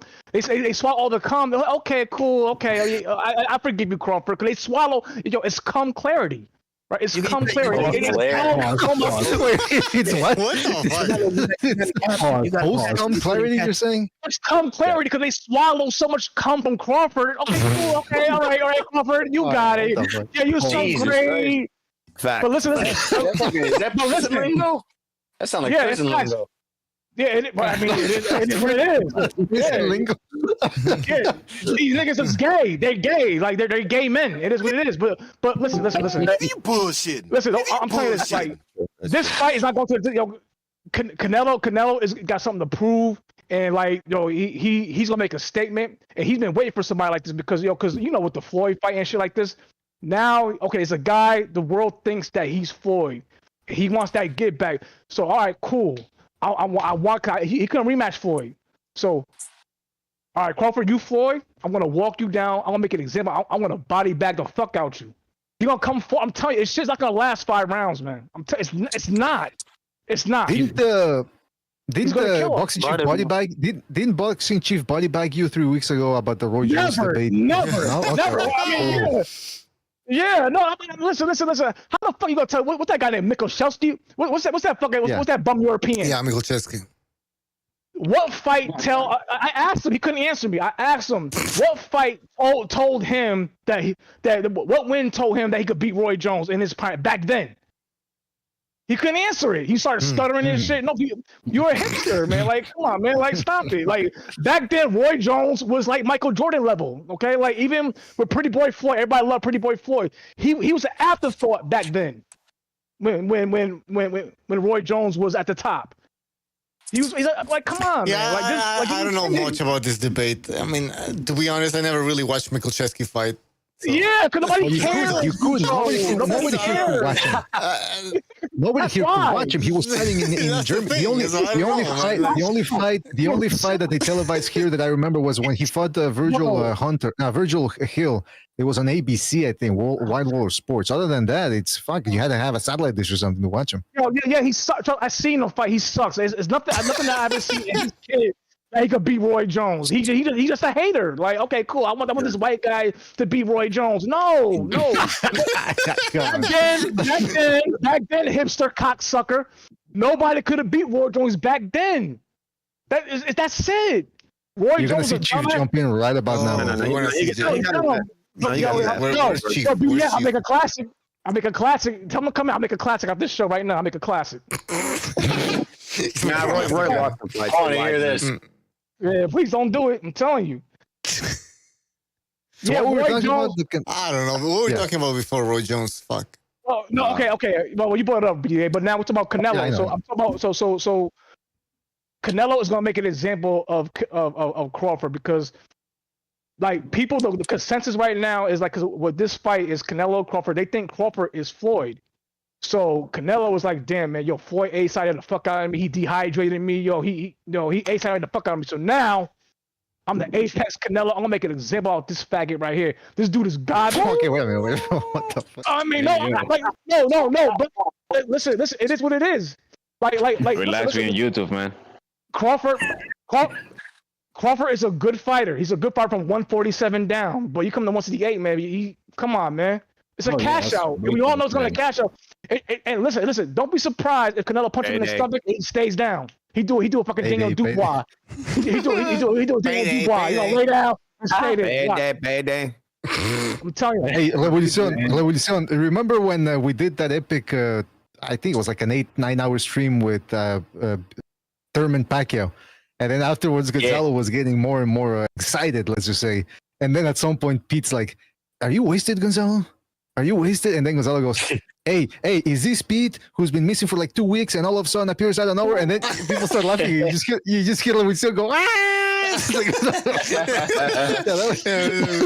That was a good one, man. Gonzalo was on one that night, bro.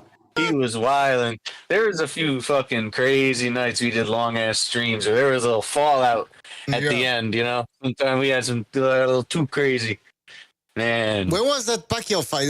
Thurman, how long ago was that? God, that was by 2019. 4 years ago. It's like, it was 2019. It was? Wow. It was 6 years ago? It was pre-COVID. It was pre-COVID, or maybe it was 2020. Not because it would have been during COVID. 2019. It was 2019. Yeah, 2019. Bullshit. God it was damn, you get old. It is true. When you get older, man, the years go by fast as fuck. Yeah, they do. Oh my God. It didn't seem that long ago that fight happened.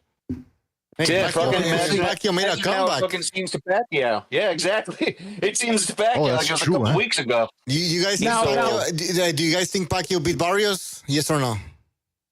Yeah, he beat Barrios. I thought he did. I think he did too. He beat Barrios. I scored it. Listen. Yeah, Pacquiao won, but Barrios sucks. Like it is what it is. Barrios sucks. Manny won. He shouldn't have won. He shouldn't have won that fight. Yeah, Barrios sucks. He had he was making some contact once in a while though. You know what I mean? So that was like discouraging. Like even though Pacquiao was winning, you can tell he can't really go up much higher in level than this. And you try to do what Ugas did, try to catch him coming in. Man, yo! Don't be surprised. Don't be surprised if PBC makes Tank Davis and Manny Pacquiao at 147. Did you guys see? Yeah, I wasn't shocked. And I got Manny winning that one. Really? I got Pacquiao. Really? Yeah, not for nothing. Did you guys see that interview with Denzel Washington about Crawford? Do you see that? Yeah, I think I saw it on Twitter. I didn't see all of it, but it just came out. It's hilarious. You guys should show that later. Did he do the creepy Denzel thing when he's angry he smiles? He did a lot of weird. I think he showed every personality. He became Denzel from Training Day one moment, and then the next one he's like from the Pelican Brief, and it was weird. It was weird. Yeah. But listen. After this fight, right? After this fight with Canelo, you're never gonna see Bud again. Like you see Bud out here wrestling with niggas, tussling and rumbling with niggas and shit like this. You're not gonna see this ever again. But You'll get knocked out. You'll get knocked out. You're never gonna see him. You're gonna see it once in the blue moon somewhere on Twitter. Here's my Here's my Denzel Washington. You're not gonna see him outside. You're not gonna see him outside no more. You're gonna hide in his hole. He's gonna hide in his hole. Wait a minute. You're saying Real quick, legendary. You're not an Earl Spence guy, are you? No, I'm not. Okay, all right, just make it sure. But I do believe if that fight happened sooner, I think it wouldn't have went down like how it went down. I think it was an even fight. Oh, no. He got to the, but listen, he was compromised. He was damaged goods and he cashed out. That's what happened. You sound like Mark Wahlberg. Remember when they asked him about what would have happened if he would have been on that plane in 9/11? He goes, it wouldn't have gone down the way it did. I mean, listen, facts. That's a fact. What it could have, should have. Facts.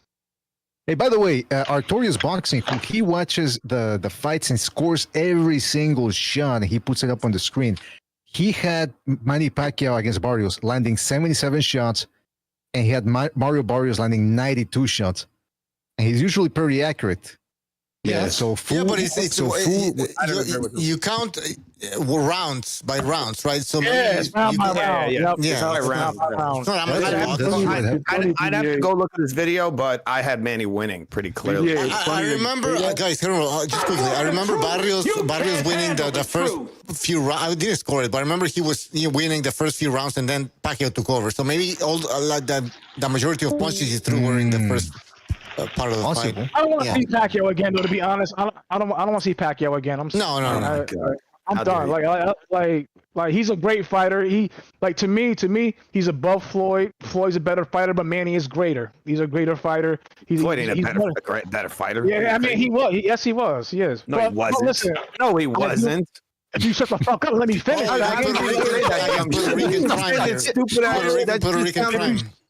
That shit sounds stupid.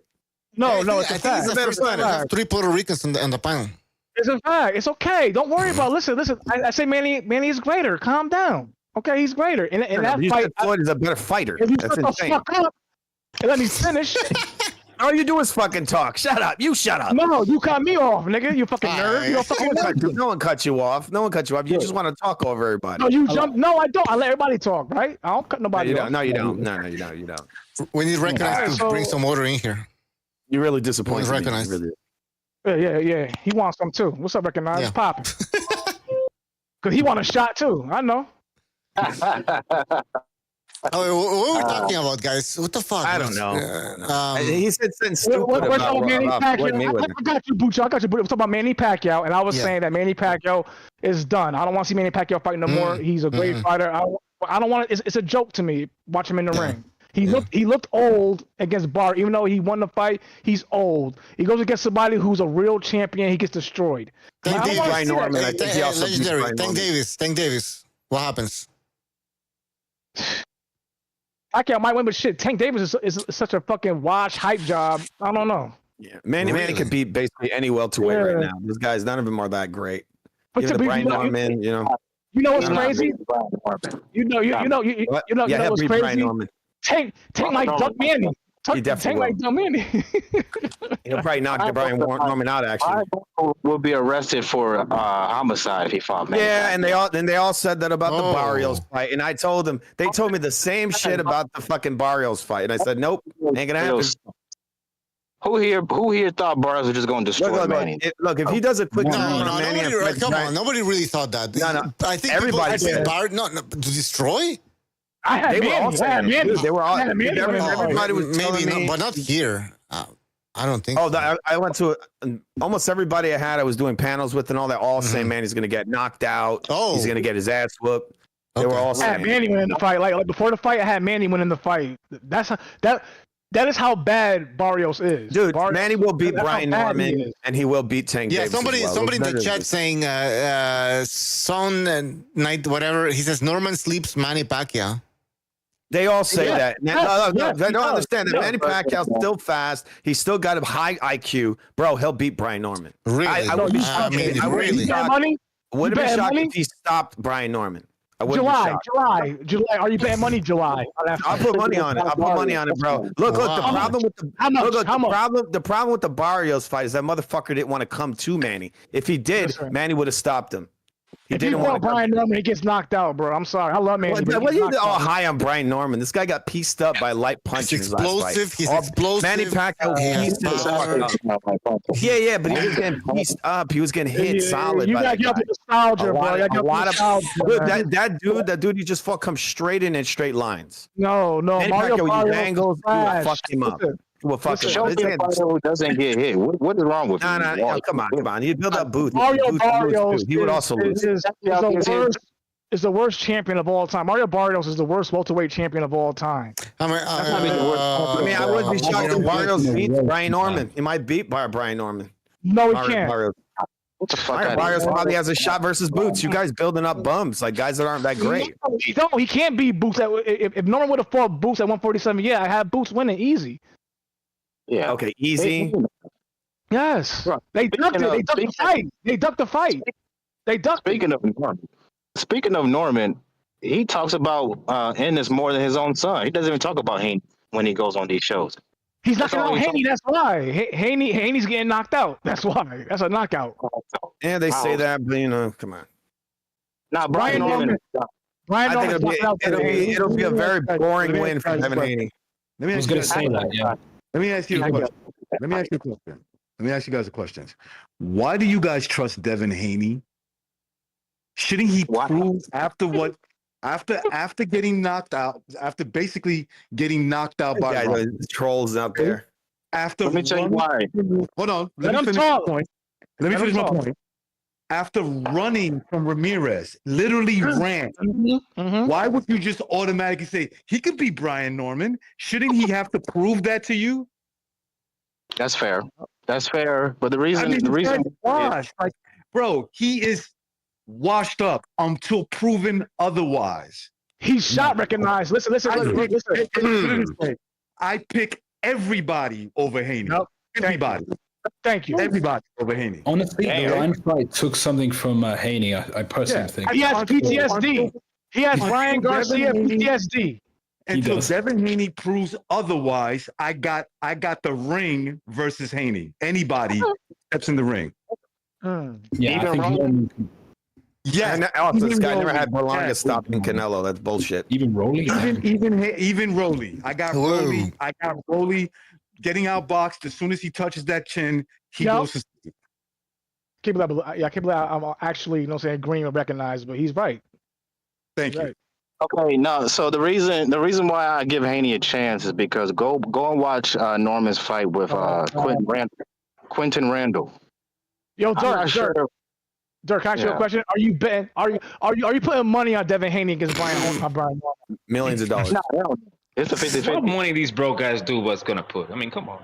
I'm not. Are you putting money up? Are you putting money up? Like if you was right, you put his money on the table. You put down 500 for Devin Haney. Ain't a man like that, man. Come on. Yeah, exactly. I would never put $500 Brian Norman is not gonna but I'm broke. Wait, Dirk's the guy that always brings up bets, though. I'll bet you this and that. I remember Dirk. I remember you made a bunch of bets, like 3 bets. You wanted to make 3 bets with me, man. So he's scared now. What's happening? Yeah. No, it's true, Dirk. No, don't deny it. Don't deny it. You've brought up the whole, this idea of I want to make a bet. I'm so confident I'll make a bet. You've brought that up 3 times. I don't trust either fighter, so it's 50-50. Okay. Let me tell you about. That's fair. That's fair. He doesn't trust either. Okay, guy, we'll take your word for it. We have new people here. We have Roided Monkey, and we have Tarzan Gamer. If you guys want to jump in here, fresh takes, and also we have Old Stock, always with crazy takes. You can jump in Old Stock if you want. Go ahead. Are they dumb takes? I said interesting. All right. Dumb takes. Anyways, take it away, guys. I need a refill. Yeah. Tarzan or Roided Monkey, whatever. Good. Speak. He ran. Roided Monkey ran already. It'll never be the same. Yo, can I say this about Devin Haney and against Ramirez in that fight? Yo, he didn't see Ramirez in that fight. He saw Ryan Garcia in that fight. That's why he ran like that. He treated him like he was Ryan Garcia, bro. Yeah, he ran. Embarrassing, bro. That's what I didn't even I'm pay telling you. for That's that for now on. That's for It was now on. Yo, weird, he has to fight that demon for the rest of his life. He's I done. didn't pay for that fight, and I still feel ripped off. Yeah, he ran. Yo, because Ramirez was there. He was there to get beat. Like he was a showcase fight for Devin to look good, and he still ran from that guy. He was afraid of that guy. Because he didn't see Jose Ramirez. He saw Ryan Garcia in front of him. That's what he saw. That's what he saw. You're right. Let me tell you this. Let me ask you this, Legendary. Ryan, because he's up and down with his mental state. He's a apparently. retard. Yeah, he's a retard. Do you think he's gonna? How do you think he's gonna do in the rematch against? Apparently, he might have a rematch with Rolly. Apparently. I can't even like. Ryan is so fucking like. Listen. Yeah, man. He's up and down. He should knock him out. He should knock him out because like he did look weird. He used one hand in that fight because he said he had a hurt hand. So and then I go back and watch the fight. He did look like he was fighting with one hand. But it's like, yo, like, bro, you still should have beat Rolly. Even like you still should have beat him. He was ignoring all the advice from his from. Well, it's a bag. It's to these fighters, to these fighters, with people like Ryan. So like it was a big bag. So he went through with the fight. But I'm like this, man. Like, okay, was the money worth you getting beat like that, getting embarrassed like that? I would say your hand was hurt. You already got money, Ryan Garcia. You're a multi-millionaire. You're a star. You could be an A-side if you dedicate yourself. He really doesn't. No, you're a mental midget. You're a mental midget, and like he's Oscar. Like he is Oscar, but like we see it. And Oscar was a greater fighter.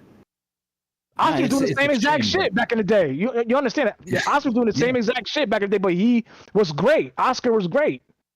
That's the sad thing, bro. I think this is just a theory. I said it earlier. I think these guys were our four kings. They were the new four kings: Tank, Haney, Tio, and Ryan. And bro, I don't know if it's getting famous too quick or whatever. None of them are kings. No, they're not. No, but they were hyped. Yeah, I'm sorry, bro, but probably the most credible out of all of them is Tio. Tio is the most credible. He like you can't deny Tio. The only thing about him is that he's inconsistent. I was gonna say. He fights with his competition, and I know people hate that shit, but that's what he does, man. When he's fighting somebody that's dangerous, he steps up. I'm not going against him. I'm not going against him, man. Like I'm just not.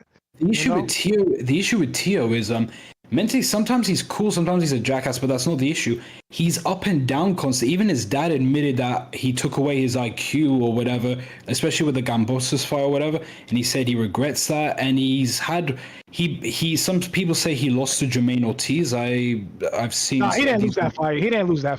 Jermaine Ortiz kind of didn't do a lot though, apparently. So whatever. But yeah, he's always up and down. Then when he fought Josh Taylor, great victory there. That was a great victory. That was a great victory because like people say let's not move that part out. If you want to say Crawford fought a weakened version of Earl Spence, then we got to admit that Tio fought a worse version of Josh Taylor. No, it's kind of true. Just no, because before that fight, Hardcores had Josh Taylor being Tio because Tio in that fight before that fight, Tio was questioning himself in the ring. That's true. That's true. Like, can I do this? I remember that. No, I remember that. Yeah. Yeah, true. I will say though, Tio's last fight. I had Josh Taylor winning the fight. You know what I'm saying? Because Tio looked crazy in the fight before. He was questioning something live on TV. He was like, "Yo, can I do this? I don't know if I could do this anymore." He looked crazy. Anytime Tio fights a guy that can box even a little bit, he looks suspect. Every time. He said, "Do I still got it?" Yeah. Sandor Martin, Jermaine Ortiz. Who else? Yeah. Like it's even the Japanese dude is not even a great boxer. Nakatani, he said, "Oh, it was an awkward style. I couldn't deal with his style." So I don't know. Tio, he needs a particular style to look good. He didn't say that. He didn't say that about Nakatani. He said no more tall dudes. No more Yeah, tosses. Okay. the thing about Tio is that doesn't even move. Tio's a good fight. Tio's a good fighter, but Tio beat the shit out of Nakatani, bro. That nigga short as hell. I think Tio doesn't realize. I think Tio relies on his athleticism a lot, though. It could be an issue. Yeah, he's a good fighter, man. Yo, he's one of the guys who depends because he's not fundamentally good. He's not a fundamentally good fighter. He depends on athleticism. So in the ring, more than likely, he's the most athletic guy going into the fight. So that's why that's probably his biggest advantage. So He can't beat Shakur. probably he could. Definitely. He got power. He can't He cut got off the power. ring. Yup. Of course he's got power, but that's not enough. He can't cut off the Yes, ring. it is. Tio is I'd pay cynical, for bro. that fight. That fight is beautiful. Dude, what are you talking about? This cutting off the ring shit, man. What the He fuck you won't be talking able about? he won't be able to put effective pressure on Shakur Stevenson. He can't do shit. Shakur Stevenson doesn't move that much, man. Yep. He move a lot in that what you call it? He move a lot in that De Los Santos fight, but he doesn't really move like that. He's gonna run from Tio, though. He's gonna run from Tio. He's gonna run from Tio. And even if it's in the pocket, Shakur's a better inside fighter than Tio there too. No, I don't know about that. He's not gonna stay in the pocket. He's not gonna stay in the pocket. Nah. The Josh Taylor fight showed you that he can find the pocket. Hell no. Shakur, well, I think anything- Shakur's pretty good, though. He got power. He's not gonna sit in the pocket with Tio. You know what I'm saying? No, he got too much power. Tio got too much power. Especially at 140. Especially at 140. 'Cause that's where that fight's gonna be. I mean, it will be, in my opinion, that's a 50-50 fight. You know. Yeah, because I don't wanna say like Tio beats him because I think got Shakur has Tio. I think You're right, bro. Tio. You're right. You're right. Damn. He's got a good. Shakur's very good at catching the distance. However they say it, he knows distance so well. So with The only Tio, thing I can. sorry. No, but the thing about Tio, he can neutralize a lot of things that True. that Shakur will bring because he's more explosive and faster than Shakur. So that's something to be. Yeah, sorry. No, sorry. Continue. Sorry, Ron. No, I'm saying like so that's something that gonna neutralize a lot of things because the thing about Shakur is like he actually struggles with guys that can explode into his line like Pitufo, even De Los Santos a little bit, Consensao for some rounds, and that's the funny thing. I thought he would have stopped Consensao, like he had the chance to do it. You're right. I think it depends on Tio as well because there's so many versions of Tio. Well, two. Sometimes he can do well with his opponent, like Josh Taylor, and there's times where he struggles with certain opponents. And the question is, would he struggle with Shakur a little bit though? Yes. Especially because he also, like I said earlier, he seems, I could be wrong here, he seems to rely a lot on his athleticism, and he is technically a bit bigger than Shakur now. I guess a little bit, but. Maybe they're the same size now, I don't know. Would it really matter? Like, will Tio's athleticism really help him? He had a hard time closing distance on Sandor Martin and Jermaine Ortiz. Again, man, you can't compare Sandor Martin, a 5'10", borderline 6 feet tall guy, with Shakur, who's like around the same size as him. The thing that Tio actually struggles is with size and guys with a sharp jab. Shakur's got a pretty good jab. Yeah, but he's a southpaw. You can really use it with an orthodox, man. His jab is a doink, doink. The core is Like what he does a lot is what he does a lot is proving the jab, which is sticking his hands out and good judging like good distance with it. But when it comes to like a jab, his jab is kind of high. But when on distance, you can really use it like that. What's up? A guy have volume. What's up? Let him talk. What up? Damn, guys. The Pedro doesn't really have a jab like that, man. I mean, come on. No. I'm not talking about his jab. I'm talking about the volume. Pedro has a better jab than Shakur. Okay, whatever. He does. It's a fact. Hold on. Let them finish. Let them finish. One mic, guys. One mic. Zepeda actually had a style. All I need is one mic. Zepeda actually had a style that would give a guy like Shakur problems. You want to put a pressure fighter in there with a pure boxer like Shakur. They don't. Pure boxers don't like pressure fighters like Zepeda. You've seen it a million times. Floyd didn't like Ghana. But Shakur is not a but Shakur is not a pure boxer, man. Where you got this idea? Shakur didn't. If Shakur, he's more like a boxer puncher, man. Shakur had not much of a punch. If Shakur was a complete package, Uh-huh. if he was a complete package, he'd have destroyed. He'd have destroyed Zepeda. Because Zepeda sucks. This is what Dirk This is what Dirk predicted. Stop it. It didn't happen though. So there has to be something that you got wrong, Dirk. What happened to that belt to ass? Hey, wait. Copy my stilo. Copy my stilo.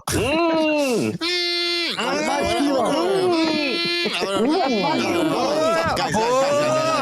He's getting crazy. He's getting crazy. That's my stilo. That's my stilo, by the way. That's my stilo, by the way. Oh my god. What's going on? And you know what? That was my They're prediction. copying my stilo. They're copying my stilo. If you remember my prediction, I said there is no way Shakur Stevenson is putting belt to ass on this kid. No way.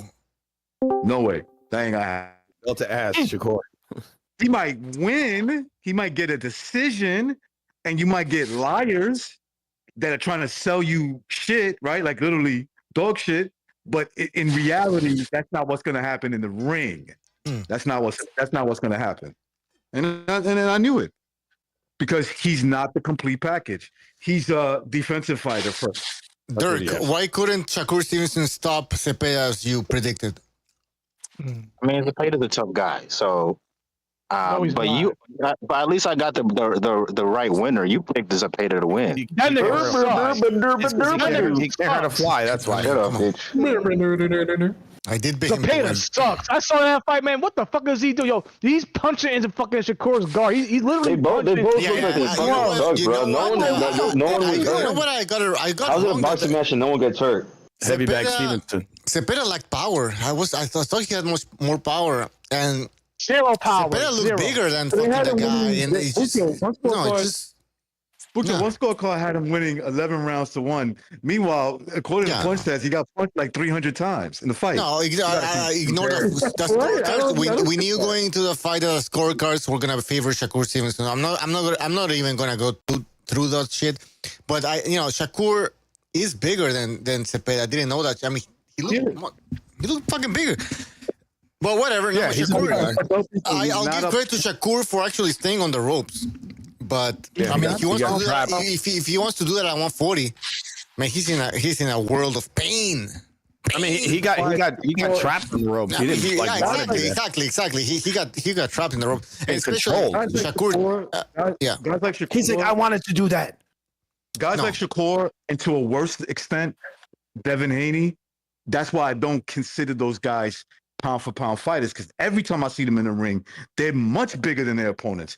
Especially Devin Haney. They're like, Devin Haney's just look at him against JoJo Diaz. You're too small. You're too small. He can't knock nothing out. He can't knock nothing out. No, guys. I'm gonna make a video out of it because BDA has mentioned this. There's multiple instances during face-offs where Devin Haney tells his opponent, "You're too small. You are too small." He said that to Prograde. He said that to Lomachenko. Now he said that to. I got that.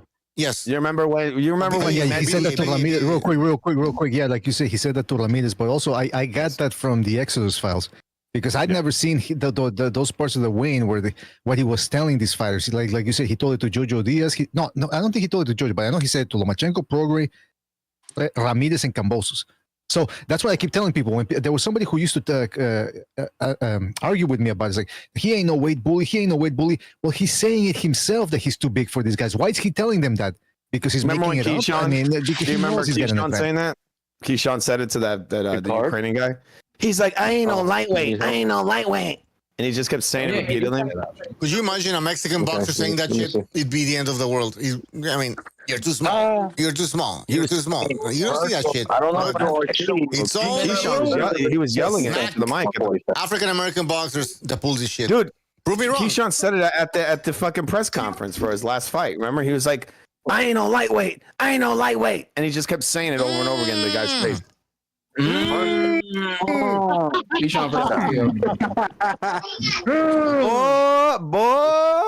Stop copying my stilo, man. I stopped saying it. I stopped saying You never said that shit. Get the fuck out of here, man. I did say. I've been saying that shit, nigga. Watch your fucking mouth. Now you lied. No, we need to count to three. Fuck out of here. I used to do that shit when I used to be on the show all the time. It's a classic tactic. It's a classic tactic. Fuck on It's a these classic niggas. tactic. Man. Bucho, didn't Virgil literally kill himself Yes, at he 147? did. Yes, he did. And you know what? Fuck him for trying to do that. He almost died. Oh! But now And guess what? Even when he fought Madrimov, he looked way bigger than Madrimov. Who? Oh, come on. Come on. Virgil. Oh, yeah, definitely. Oh, I thought you were going to say Terrence, bro. I mean, Virgil was considerably bigger than Madrimov. It looked that way. but here's the deal. Here's the deal. Okay. What about Virgil Boots Ennis? If he fights Madrimov, do you think he's going to go smaller? Well, of course not. Boots is bigger than him, but I'm saying he just and you know, Virgil, obviously, he didn't belong at welterweight because he almost died trying to make What about welterweight. that kid? What about that Mexican kid who's like 6'1" at 126? What's his name? Espinosa. But he's a beanpole. But He's making weight. No, but listen. Hold on. He's a beanpole. It's like the same thing they say about Shiraz. You know, if you look, well, Shiraz, I don't know. I have to look at him closer. Yeah, I don't know about Espinosa looks like he's big boned. Beanpole. There's no. This dude should be moving up just because. What? Can I say something? Can I say something? Okay, so Virgil Ortiz was trying to fight smaller guys. He almost died trying to make weight. But when it comes to Devin Haney, he seems to be able to make weight and make fun of his opponents for being too small. What's happening here? How does he manage to drop down in weight? To be fair to Devin, it's not like he's beating these guys off of size. Like, you know, it's not he's bullying them. Why is he saying I'm too big? You're too small. Clinching your opponents is not bullying. Why you guys are arguing this point? What was Devin's weight? Regis? You're too small. You're too small. You're too small. I want to see Devin Haney end up like Virgil Ortiz, dying trying to make weight. You get fucked up by Virgil Ortiz. You get fucked up. I want to see him trying to make weight like that, dying. I'll pay to see that fight. Virgil Ortiz and Devin Haney. I'll pay good money for that shit. Bro, yeah, but that will never happen, man. That fight will never happen. No, I'm not saying this. Guys, I'm saying I want to see Devin Haney die trying to make. Who has the background noise? You want Devin Haney to die? Sobers, mute. Sobers, you need to mute. Sobers. Oh, thank you. Anyway. Sobers is being a little snake right now. Yeah, his kid cursed him out. Slithering snake. I was fucking saying that you know. Okay, Virgil almost died. I want to see Devin Haney almost die trying to make weight because he seems able to make weight all the time. And brag about how he's too big for his opponents. Yeah, until Ryan Garcia stopped dehydrating. Look what happened there, though. Yo, that was the best fight. That was the greatest fight I saw last year. That was the greatest fight I saw last year. Devin Haney getting fucked up like that. Yo, I laughed. Yo, I saw that shit like 100 times at least. Devin getting fucked up. I bought that. Yo, imagine me that was their life. White or something? What the fuck? Devin Haney's little brother. When was that fight last year? Holy shit! Yeah, I thought it was like 2 years ago. 2 years ago. That was more than a year ago. What was it? It was April last year. It was a little over a year ago. Oh shit! God damn it! Like these old people, it's crazy. Yep. By the way, the ref. That was 2023. The ref in the Haney fight. Yo, they hated on Ryan so much on that fight, man. I'm not listen. Ryan did whatever he did. I don't know. To me, Ryan's a fucking retard. I think he's wasted talent. I think he could be the face of boxing if he could dedicate himself. No, if he could dedicate himself, he has natural talent. He does. Well, he's marketable. He's marketable. Yeah. But he's a fucking retard. Like he'll have mental. He's a mental midget. He's a mental midget. He's a mental midget. Right. Because he felt the power from Rolly Romero, who's also a retard. Basically. Can we see this word on YouTube? Okay, let's backtrack. But anyways, you guys are rage baiting. Yeah, but yeah, he kind of got, as soon as he felt the power from Rolly Romero, he kind of got scared. Yep, that's it. Yep, he got scared. Yeah. Same with Tank. Same with Tank. He got knocked down in that second round because he had confidence. He had confidence in the first round, so he got knocked down. He put his hands in his pocket.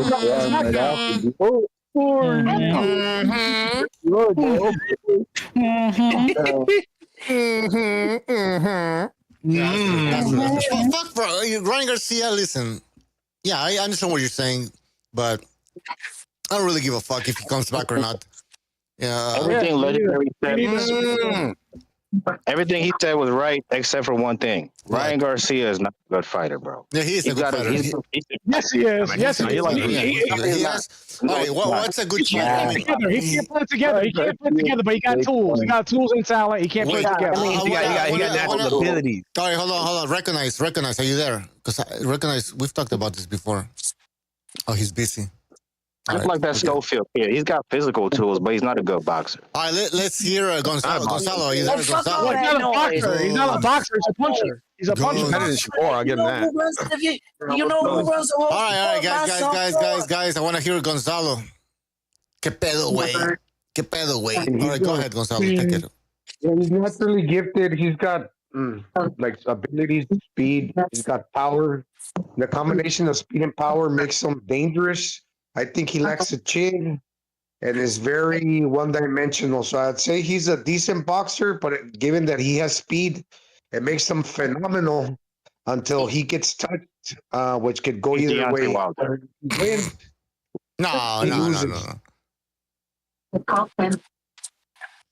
It's not Deontay Wilder.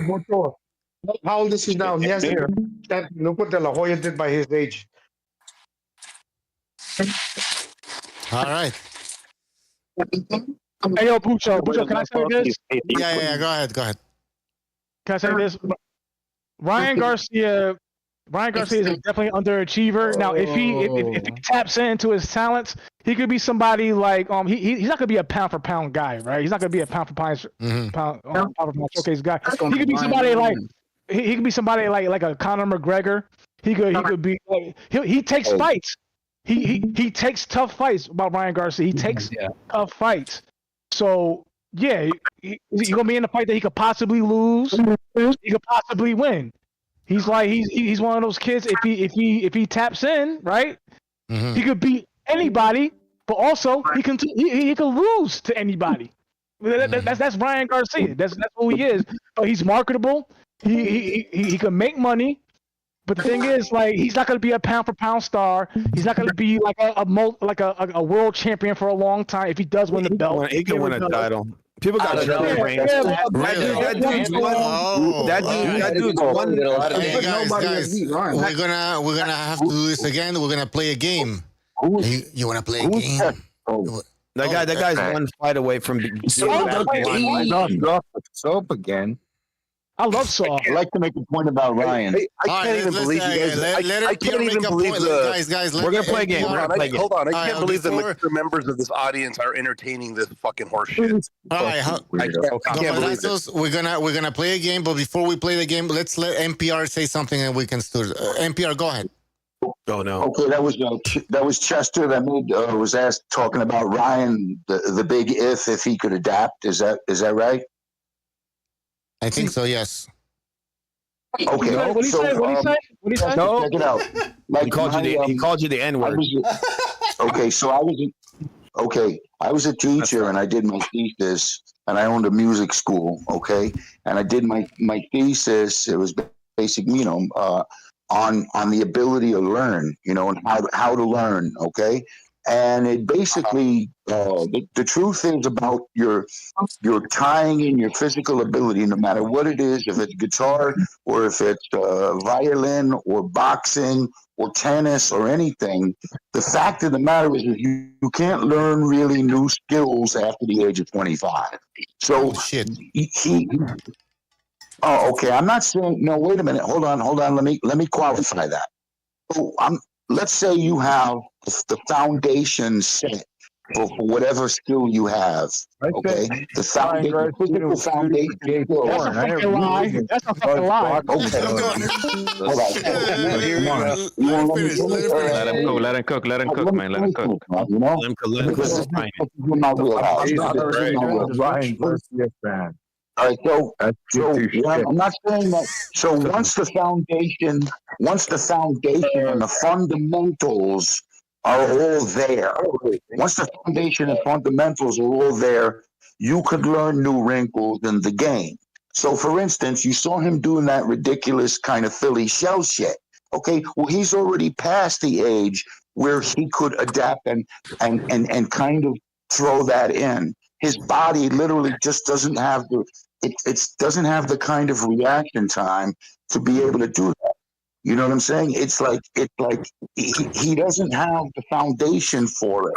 He was taught to do certain things, and he wasn't taught to make adjustments. When you talk about guys making adjustments and the things in the toolbox, it doesn't come naturally to him. I mean, he made the adjustment. He did when he fought Haney.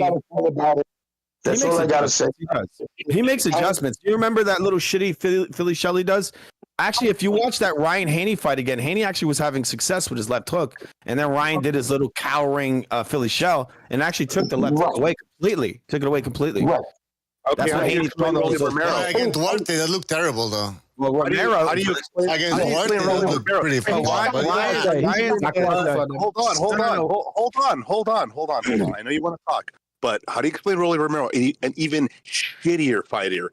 He said he broke his hand. He said he broke his hand. Okay. So that's very. He had no left hook. You notice his left hook was gone, right? He had no left hook anymore. Yeah, it's because he couldn't land it.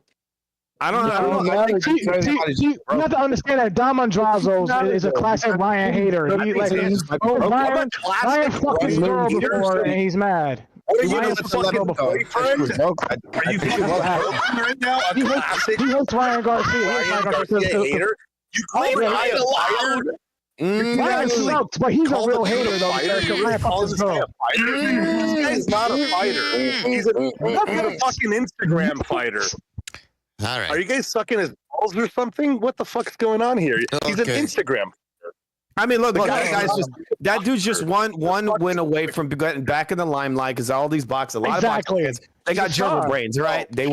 He'll be a star again. All right, so guys, you know how we can settle this? You know what? Let's settle it with a game. We're gonna play a game. We're gonna play a game. You guys. It's all about the game. It's all about the game. Oh, you guys can say. You guys can say yes if you believe Ryan Garcia beats the guy, and no if you think that he cannot beat this guy. So let's go. Fair. Alexis Rocha. Dirk, yes. Alexis Rocha. No. Yes. No. Somebody said yes and no. Yes and no. That's Ryan Garcia. Yes and no. That's Ryan Garcia. It's yes and no. Can he lose some? Yes. Move on. That's who he is. No. That's who he is. All right. Can he beat Karen, the Ukrainian? Yes. No.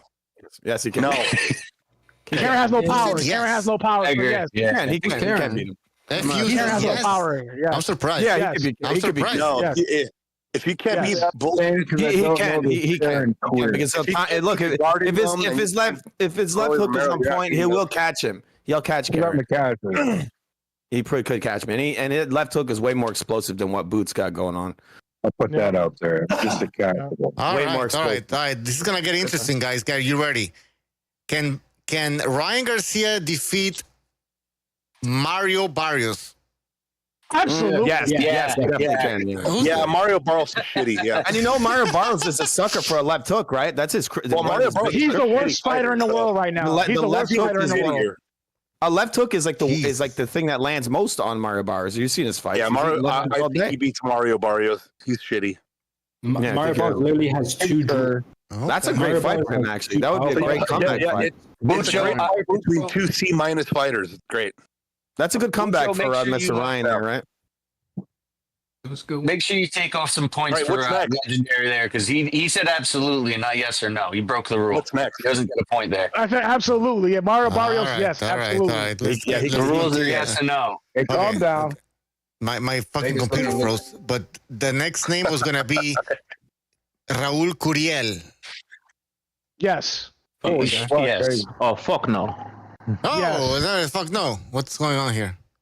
I don't know. I mean, Curiel, did he fight Rocha, right? He's a fight, the guy who fought Rocha, right? Yeah. Judges are accepting fuck no. I think he lost that fight.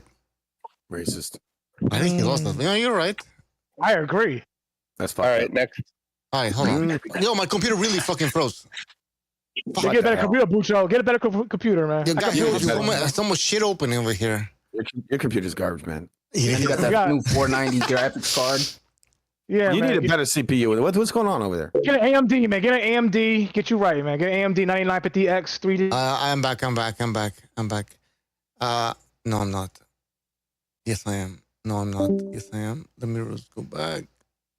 Yo, what the fuck happened here? Shit. Give me 2 seconds. I gotta go back. All right. You know what? Fuck this. I'll just throw you guys a name out there. I can hear you now. Everybody went quiet. Okay, cool. All right. Who's the guy Boots Ennis beat? Stanionis. What about Stanionis against Ryan Garcia? Yes. I think he can beat Stanionis. Yes. He's too slow. He's too slow. He's too slow. I think it's the left hook, man. It's all the left hook. No. He's got a devastating left hook. When he's on point, that shit is deadly. Yeah. We're talking about 147. That's crazy. All right, we're back. When that dude's on point, dude, that left hook, that dude was fucking heinous without even That's trying. the thing with Ryan. Yeah, like, that's the thing with Ryan, man. He's a mixed bag. He's mixed bag. He wasn't working on his reflex bag. That's fucking crazy. When he's on it, dude, that left hook is death. That is death. That's gonna kill most guys. What about this is one? Oh, this is Walter. No, this is Junior Walter. What about Ryan Garcia? What about Ryan Garcia against Liam Parro? Yeah, of course. Yeah, APM. Yeah, too much power. Oh, I thought you meant welterweight because you said Stanionis, I don't know. Right? Isn't he a welterweight? I'm looking at welterweight and I see Liam Parro. Hey guys, Liam Parro is number 7 in the IBF welterweight rankings. How the fuck is that? Why? I don't know, man. This is what the fuck? Did he move up?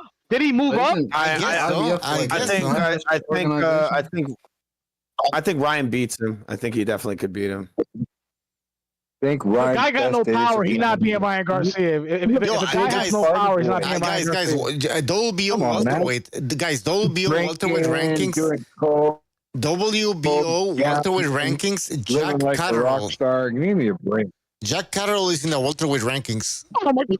Does that mean Ryan all day? Catterall sucks. Catterall sucks. Fuck out of here, man. Hey, what about Ryan Garcia, Rashid Ellis? He's trash.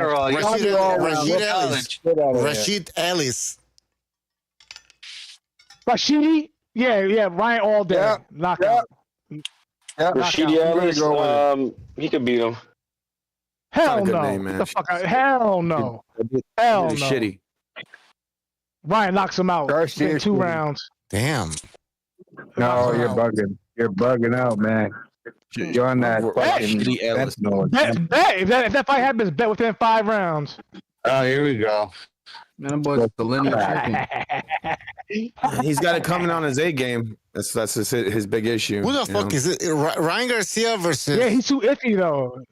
Ryan Garcia versus Shakram Giasov from Uzbekistan. Now, come on. Why you name that name for, Bucho? Why you name that name for? Nobody knows that nigga. Nobody knows that nigga. Apparently, he's ranked in the top 10. He's in the top 10. What's that nigga, Bucho? No, that guy's number 5 by the. He's ranked number 5 by the Ring Magazine. Who is he? Bro, come on. He's not getting no fight with nobody no time soon. Now. Yeah. Don't name him. He ain't getting no fight with nobody. No, nobody knows that nigga. He ain't getting no fight no time soon ever. What about Rohan Polanco from Afghanistan? Number 4. Ryan. Dominican. Number Never. Nah, he beats him. From Afghanistan. No. Yeah, and he's ranked number 4 in that Ring magazine. Any Muslim gets wiped out. Wow. The pickings must be really slim if you got Afghans. Oh, okay, well, let's get to number 3 Ring magazine. Shit. Number 3 from the Ring magazine, they can't Giovanni wait to wear the weapons Santillan. bag, Giovanni throw up bombs and Santillan. guns. Ryan, easy. Giovanni Santillan. Bro, Ryan listen. Easy. Then again, you know Ryan. Listen. You know Ryan. Ryan could probably lose to that guy too. Like that's I'm telling you, that's who Ryan is. He could beat everybody. Is a beast. Yeah. He could beat everybody, but he could lose to everybody. That's who Ryan is. I get it. That's who Ryan is. I get it. Mm-hmm. Ryan is a Dominican Reaper. That's right. Oh shit. No, you know what it is? He got money too early. He got bitches. He got money. So he got to make distractions. To make distractions. That's why he's not fighting. He seems to be a Didn't sleep on the Afghan, says Pigeon. He fucking porn stars. His wife is bad. Like he got 2 baby mothers. They both fine as fuck. So it's like, come on, man. Blanking me or something. You got to make Well, that's pretty much distractions. it. You guys finished the game. Does that mean? That's it. That's it. I The got Ultimate Division is trash But now. listen. Yeah, definitely trash. But I remember Ryan, when the body bag boss would come around, he would be like, so that I do remember when he was doing that shit, bro. yeah, that was me. Thank you, bro. Thank you. Yeah. Thank you. He's just lying. He's just fucking lying to make you. Yeah, sure, of course. I mean, look, he came on my stream doing that shit. No, we heard it many times. Tim Bradley does it all the Thank you, time. Sobers. Thank you, Sobers. He was taking shots. He was like, I was wondering what that was doing. He's my new one. Oh, that's my new one. Oh, that's my new one. Oh man. Oh. Or oh no, but it has to be at the opportune time. Boy. Go ahead. Boy. Wait a minute, guys. Alright, What about guys. the middleweight division? Because it seems very quiet now, actually. It's dead. That's why. The fuck? The division is dead. It's dead. All right, guys. We're gonna make a video about this soon, but let's get into it a little bit. You want to end it? Hold on, no. So, some expert opinions on Canelo Crawford. So we're gonna go through them, and you guys are gonna tell me what you think about what they have to say about this fight. Okay, you're gonna say you'll give me your take. All right. So Jim Lampley, he said, "I do like Canelo against Bud Crawford, but Bud Crawford to me is a latter-day Sugar Ray Robinson. He can defend or attack. No, the fuck he's not. No, he he's has not. a deep No, he's inner not. mean streak that he can employ at any moment in a fight to get what he wants. Crawford's masterful performance against Errol Spence Jr. shows his head and shoulders above the others. Is Crawford really head and shoulders above the others? Fucking mean. Sell out. Bucho, can I say this? Can I say this real quick? Can I say it real quick, Bucho? Yes. About Lampley. Lampley is a Ring magazine employee. A Turkey Allergy employee. He's gonna. That's what Jim Lampley's saying, bro. Yeah, Jim Lampley. Yeah, like he's fucking insane. He didn't pick Crawford. No, he's wild. He didn't pick Crawford. He just said he's gone. Absolutely not. He's gone senile. He's gone senile. He's getting paid now. Money talks, nigga. Money talks. Bullshit walks. Money talks, man. Money talks.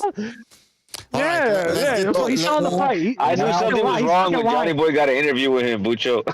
Let's get to the next. Let's get to. Okay, wait. Hold on. Johnny Boy. Yes. Wait, Bucho. Please, Bucho. I'm sorry, Bucho. But Johnny Boy got an interview with fucking Jim Lamp. Yeah, I fucking heard that. Bro. And I knew something was wrong then, bro. I knew something was wrong with him. Are you serious? Or no? Yeah. I'm dead ass. Fucking God. I've seen it. You know what? We should start doing interviews. I got an interview with him. We should start doing. For all you experts. All right. What do you think I got? Guys, next. Guys, I want your take on this next quote. So, guys, if you're joining us, if you guys are joining us on YouTube, we want what we're doing is we're taking quotes from experts and pundits about the Crawford-Canelo fight. So now, next, Paulie Malignaggi, get ready. He says, size won't save Canelo. Crawford's fight IQ is on another level. He'll make Canelo miss and pay all night. Yeah, that's bullshit. Fucking, ugh. Fucking A, man. Well, listen. Can I say this? I don't Can I always say agree this? with Paulie, but I'm going to agree with him this time. Yeah, you're a fucking idiot. Listen. Yeah, I cannot agree. I'm not even going to say that. Let Chester say something. Let Chester. Go ahead, Chester. Go ahead, Chester. I've listened to fucking guys talking all night, and I've been fair, cut in with a few jokes here and there just to keep things light. Yeah. But here's the thing. Okay, so let's say you guys always make a big deal about weight advantage and this and that. Weight classes have a reason and all this and that. How do you explain the heavyweight division then? When guys are fighting like Mike Tyson and Evander Holyfield and Alexander Usyk and all these people are fighting guys that are 40, 50, 60 pounds heavier than them. That's heavyweight. That's why. Let him finish. They're heavyweight? Why? Hold on. Guys, let Chester. Go ahead. Seriously, Finish your point, why? please. I'm asking a serious question. Yes. Why? Okay, why? Who wants to answer that? I will. Who wants to attack it? Part of it is because at a certain point you become fucking 350 pounds, 400 pounds. It becomes disadvantageous to be too heavy. You know? Yeah, I get that.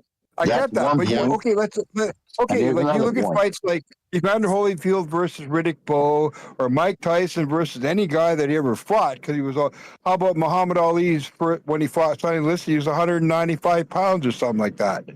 So how do you explain that? Like, so these guys are outweighing like all these guys are like. Remember when who was it? David Haye beat Nikolai Valuev. The guy was 7 feet tall, 300 pounds. This guy is 6'3" and 220 pounds. Yeah, but I think Chester. I think Revolution answered your question. Revolution, go ahead. Can you repeat the Revolution? Go ahead. He was an oaf. Thank you for taking my question. Yes, I appreciate was it. An oaf. He was a fucking oaf. David Haye beat him. David beat the fucking Goliath. What you said about the weight? You know? At some point, weight becomes a handicap. At some point, gravity kind of kicks in. It becomes a handicap. Yeah. David was more skilled than him. David Haye was more skilled than him. That's it. And look at cruiserweight is what 176 to 199. You know, it's like about 23-pound difference in the division. You know, so then go up the next one. It's 30. So like 200 to 230 is like. Remember Henry? You guys remember a guy named Henry Armstrong? Yeah. Henry Armstrong. I have seen it. Wait. That I don't remember. That fucking he held 3 weight titles at the same time. So what are you talking about? Like he was the featherweight fighting welterweights. So why can't junior welterweight fight a super middleweight? Okay, NPR wants to say something. NPR, go ahead.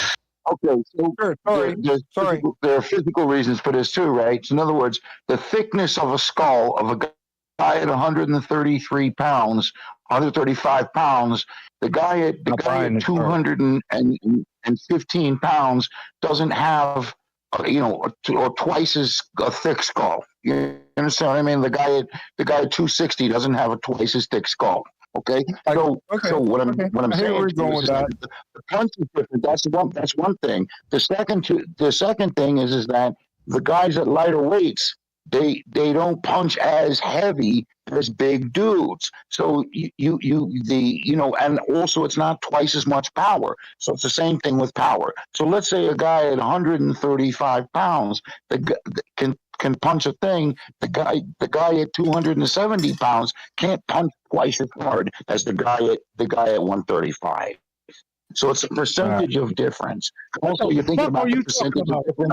I don't even know where you're going with that, bro, but you're going crazy. I'm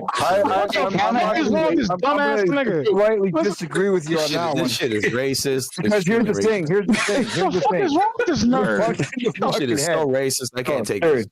He's not racist. No. I'm not being racist. That's how I talk. He's talking about phrenology. He's a dumbass nigga. Oh, damn. You can use the N-word?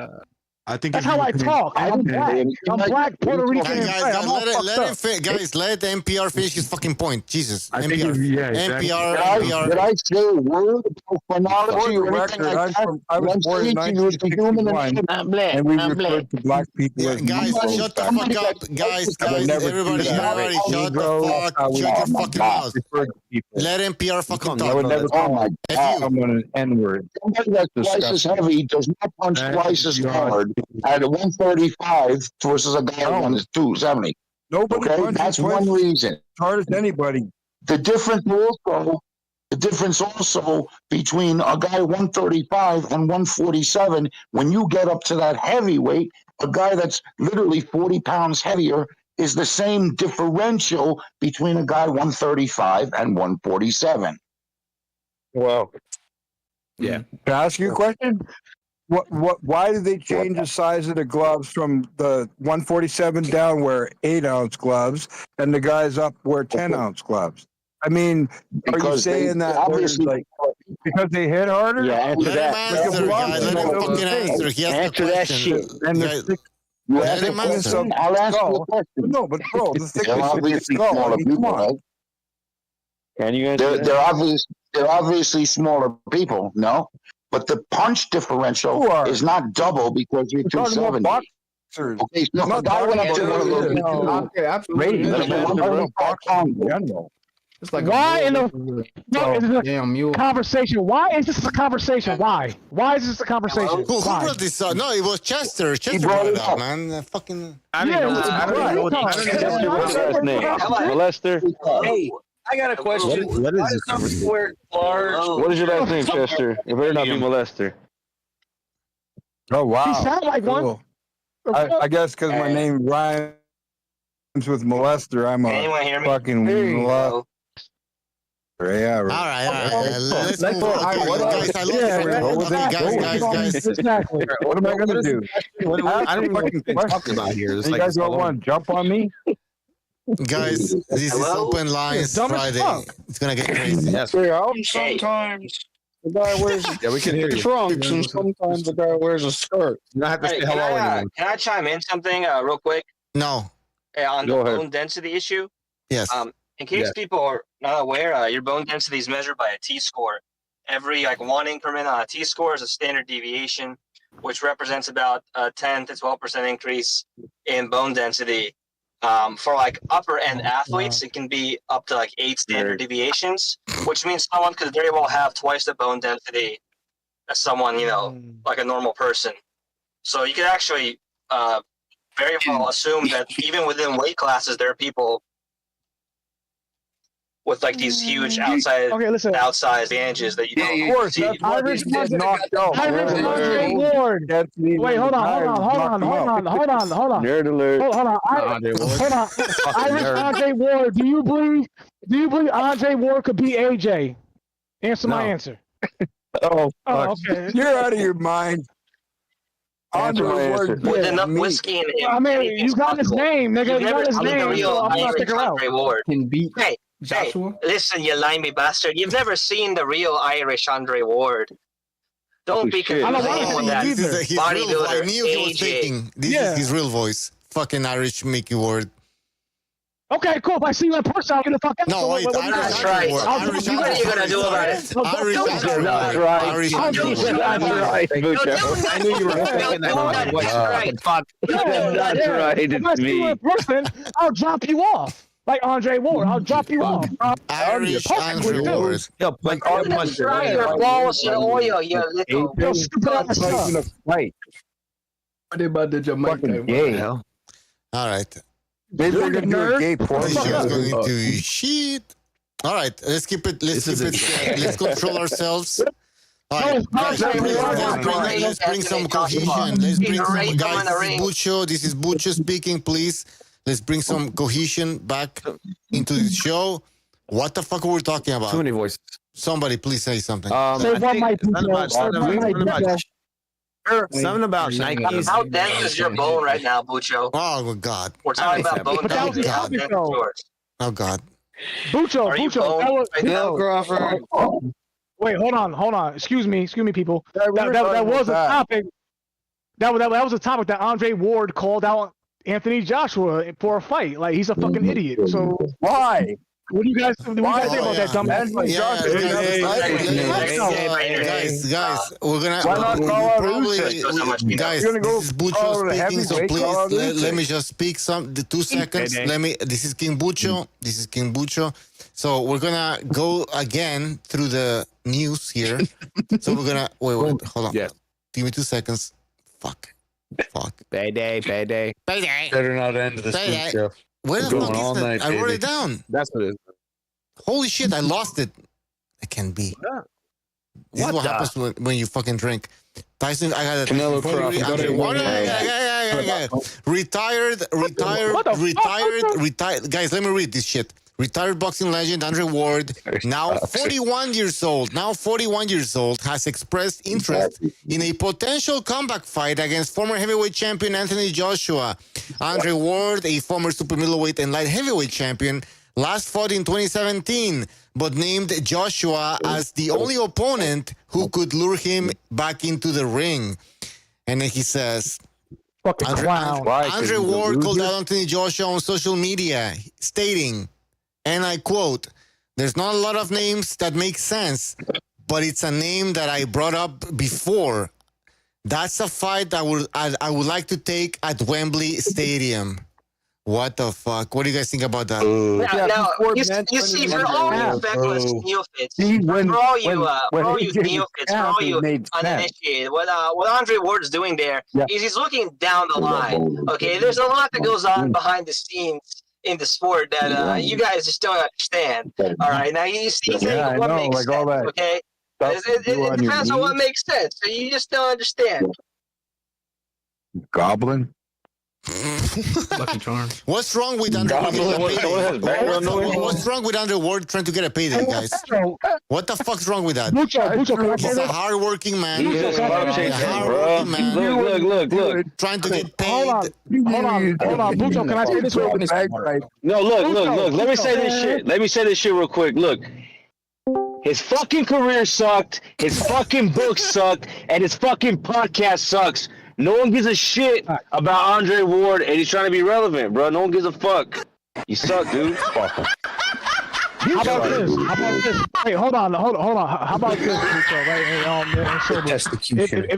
Right? Listen. Shout out to the Chile distributor, bro. Exactly. If Andre Ward was serious about coming back, why don't you come back and fight B-Ball? Why don't you fight B-Ball for Lineal? Why do you fight better? If you're really serious, faggot, why don't you fight B-Ball? Heavyweight. Talking about Opatai, whatever his name. Stay in your lane. How about Guy Opatai? Fight him. No. He's light heavyweight champion. So okay, if you were somehow coming back, That's what I'm saying, bro. That nigga's a light heavyweight. What the fuck you trying to do at heavyweight, dog? Exactly. He'll get hurt. Andre Ward is a legend. Andre Ward is a legend of the sport.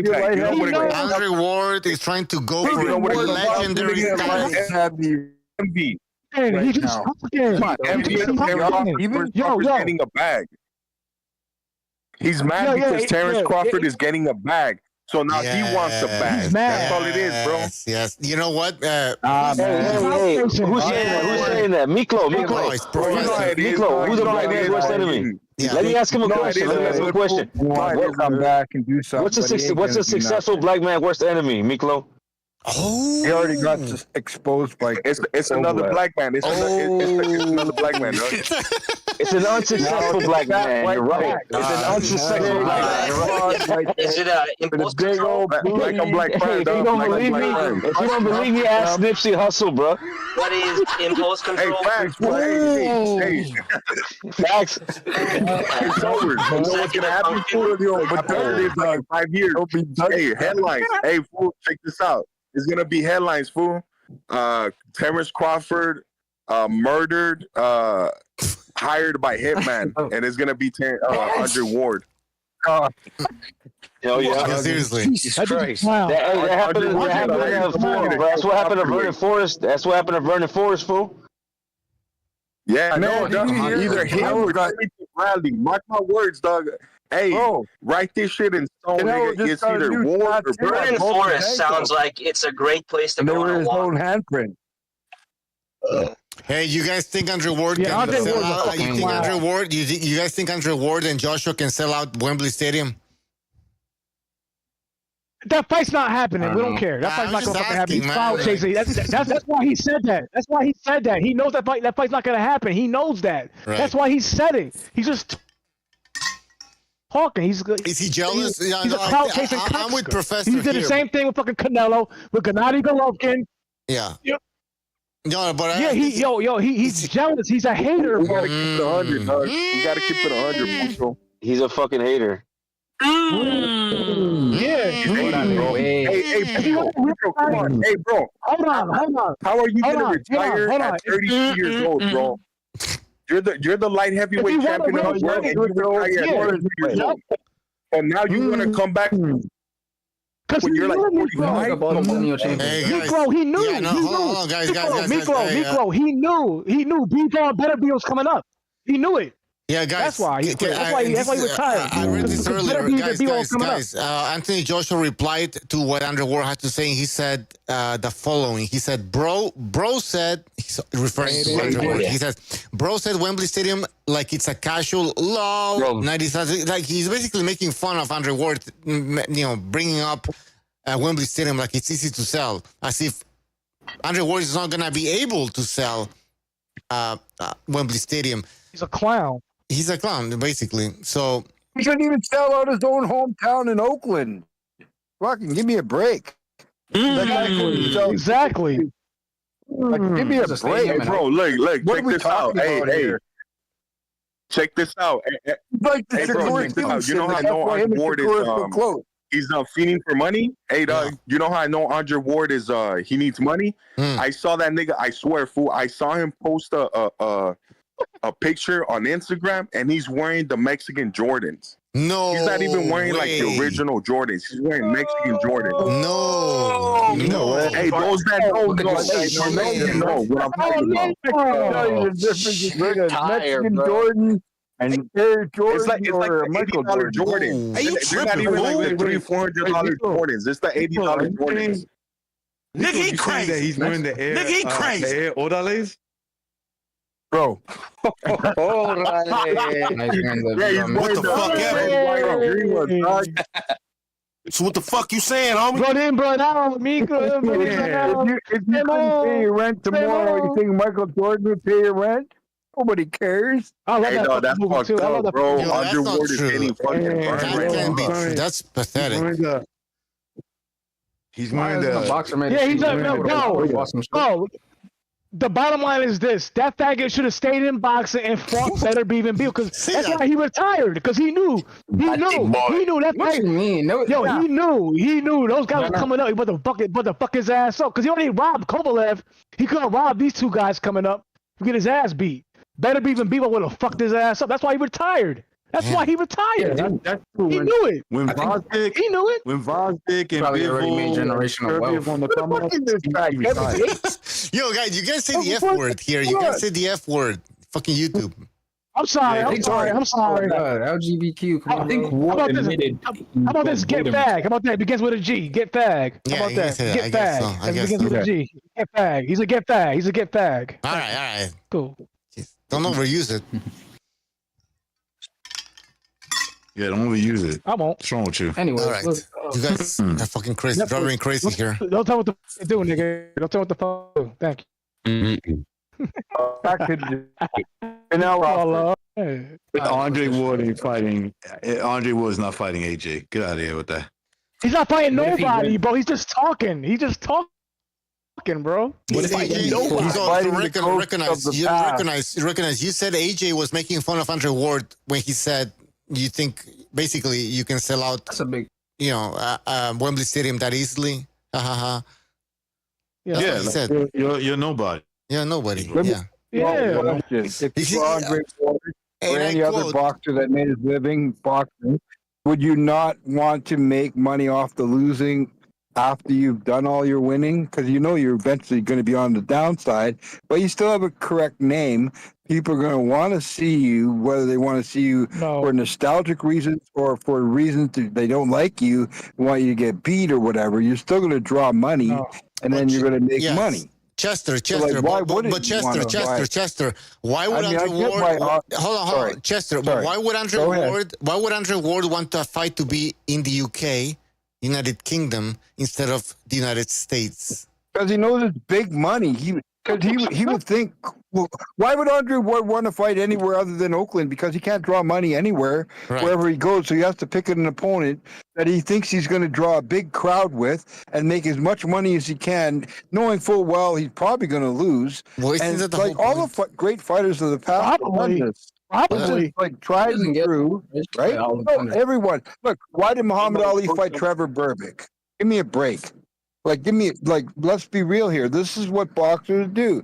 There's an old saying in boxing: we made a lot of money off the winning. It's now time to make money off the losing. And what all that means is you got a name. Let's milk it and run it to the fucking end of the earth.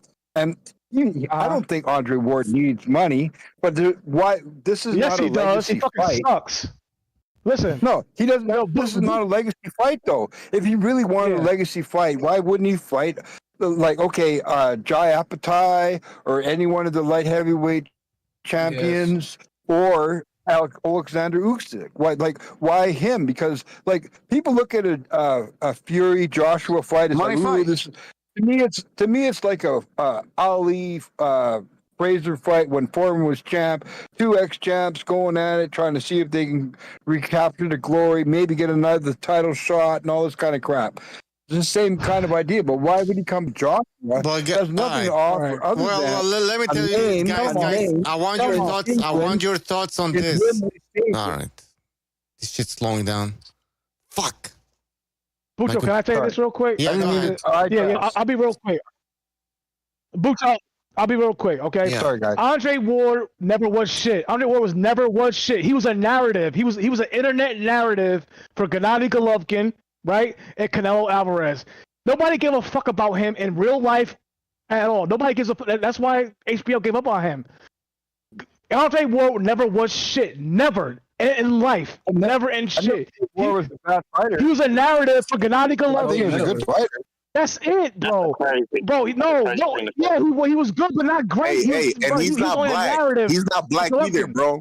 He's not black. Yeah, I don't care what he is. You don't got to tell us what he is. Bro, we know. Yeah, he was a narrative. He was an internet narrative. Nobody cares about nobody. My point is that nobody gave a fuck about Andre Ward back then, now, or ever. Nobody cares about that dude. That's why he's doing what the fuck he's doing. He fucking sucks, bro. Hey, guys, can I ask you a question? In the front row, bro. In the front row. Hold on, guys. I want to ask a question here before we continue. We had a poll, and I asked people, who do you guys think is going to win, Andre Ward or Anthony Joshua? And almost 40% said Andre Ward wins this fight. And we had almost 8,000 votes. What do you guys think about this? Idiots? Anybody else? They're fucking retarded. That's insane, Bucho. That's fucking insane, dog.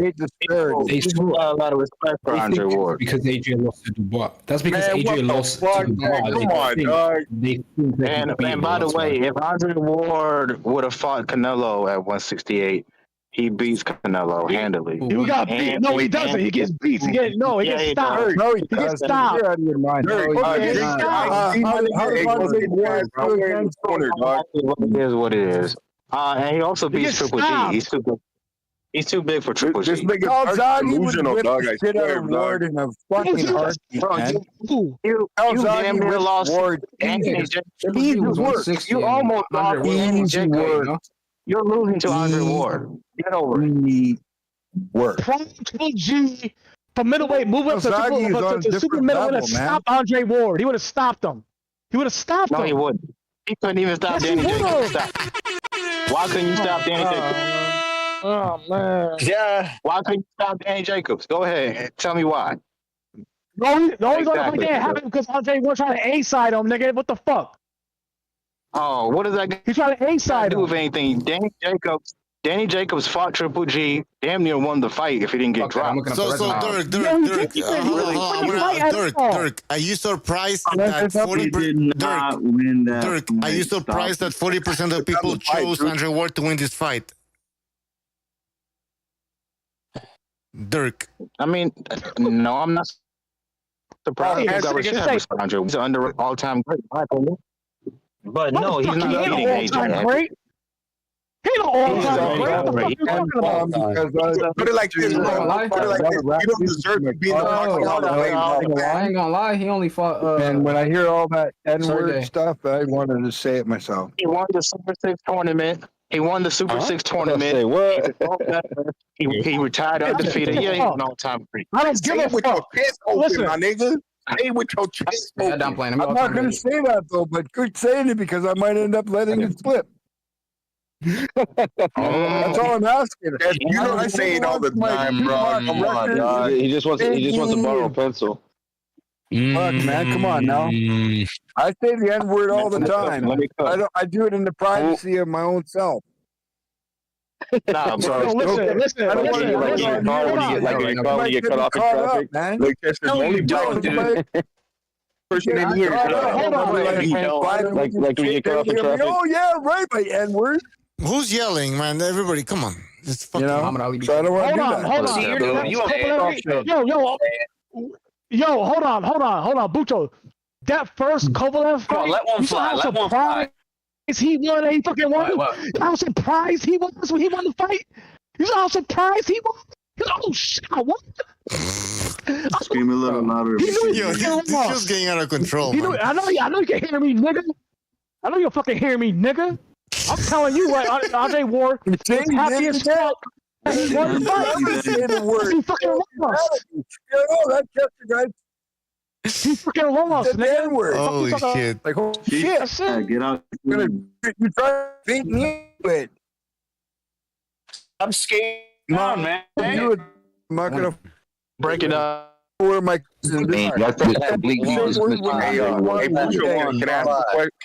a question? All right, guys, listen, people in the chat are complaining that it's too chaotic. So one at a time, please. Oh, can I ask a question real quick? I'm gonna have to jump in. I have to jump in. Tarson wants to say something. Tarson, go ahead. Okay. Tarson. Okay, he doesn't think shit. So why are you here? What do you mean? I have to say. I saw you like bleeping, like he's get out of here. What do you mean? I'm listening. Get back. I'm sorry. Get back. Can I ask the panel a question? Yes, go ahead. No, let Professor. I apologize. I'm sorry. Yes, Milko. Okay. All right. Let me ask the panel a quick question, and even the people in the chat, right? Even the casuals, whatever. Do you guys think Andre Ward deserves to be in the Hall of Fame? Yes. No. Motherfucker, are you serious? Yes, of course. Yeah. No, they're gonna put Gotti in the middleweight. That's it. I don't like him, but that nigga is not a Hall of Famer, dog. Facts.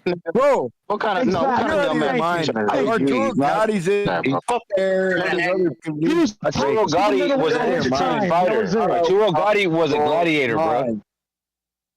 He was, yeah. That don't mean you a Hall of Famer. So what? You got Hall of Fame. Yes. Hey, yeah, it does. It does. It spectators. I guarantee you, if your life was on the line, watch? Whose fight you want to watch? Who you want to watch fight? Arturo Gotti or Andre Ward? Come on. That got to do with the Hall of Fame. Yeah. No. I'll tell you what. Me and my little brother used to play rock and stock. I'm gonna make a statement, and we get like punch in the face, and one of us could lose our head. Doesn't mean that he was better than me. No, hold on, wait. If you're right now, bro, you guys don't even know what rock and stock robots is. For fuck's sake. Hey, wait, Andre Ward let me get it is the Shakur Stevenson of the light heavyweights. Facts. Okay, cool. No, he now, wasn't. Let me get this off real quick. If your life, if your life was on the line and you had to pick a fighter to win a fight for you, and it was between Andre Ward and Gotti, Who are you Andre picking? Ward is undefeated. Okay, hold on. I digress. Knock it off. Andre Ward is the Evan Haney of the light heavyweights. Do we have? No, does hell that no. It's way even- better than that. Don't just. I'm picking God. You Picking just God. picked Andre Ward. He's Evan Haney, dog. Don't just like. Fucking Don't ever kill just him. say Andre Ward like that. That's a better question. Who's it had one win fight in a light heavyweight fight? Andre Ward or Archer Beterbiev? Who's had to win? Who's had to pick in a fight to put your life on it? Beterbiev or Andre Ward, a light heavyweight? That's okay. easy, though. How about Canelo and Andre Ward? That's for middleweight. We're not questioning whether Beterbiev is the better. We're not questioning whether Beterbiev is. He's not on the table. The question is what are the qualities that Andre Ward has versus what are the bad things that Andre would have? Dismiss Ward completely. Okay, he's a 160. He was a Olympic gold medal champion. Listen, I get it. I know who he was. No, listen. Andre Ward was a top super middleweight at his time. He was a top he was the best in his weight at his time. But he's not an all-time great. He's not a Hall of Famer. Really? He's not. Did he fight He's Luben? not. Did he fight Joe Calzaghe? Joe Calzaghe was around the same time. Come on. No. He was a top super middleweight at his time. He's not a Hall of Famer. He's not at all. Not a pound for pound fighter at all. He was a very good super middleweight. Very good. I put him up there. He was middleweights of all time. How about that? But he wasn't the best. No, he's not. Canelo is. Canelo's the best super middleweight of all time. No, Canelo is not. I'm telling you right now, Canelo is getting his own handprint on his ankles tattooed on him. You can say what you want about Andre Ward. Bud's gonna Andre Ward, right? What was that? Listen.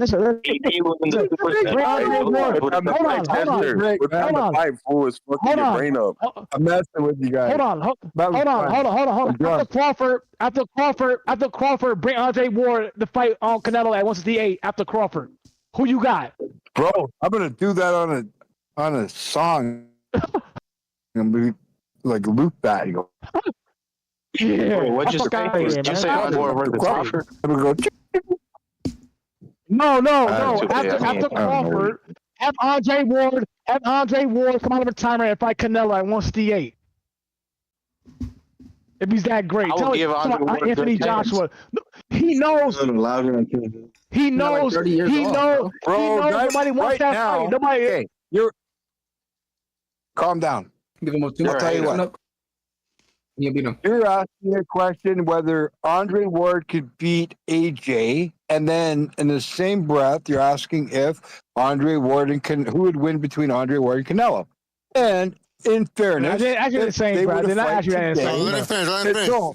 Yeah, okay, whatever.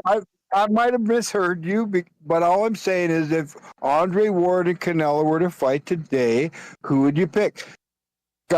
Let's remember, Andre Ward's 41, been out of the ring for 5 years, blah. Steve, thank you.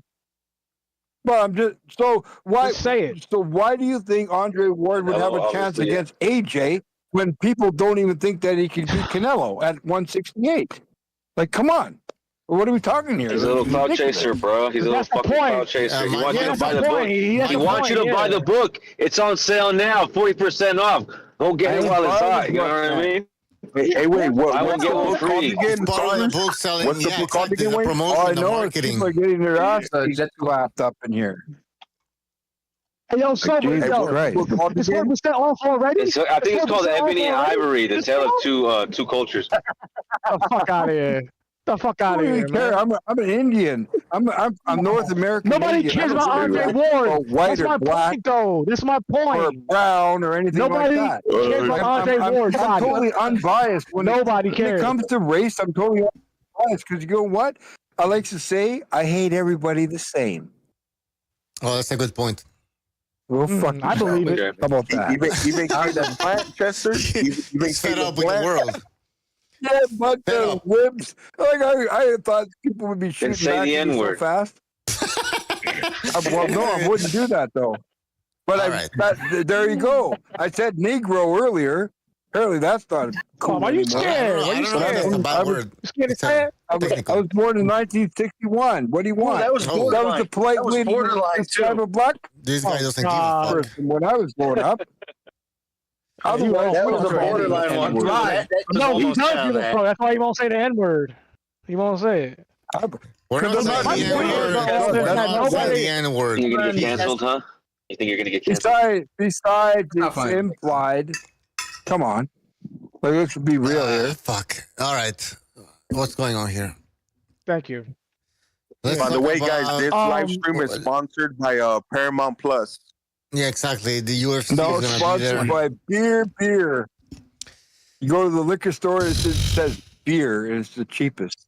Jesus. So, Bucha, have you seen the undercard for Yeah, what is it? Talk about it. I know Vargas is there. Vargas is Vargas. The trash. Let's The junior, right? Fernando Vargas Jr. is going to be on the. He's going to be the co-main against Callum Walsh. I think that's Dana White's boy. No. It's and Billy. Yeah, Dana White's been promoting him. Like that's he's his promoter. Yes, and then Billy's fighting somebody else. And Billy's fighting who? And Billy versus Lester Martinez. Oh yeah. The water money Lester Martinez. Yeah. That's the that's the co-main, and Billy That's and gonna be a Leslie. good fight. I think that's the co-main. And That's a then, good then fight, the bro. other one. Yeah. I mean, That's almost getting dropped. And then there's Jarrell Miller's supposed to be on it too. Who else? I forgot who he's fighting though. I think they're trying to find him. I saw. Who is he fighting?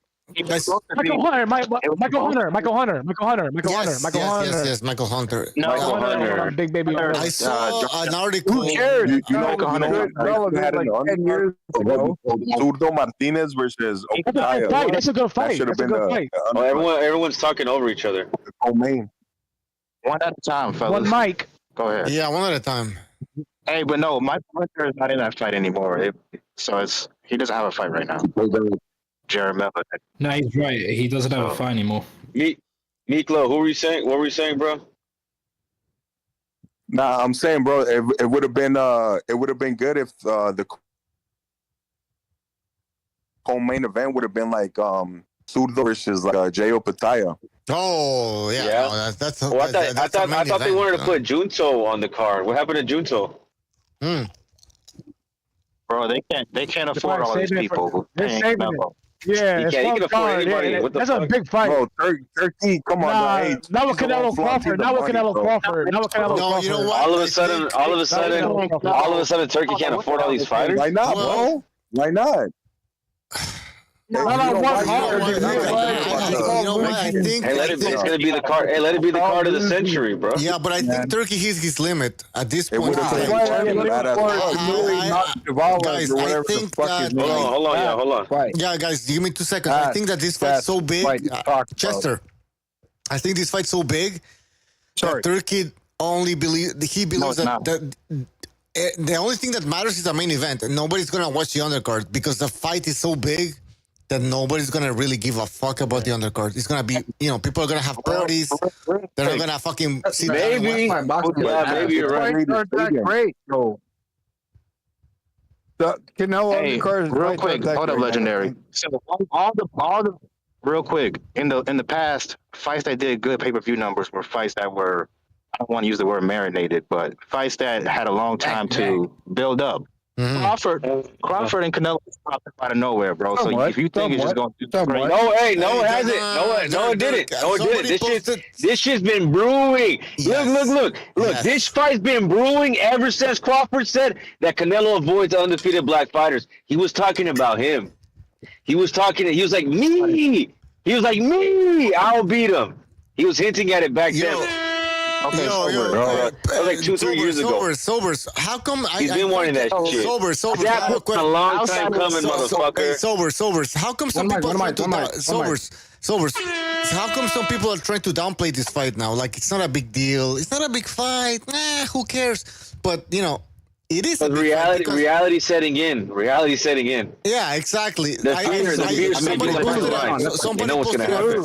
seeing all this. I'm seeing all these celebrities talk about the fight. Somebody posted a video of Denzel Washington talking about the fight. Everybody's watching this fight. This is almost it's not Pacquiao Mayweather, but it's close to Pacquiao Mayweather. It's gonna be on Netflix, bro. Yeah, it's gonna be on Netflix, and all of a sudden, 60 million people are gonna watch this fight. Nobody cares. It's just a fight. It's not a 60 million people. This is gonna be on Netflix. Oh, not a big deal. I love it. I love it. Doesn't might be. And look, and Bucho, if he knocks him the fuck out, how many replays is that shit gonna get? And it's gonna happen. It's gonna happen. That'll be the It's gonna change the landscape. That would be the It's gonna change the landscape of boxing, bro. Just like with Fury bodies Wilder, bro. That meltdown. In the history of sports. Get ready for it again. Most viewed fight. It's on Netflix. You will never see Crawford again. You will never see Crawford again. You'll never see Crawford again. You're making this a big. It's not a big fight. Nobody cares. Nobody's But gonna I be also have watching. more women would never share see if Dirk people ever shut up again, long enough bro. for me to share. Nobody's gonna be watching this. Dirk will never come You back. will never see Crawford again. You will never see Crawford again after this fight. You never see Crawford again after this fight. Never. You're never gonna see him again. Like You're out of your your mind. mom. You're out of Like your It's a mom. mismatch. It's a mismatch. He's getting knocked out. He's getting knocked out. You know what's not helping? You know what's not helping? All these people picking. No, Crawford to win nobody's the- probably all- going to get knocked. I'll tell you one thing. Nobody is probably going to get knocked out in this fight. And my all-time prediction is Crawford's going to win an 8-round decision, but he's going to get a 7-5 decision. And it's going to be kind of like that fucking B-ball fight where they tried to rob the kid, but they didn't. Are you And I betting know I'm money? an Are you idiot. betting money? Are you betting money? Are you betting money? Of course, I've already bet money. I've already bet. And I got my bet in that beginning at 250. I bet $100. How much you bet? I got 250. Canelo's gonna win by stoppage, and they're gonna say Canelo was too big. And we told you, we told you he was too big. Why did you say even I replace? just know. I bet for the win. All right. It's a mismatch Pardon to me. It's a mismatch. I said with day zero. Day zero. Out I've of been your saying mind, day bro. zero, man. It's a mismatch. Out of your It's a fucking mind. mismatch. You know what? He's getting knocked out. Come back. I'm telling you. No, I'll tell you what. If I'm wrong, I'll come here. Like I remember when Muhammad Ali said, "Oh, if you beat me, I will come across the ring." To Joe Frazier said, "I'll bow your feet and I'll rail you as the king of the world." Yeah, that was then. This is now, nigga. Hey, what did he do? What did he do? He ran out the ring. He ran out the fucking ring. He ran out the fucking ring. He ran out the fucking Who ring. ran out the ring? He ran out the back doorway. He ran out Ali, the when he back lost door. to Frazier. When he lost to Frazier, what did he do?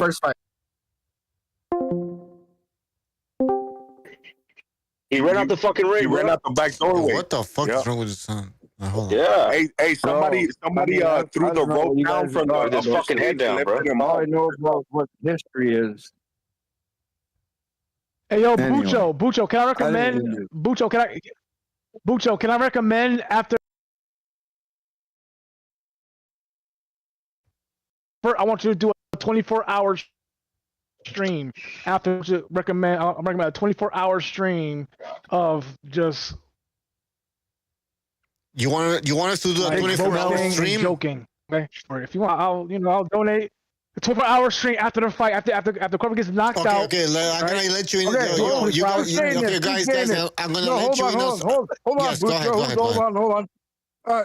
Wait, no, Chester, let me fucking say something. Chester. No, I like this. Shut your fucking mouth, motherfucker. What the fuck is your problem? Jesus. Please, let me finish. You that motherfucker, dog. Let me fucking finish. Chester, please. Jesus Christ. Can I speak? I know my mic's very low. I know my mic's low. You don't hold the cards here, Chester. I know my mic's low. Okay, so here's the thing.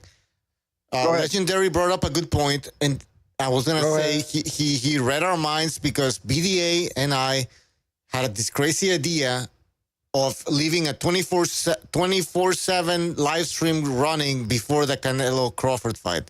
The problem is that we can't be checking on the live stream the whole time because, you know, we have to go to fucking sleep at some point. We have fucking lives. So we would need somebody to take over the stream. But who would that be? Of course. Who we should ask? I don't want to be asking people to fucking stay up. But so that's the problem because we don't want fucking trolls to be taking over. No, Bucho.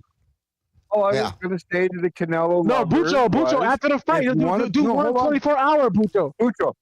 Jesus Christ. Whatever. React to the fight on stream. You wanted to bet me money, and I'm going to say I'll pay you $25. Oh, this guy retarded. Go ahead. No, you need more than that, nigga. You said after the fight. After the fight. After the fight. Oh, Bucho, after the 1 hour stream, one 24-hour stream. Who's gonna be doing cocaine? Because I'm not fucking doing shit.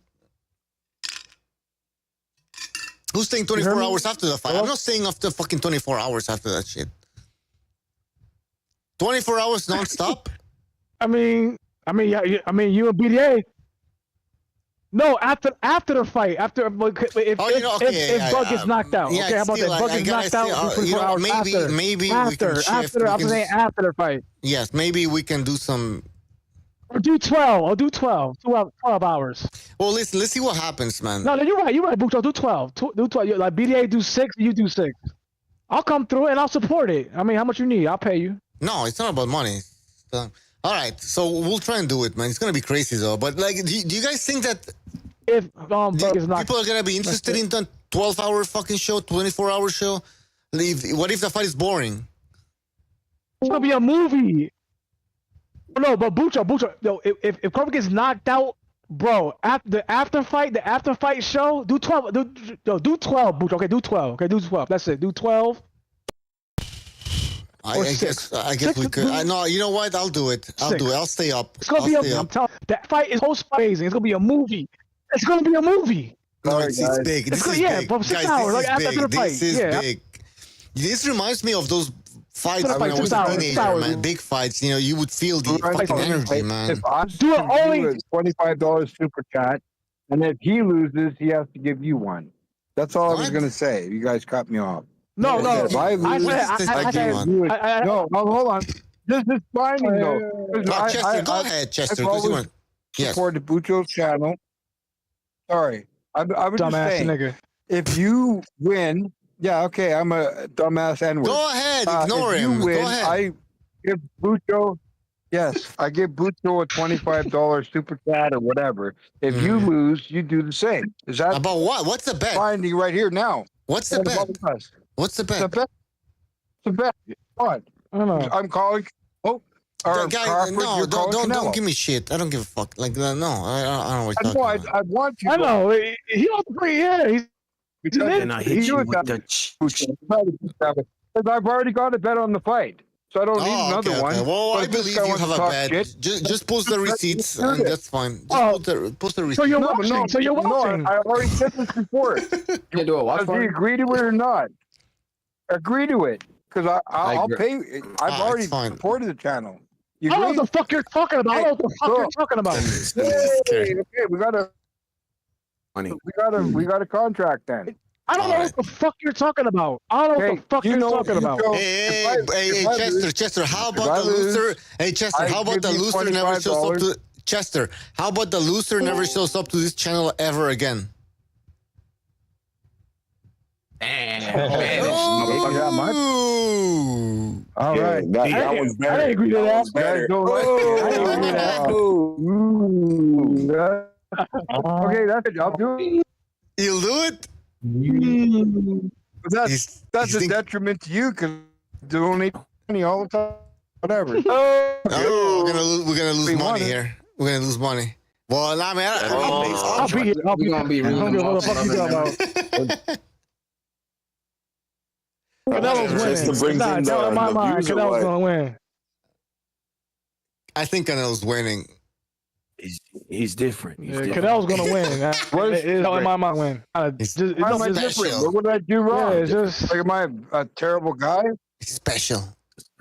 Yeah, I'm special. Okay. No, you're just stupid. Chester, you don't have to bet. You don't have to bet. He's just different, but 1 pound for pound. Once he locks in, he's different. Yeah, you don't have to bet nothing, Chester. You're welcome. You're always welcome here, Chester. You're always welcome. Chester, nobody wants to bet with you, man. We just fucking with you. Keep your money. Yeah, you gotta bet nothing. You gotta bet nothing, bro. Chester, keep your money. Keep your dignity. Honestly, I'm not fucking What with are you you. gonna do? You're gonna do reach through my phone and punch me in the face? I mean, give me a break. Crawford, he's like an alien. Give me a fucking break, man. You're not Chris Edger. He said that. He said Crawford. I am giving you a break. He's an alien. I do want easy. What are you money, gonna do? What are you gonna do, bro? You call me an N-word again? Yo. Huh? That's how I talk. Look at the finish, stupid. That's how I talk. He's a Puerto Rican. Nigga. That's how I talk. For you? Yes, we all want you to say it. Go ahead.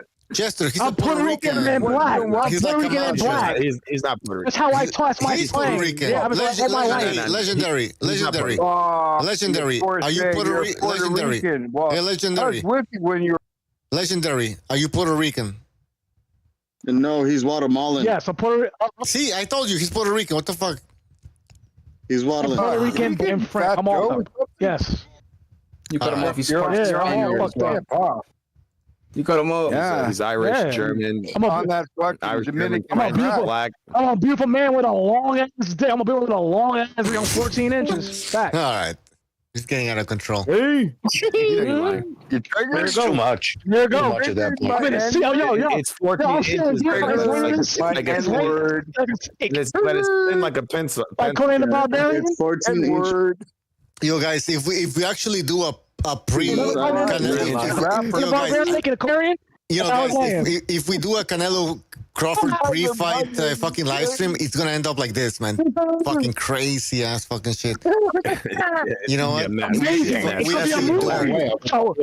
It's gonna be a movie. Everybody, it's gonna be a movie. It's gonna be a movie, Bucho. It's a lie. It's gonna be a movie. Next month. We can do play-by-play. Bucho.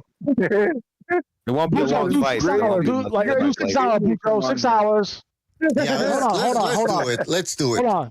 I thought you ended, bro. What the fuck? Yeah, 6 hours. Post fight, 6 hours.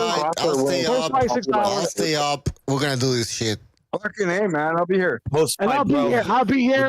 I'll make it entertaining. I'll stay up as long as you need me to stay up. Right. Whatever you call you. I'll be outside play-by-play. having a smoke or something. I will definitely give you a super chat. We drinking, nigga. We drinking. And that's I'm gonna be shit-faced. I'm gonna be shit-faced. And you know what? I'll be celebrating Canelo's victory. I'll be celebrating Canelo's victory. And BDA. Tell BDA, he gotta be here too. Yo, tell BDA to be here too. Tell BDA to be here too, nigga. He ain't special. Tell him to be in here too. He'll go to sleep. Breaking dinner with us.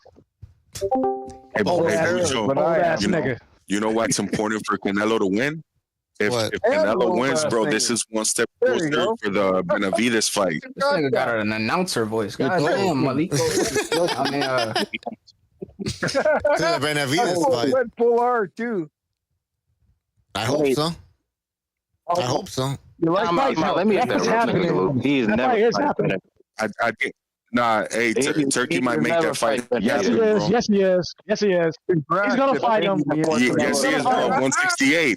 Hey, Benavides said, bro, he'll come down to 168 just for the Canelo fight. Yeah, he knows. Yeah, he knows. He knows. He knows it. He knows. The only way you get Canelo's ass in there with Benavides.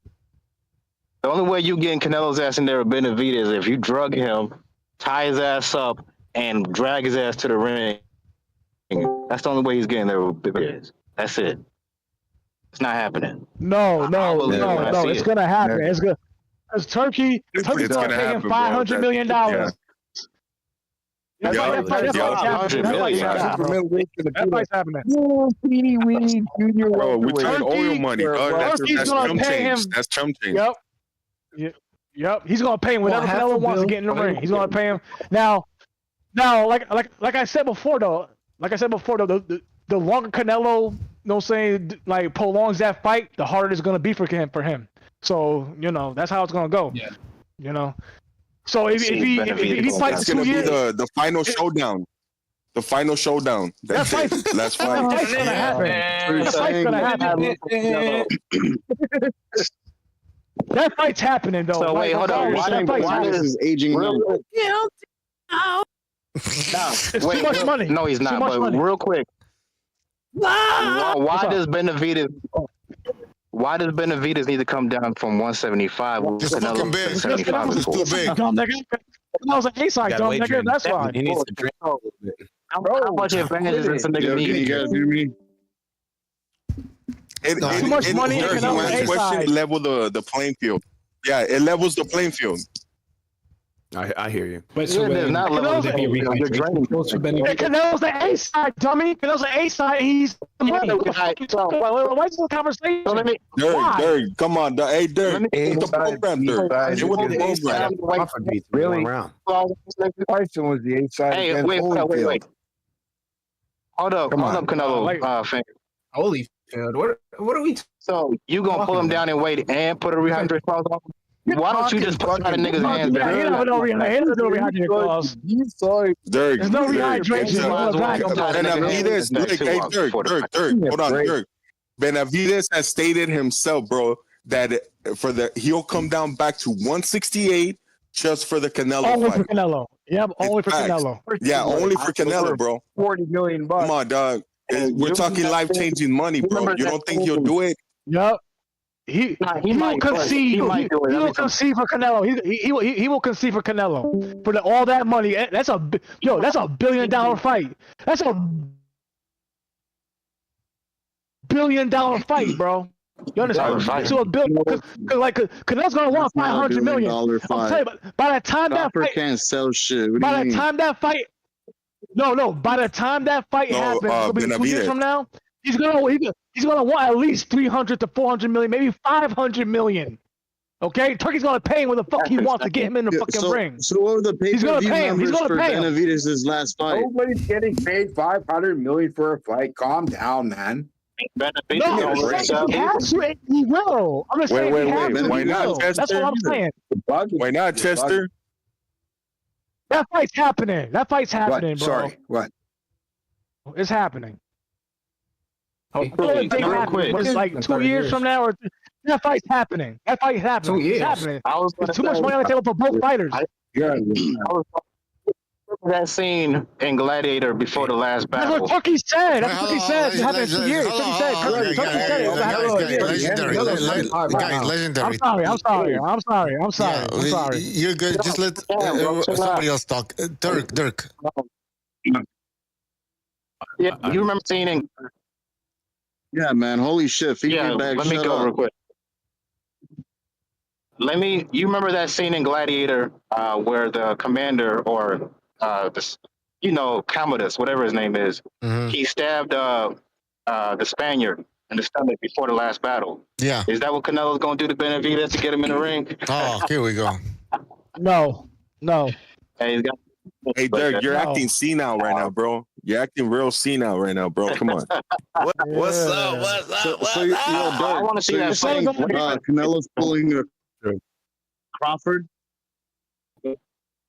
No, Crawford let Canelo whatever he wants. There's no rehydration clause. No, there's no advantage. So why didn't Crawford defend undisputed? Crawford's against who? Why didn't Crawford defend undisputed? What? Because he already achieved him. Why does he defend it? Okay. Do you love little Floyd Mayweather? You love Floyd Mayweather? Did when he fought Canelo, did he say, "Oh, you got to come down to 152"? It's only 2 pounds. What is that like? You look at somebody who's fighting in the heavyweight division. You think 2 pounds really matters? Besides your bro's bone density, fucking little argument there. Give me a break, man. Like this is ridiculous. The difference is Canelo fought at 175 before, though. So it's not the same thing. No. Sorry, I didn't get you. Sorry. Canelo competed at 175. He's won a belt at 175. So why can't he go back up? He's done it before. Belt or whatever. So if somebody can win the belt at 175, why can't a guy coming up from 154 or really 147 win a fight at 168? Why can a guy like Muhammad Ali beat Sonny Liston being outweighed by 30 pounds or so? Give me bone density. Is that the fucking answer? Those fights were fake. First of all, heavyweight. It's heavyweight. I don't even know what we're So under. what? You're a man, Those weren't even man real against the fights. man. Those weren't even Get real punched fights. in the head. Talking about American history right now, brother.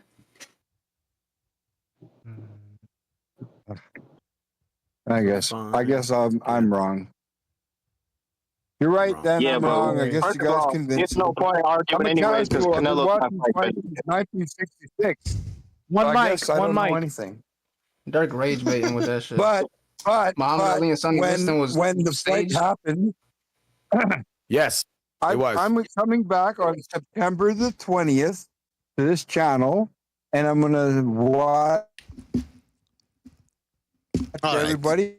All right, you know what? You're making a big Chester. Chester. And no, that doesn't matter. No, that doesn't matter. Hold on. But I will more importantly say I was wrong. That's what I will say. All right, Chester, you know what? You better So won't you come back on the Chester? Everybody, let me talk. Let me talk. Chester made a big statement, so you're going to have to go into the BDA records. So I'm going to write it down. I'm going to write this down. So Chester said... Fair. 100% fair. You're gonna apologize and do a shame dance in front of everybody. Crawford by unanimous decision, very close one, or a stoppage. Okay, but what did you say? What are you gonna do if Chester?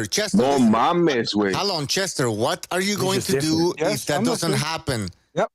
What will you do if that does not happen? I'll say I'm wrong, and I'll pay you. I'll give you $25 super chat. Simple. All right. And if the guy who is betting against me is wrong, then he does the same thing.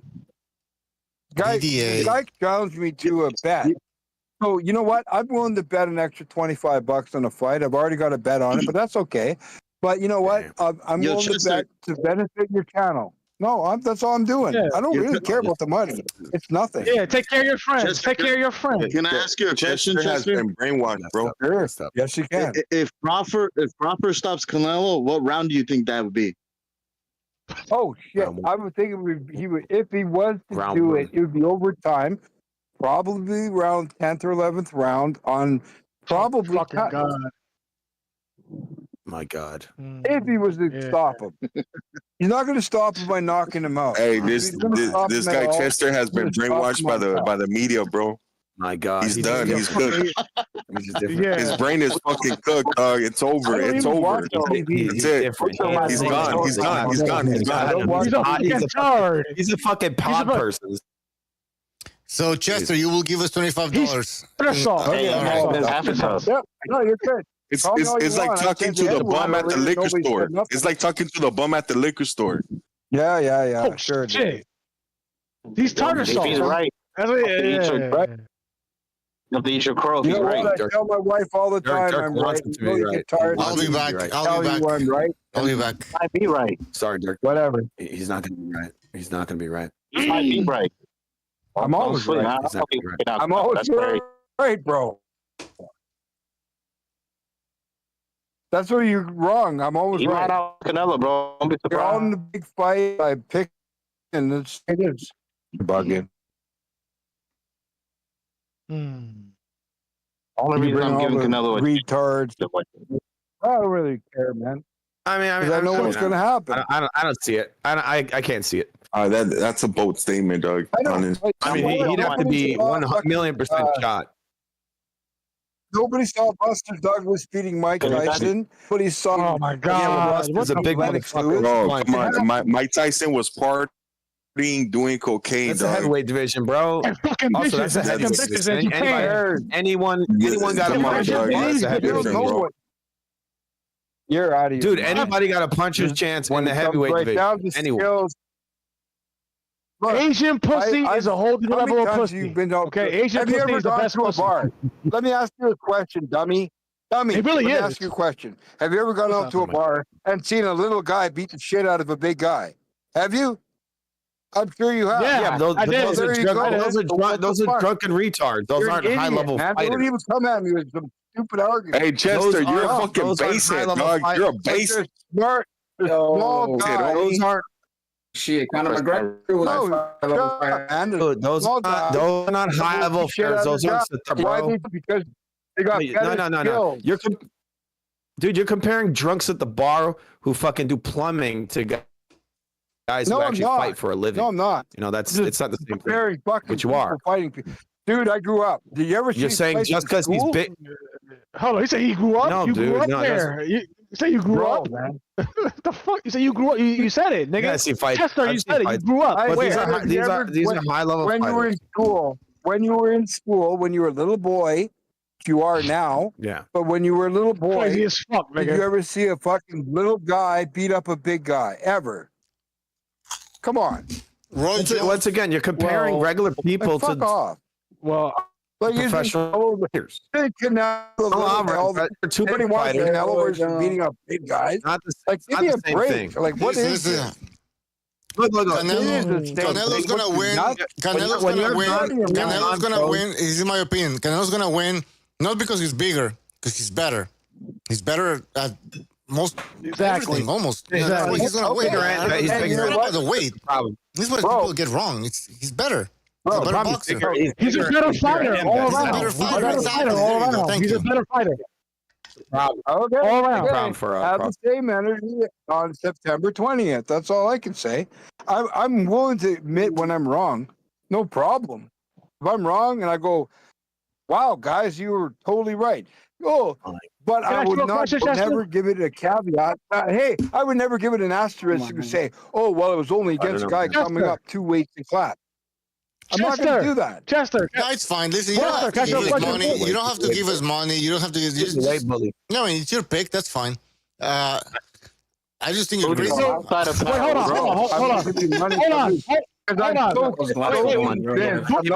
Bucho. Can I talk Bucho? I ask a question, Bucho, real quick. Yeah. Real quick. I can hear you. Yeah, you can ask. Who wins in a fight between Gennady Golovkin against Terrence Crawford? Who wins? Gennady Golovkin against Terrence Crawford. Who wins? Golovkin. That's a hard one. Dimitri Bivol against Terrence Crawford. You fucking racist. Yeah, like, I gotta think about this. You man. Who wins? You're mysterious. Triple G versus Majimov. Who wins that? Where the fuck is our answer today? Why didn't he fight Law? Just answer the fucking question. Hey, Canelo's never had a hard fight? Oh, come on, man. Let's be real here. Like, Canelo's got decisions he didn't deserve. And he's let's be fucking real here, man. Like, you've been saying stupid shit for the last hour, bro. That's fucking real, okay? I know. You're trying to talk about heavyweights. You look. Let me fucking clear up the stupid shit you're trying to say earlier. You're trying to say weight cut is the same thing as a welterweights or a super welterweights. These guys cut below 7% body fat, bro. They put themselves in danger sometimes with how much weight they cut, how much water they get off their bodies. So yeah, at some point, two pounds do mean a lot, dumbass. For a heavyweight, it doesn't mean shit because they don't cut weight. It's like Dillian White. They're all fat. They're all fat. Look at Dillian White. Yeah, and you shouldn't be having it. Of course, 2 pounds doesn't mean shit. That's a good point. Of course, 2 pounds doesn't mean shit. He's not cutting weight. Hey, sober. That's a good explanation as to why in the lower weights. Chester can't comprehend that, bro. Yeah, but in the lower weights, this is why in the lower weights he doesn't comprehend that, bro. In the lower weights, you have 105, and then you jump 3 pounds to 108. It's only 3 pounds, but yeah, of course, because I mean, these people they can't drop any more weight. They're not fat. It's lean. Shit. What are you gonna fucking lose? They look like fucking But that's what's wrong with boxing. People fighting at a natural weight. To make it fair. It's actually a lot. People doing steroids and this and that, but then people are fighting at the natural weight. So what do you want? You want steroids, natural weight? Yes. It should be same day weigh-ins. I mean, give me a break. Nigga, I love steroids. I love it. I use it. Whatever it is, whether it's steroids or they're all dirty, dumb nigga. They're all dirty. Nigga, shut the fuck up. They're all dirty. Calling me a nigger. I want them all to be steroids. He's saying the Puerto Rican nigga, you know. Whatever that Yeah, is. it's the Puerto Rican virgin. Yeah. He's saying it like you're his brother. You know what I'm saying? Yeah, I ain't no brother. fucking virgin. He's saying it like you're his brother, bro. Like dog. Wait, Yeah, I got one in the court. One in the I mean, I court. got a lot of fucking kids. Like, how am I a virgin? I got like mad kids. Like, what the fuck? How am I a virgin? And when I call you my brother, and look, and when I call you my brother, I don't mean it like an actual brother. I mean it the way that black people say it to each other because I think it means more. Facts. Right. It's friendship. It's friendship. It's friendship. We gotta clear it up. It's friendship, Anyways, dumbass nerd. Guys, I want to see all of you after the fight. I want to see you after the fight. It's gonna be a It's gonna be a movie. For sure. Because I'm No, gonna be a movie. but guys, this is the plan for sure. Okay, guys, this is the plan because BDA is gonna do for sure a call-in show right after the fight. We're gonna get on the call, and then after, guys, after the call-in show, we're gonna do an open lines. Okay, whatever. That's where I'm gonna jump in, and I'm gonna stay the whole night doing an open lines. So that's the plan. No, Bucho. Okay, well, can I do a selfless promo too? Yes, go ahead. Yeah. If you don't know where to watch a fight, or like I said, not maybe before, during, but during the fight, we be doing that shit live. I go live. So Yes, the pre-fight party goes. Bootlegging ass. What's the name of the channel? I want to be live during that fight, bro. The play-by-play fight takes place at Never Sober's channel. Go check his channel on Never. What's your channel again? Called because you changed it. Never Sober. Or Never. Yeah, Never Sober's Reloaded. Just make sure you put a Z after sober. I'll post the link. When we approach the fight. You guys can. Yeah. That's what happened. The And party so happens. you do it too. Put the link in. If anybody needs somewhere, it's gonna be on Netflix, right? So it doesn't matter. I gave it a couple of No. I'm not promoting. I'm not promoting about the health inspection. I'm not promoting showing the fight. All I'm saying is the fight party where people can chat and talk about the fight happens at Never Sobers. The post-fight show is gonna be on BDA. You need a link. I'm sure someone. Oh my God! Hold on. I'm sure someone on my Discord can point you in the right direction. Wait. Hold on. Yes.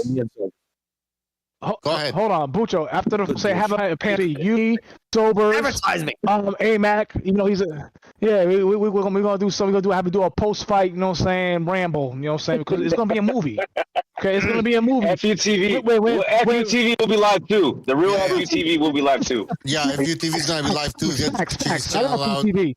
Everybody I bust his balls, but I bust his balls. I like Poo TV. I bust his balls. I like Poo TV. I bust his balls. I love him. This was an advertising. Well, no, guys, it's gonna be crazy, and this is it's gonna be a movie. It's gonna be a movie. This is a big fight.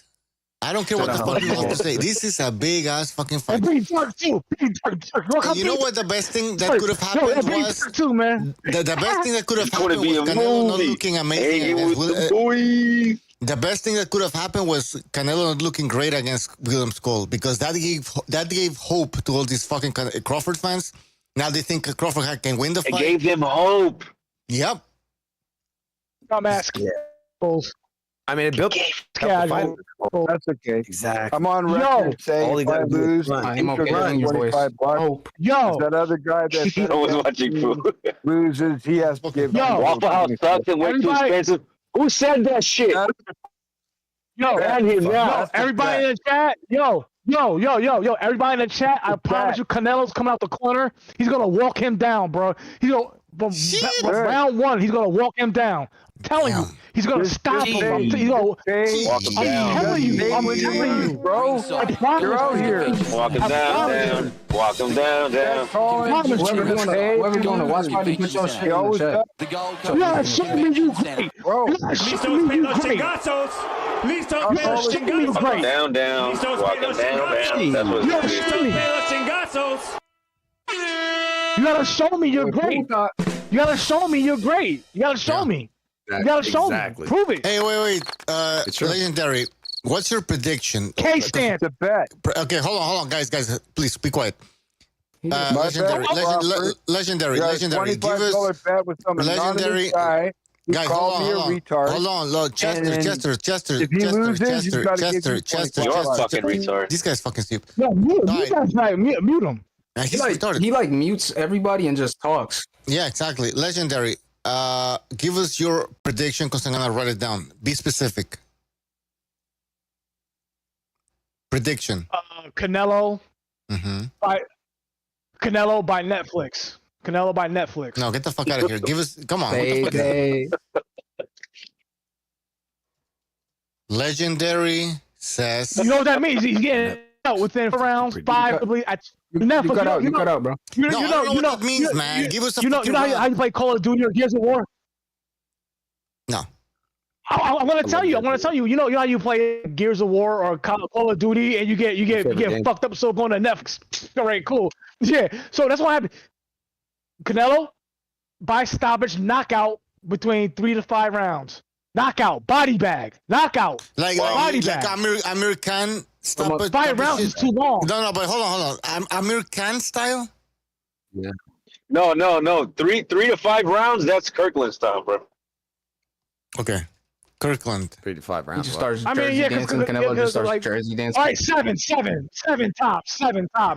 tops. Because Crawford, he's gonna stall and he's gonna be. Man, that's a lot of rounds.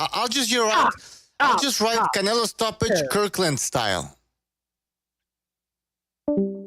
3 to 5, the body bag. That's it. Knockout, stoppage to the body or to the head. It don't matter. Stoppage. That's it. Knockout. KO. It's a mismatch. Big KO. KO. Oh my God! It's not going to the car. I really feel Terrence knows. I really feel Terrence knows kung fu. What he know? What do he know? You tell me he knows. What do he know? Tell me. He said kung fu. You know that Wing Chun. He know that Wing Chun joint. You know that Tiger Claw. He ain't Bruce Lee, nigga. He ain't Bruce Lee, nigga. What do you guys think? What do you guys think about? Like guys, you've never boxed before. You guys have never boxed professionally, like Andre Ward. So you gotta respect what he had to say about this fight. And what he had to say about this fight was, Ward. Hold on. He said, Andre Ward said, I've never seen anybody break Crawford's will before. So I'm picking Crawford. Nobody has broken his will before. He's an idiot. Like he's saying that's his boy. Like he's gonna say that. Like I don't care what the fuck he's talking about. That's his boy. Like nobody has broken his will though. Who has broken his will? Nobody. It's gonna happen. It's gonna happen on Netflix live. Everybody's gonna see it. It's gonna happen live. He's getting billions of people gonna see that shit. Yeah, his ass is gonna be Brokeback Mountain. You're gonna see it live on Netflix. You're gonna see it. Billions of people are gonna see it live on Netflix. Yeah, I'm telling you, you're never gonna see Crawford again after this fight. I'm telling you, you're never gonna see Crawford again after this fight. I'm telling you, you're never gonna see Crawford again. Never. You're never gonna see him again after this. How he's wrestling with niggas? He's wrestling and Bronco busting with niggas. Wait. Where's Jermel Charlo? I haven't seen him in a while. Where is he? I got Mel knocking out Crawford. Exactly. After he fought Canelo, what happened to him? He went to hiding, bro. He got himself locked up that same weekend. Yeah, where is he? For real? Yo. This is a hot take. He's spending those millions. Can I say this? Yeah. Bucho. It may be a hot take, but maybe not though. But listen. If Crawford would have ever came up at 154, if fought Charlo when he was undisputed, I had Charlo knocking him the out back then. I had Charlo knocking him out back then. Always. Yeah, me too. Always. Because he was bigger at the time. 135 to 154. He was not fucking with Charlo back then. Absolutely bigger, fucking of course. not. He was undisputed bigger. Absolutely not. But as he worked his way up, come on, bro. He beats him out. Please. Damn. Arrow, see, yo, PBC and like they ruin fighters, man. Yo, PBC. No, they do. They ruin fighters' careers, man. Yeah, they stole the fights. Yo, listen. When Arrow and Bud had that confrontation on backstage behind the PBC should have made that fight back then. Arrow could have probably beat Crawford back then. Yeah. But see, pre-crack. I want to wait. Like what? Yeah. You telling me after a car accident you gonna be okay? After a car accident, you be able to fight a world level guy? Hell no, bro. Hey, that fool spent. He's like a walking CTE, bro. That nigga's his brain is good. Guys, let's His play. brain is cooked. Let's He continue don't with talk this. the same. He don't act right, it. and- He was a shiter. I feel like it happened against Ugas too. He got concussed. All right, guys, let's continue with this game. I have a quote here from Sean Porter. Sean Porter. He says, Sean Porter, who faced Crawford, he believes Butt's adaptability and precision can neutralize Canelo's power, winning by decision. So, adaptability and neutralization. What the fuck does that mean, guys? Please break it down for me. I'm too dumb for this. It don't mean nothing. It don't mean nothing. He's a dumbass nigga. Adaptability and neutralization. I can understand this. What does that mean? Adaptability. What? Eat punch? You don't mean he's just talking. He's a parrot. He's a parrot. He's just mimicking everybody else is saying. You don't know what the fuck they're talking about either. I just call Fucking people dumbass dumbass niggas, man. He's They're dumb just as telling the fuck. fight problem. That's what it is. Oh, Yeah, wow. but dumbass quicker. Yeah. If you watch the sport, you know what the fuck is gonna happen. Crawford's If you an know the alien. sport, you know what the fuck is gonna happen. Like, stop being fucking stupid. Well, like, come on, man. If you know the sport, stop being a cock. Guys, you guys have never boxed professionally before. You guys have never boxed professionally. You've never trained a legendary fighter. But guess what? We have here a legendary trainer, and I want you guys to tell me what you think about what he has to say. So we have a legendary trainer. Hold on. His name is Teddy Atlas. He says, Crawford's ability to adapt mid-fights is supernatural. Canelo's flat-footedness against Bivol, that's Crawford's opening. He'll pick him apart down the stretch. What do you think about that? He's trying to be he's trying to be like Skip Bayless, bro. He's Skip Bayless for boxing, bro. He's Skip Bayless. He don't know what he's talking about. He's paid to be Skip Bayless.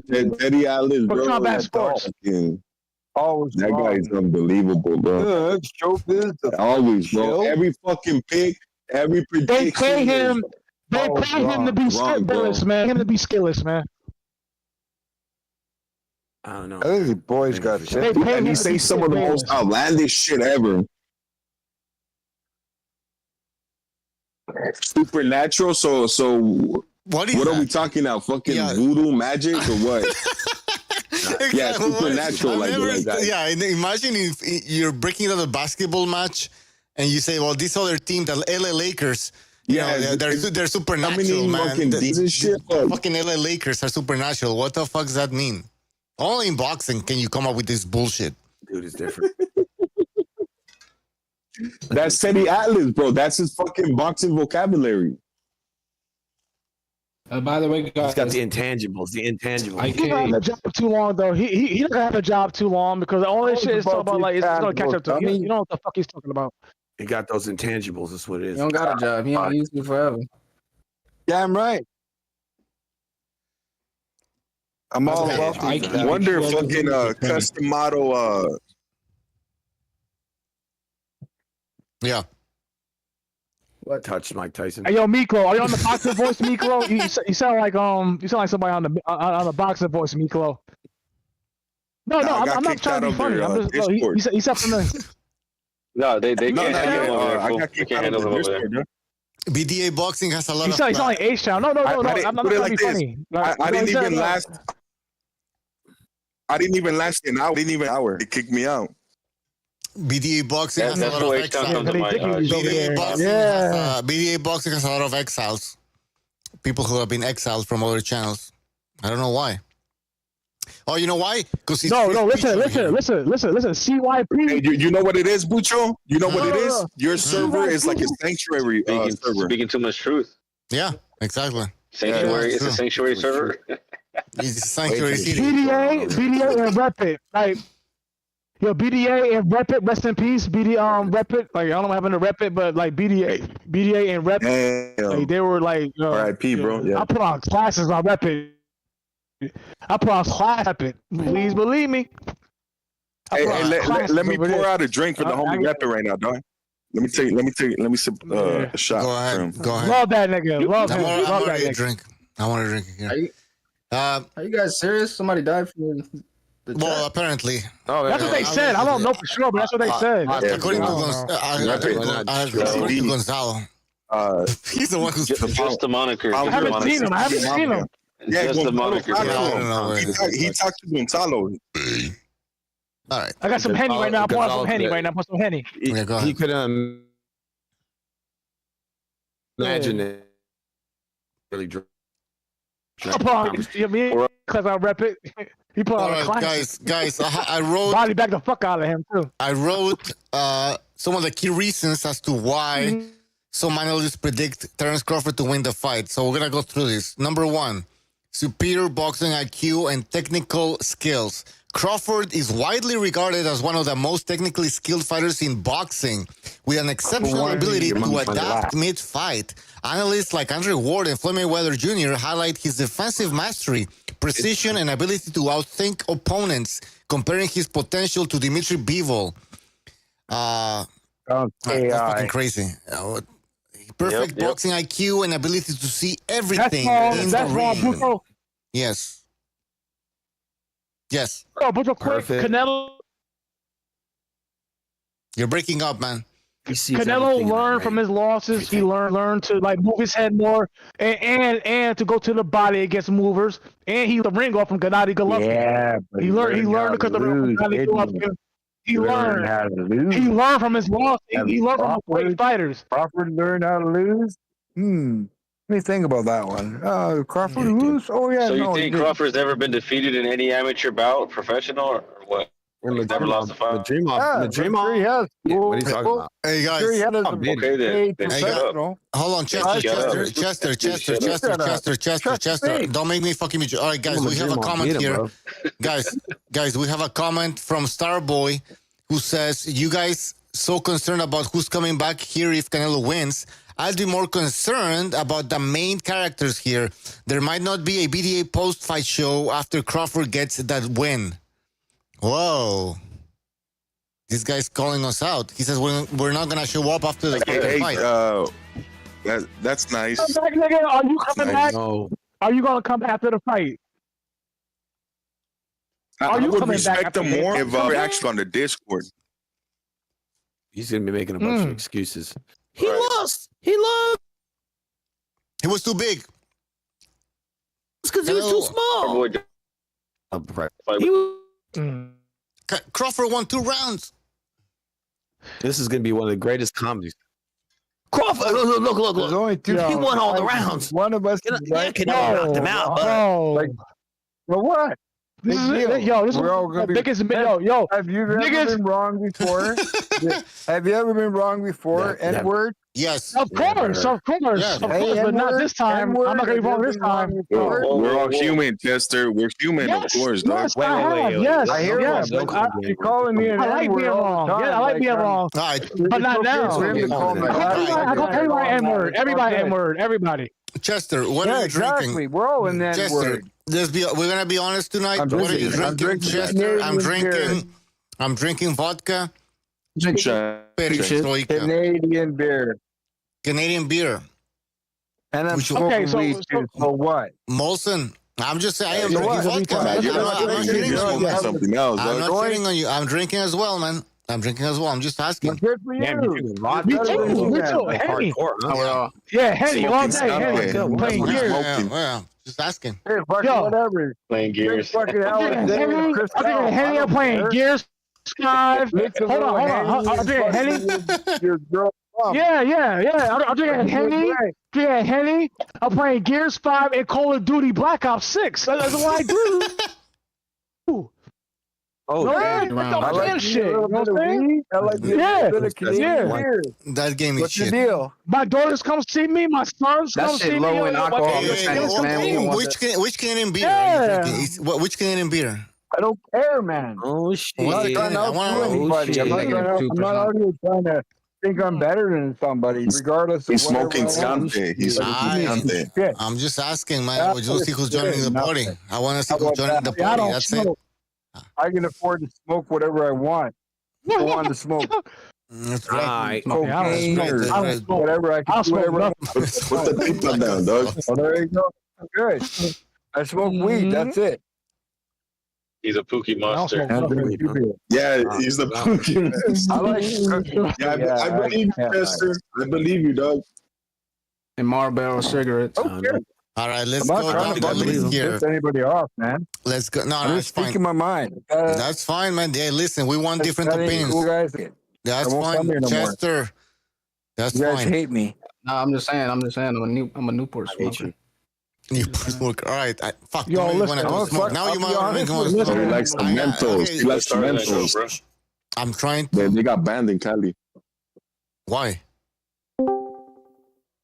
Really? I don't have here. Fight. It's gonna be a movie. I want everybody to come back here like post fight. It's gonna be a movie. It's gonna be a movie. Yes. I want to make sure it's gonna be a movie. I want to make sure it's gonna be a movie. Pay your debt. All right, you gotta guys, make sure. guys, guys, If we're you're gonna go. Listen up. Guys, If you're the guy that bet me, then pay up. I'm gonna- If I lose, I Chester. will pay up.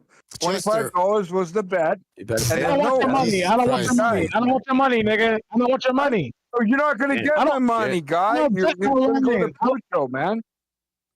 What, Chester? You don't have to fucking give us Hey, money, I man. want your Still money. have fun. Chester. You don't have to fucking Bro, give I us don't need your money. whatever you want. Like, it's fine. Just show up on the Yeah, show. like- Chester, You know what? I said just this- show up on the Chester. Just show up on the show and said I got it wrong.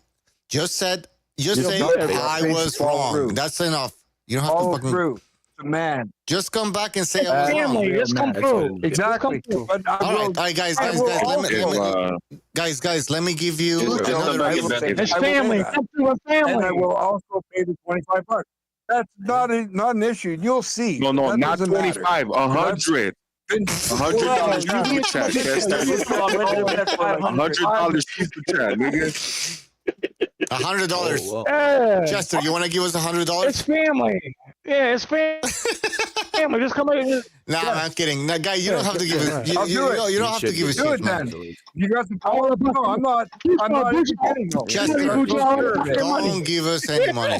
Don't give us any money. All right, guys, I got another reason. What family? What family? Jesus Christ. Guys, let me the talk. other guy, if he wants to be a pussy, no. The other guy, if he wants to be a pussy, that's his problem. That's his prerogative. One mic. One mic. Show, and I'm going to stand behind it. All right, Chester, are you done? Because I'm going to talk. Chester, are you done? Chester. Can't deal with it, then fuck yeah. Okay, let me talk now. Yes. He's a Native American. Chester, let me talk. Guys, shut up. Shut your fucking mouth. 100%. Shut your fucking mouth. Everybody, please. Let me talk. Jesus. Next point as to why Crawford's going to win, apparently. Perceived declining Canelo's form. Some analysts, hold on, Chester, please. Chester. Okay. I'm not a boxing analyst. Chester's drunk. What the fuck is wrong with Chester? All right, here we go. Some analysts, including Teddy Atlas. Fuck, I lost it. Fucking Chester. Chester, please keep quiet. Hold on. Just mute him. Just mute him. Hold on a second. I'm I thought you gonna guys have cut to me off. Fucking He's still Chester. the best Lincoln Park. Perceived declining Canelo's form. Some analysts, including Teddy Atlas and Jim Lampley, point to Canelo's age, 35 years old. And they also point out to recent close fights as signs of decline, suggesting Crawford could capitalize on this. Mucho, your mic is going out. Yes. Yes, go ahead. Well, basically, they're saying there's a decline. Your shit was no. Your mic was you out, bro. Mute Chester though. I did mute Chester. Sorry. Okay, so I guess my connection fucked up. So some analysts, including Terry Atlas and Jim Lampley, point to Canelo's age and recent close fights as signs of decline, suggesting Crawford could capitalize on this. They say, Terry Atlas says that doesn't even make any sense. Really? That makes no sense because Crawford's older. He's older. He's 38, basically 38, and he's been weight cutting for over a decade. Canelo hasn't. When he was 19. But they mentioned that could have something to do with his jaw. Canelo's close fights. We've had these what close fights? What are you talking? Close fights. Canelo's close fights. What does that mean? Which ones? What Triple G? I mean, I don't know what close fights. Maybe like the Triple G fights, the two Triple G fights. That was a long time ago. They're talking about his whole career. That was like almost 10 years ago. Canelo, right? Yeah. They're talking about his whole career, though. They're talking about his whole career. He's an older fighter, but I mean, Crawford's definitely older. It's obvious. Yeah. 38, He's not 35. I mean, Canelo's Canelo's small. The Danny Jacobs fight was close. Canelo's been fighting since he's 15 years old. No, that was years ago, man. And Danny Jacobs is a giant motherfucker. He's a big and some people in the chat, guys.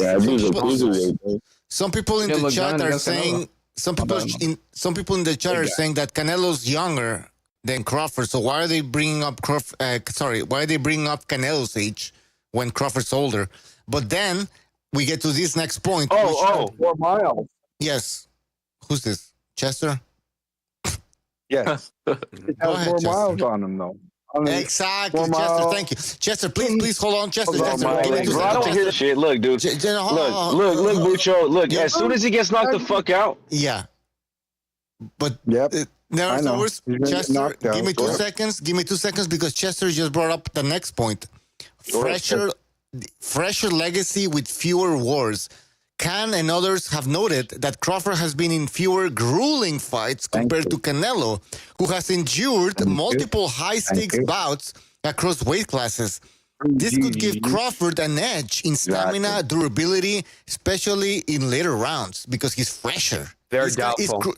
Is Crawford fresher? No, that's true. No, and Crawford's gonna manhandle him. No, let me respond to that, bro. Yes. Crawford's gonna stomp a mud hole. In my life. Let me respond to that one, bro, because this fucking nonsense, dude. This nonsense is enough. Look, to say, look, they're not bringing up how old Crawford is, Bucho. But as soon as he gets knocked the fuck out, I'm telling you, he was 38. I didn't know he was 38. Did you know he was 30? He's practically 40 years old. Canelo, he was 40 years old when Canelo knocked him out. Like, you know what I'm saying? And then here's another thing with his stupid ass. Oh, he's more preserved. He hasn't been in many wars and blah blah. You know what that fucking sounds like to me? He's too light in the fucking ass. He's too fragile. He's not battle testing. He's not iron sharpens iron, bruh. Iron sharpens iron, bruh. Yeah. You don't get tougher by being soft. Yeah. You don't get tougher by being soft. You get it? No fights. No fights. No nothing. He's fragile. He's old and he's fragile. He's old and he's fragile. Hey, Sobers, look at all the greats, bro. All of them had like 100+ fights, dog. What's that? I was gonna say, I mean, because the Terrence Crawford, did you see the video of him? He was wrestling. What's his name? He's wrestling. Big Baby Miller and toying with him. Imagine how he's gonna manhandle Canelo in the ring. He's probably gonna pick him up on his shoulders. Yeah, Canelo better keep his butthole tight, or fucking Crawford's gonna try to check his oil, right, with that wrestling shit. Fucking sink a finger in there. Yeah, bro, no, but seriously, hands.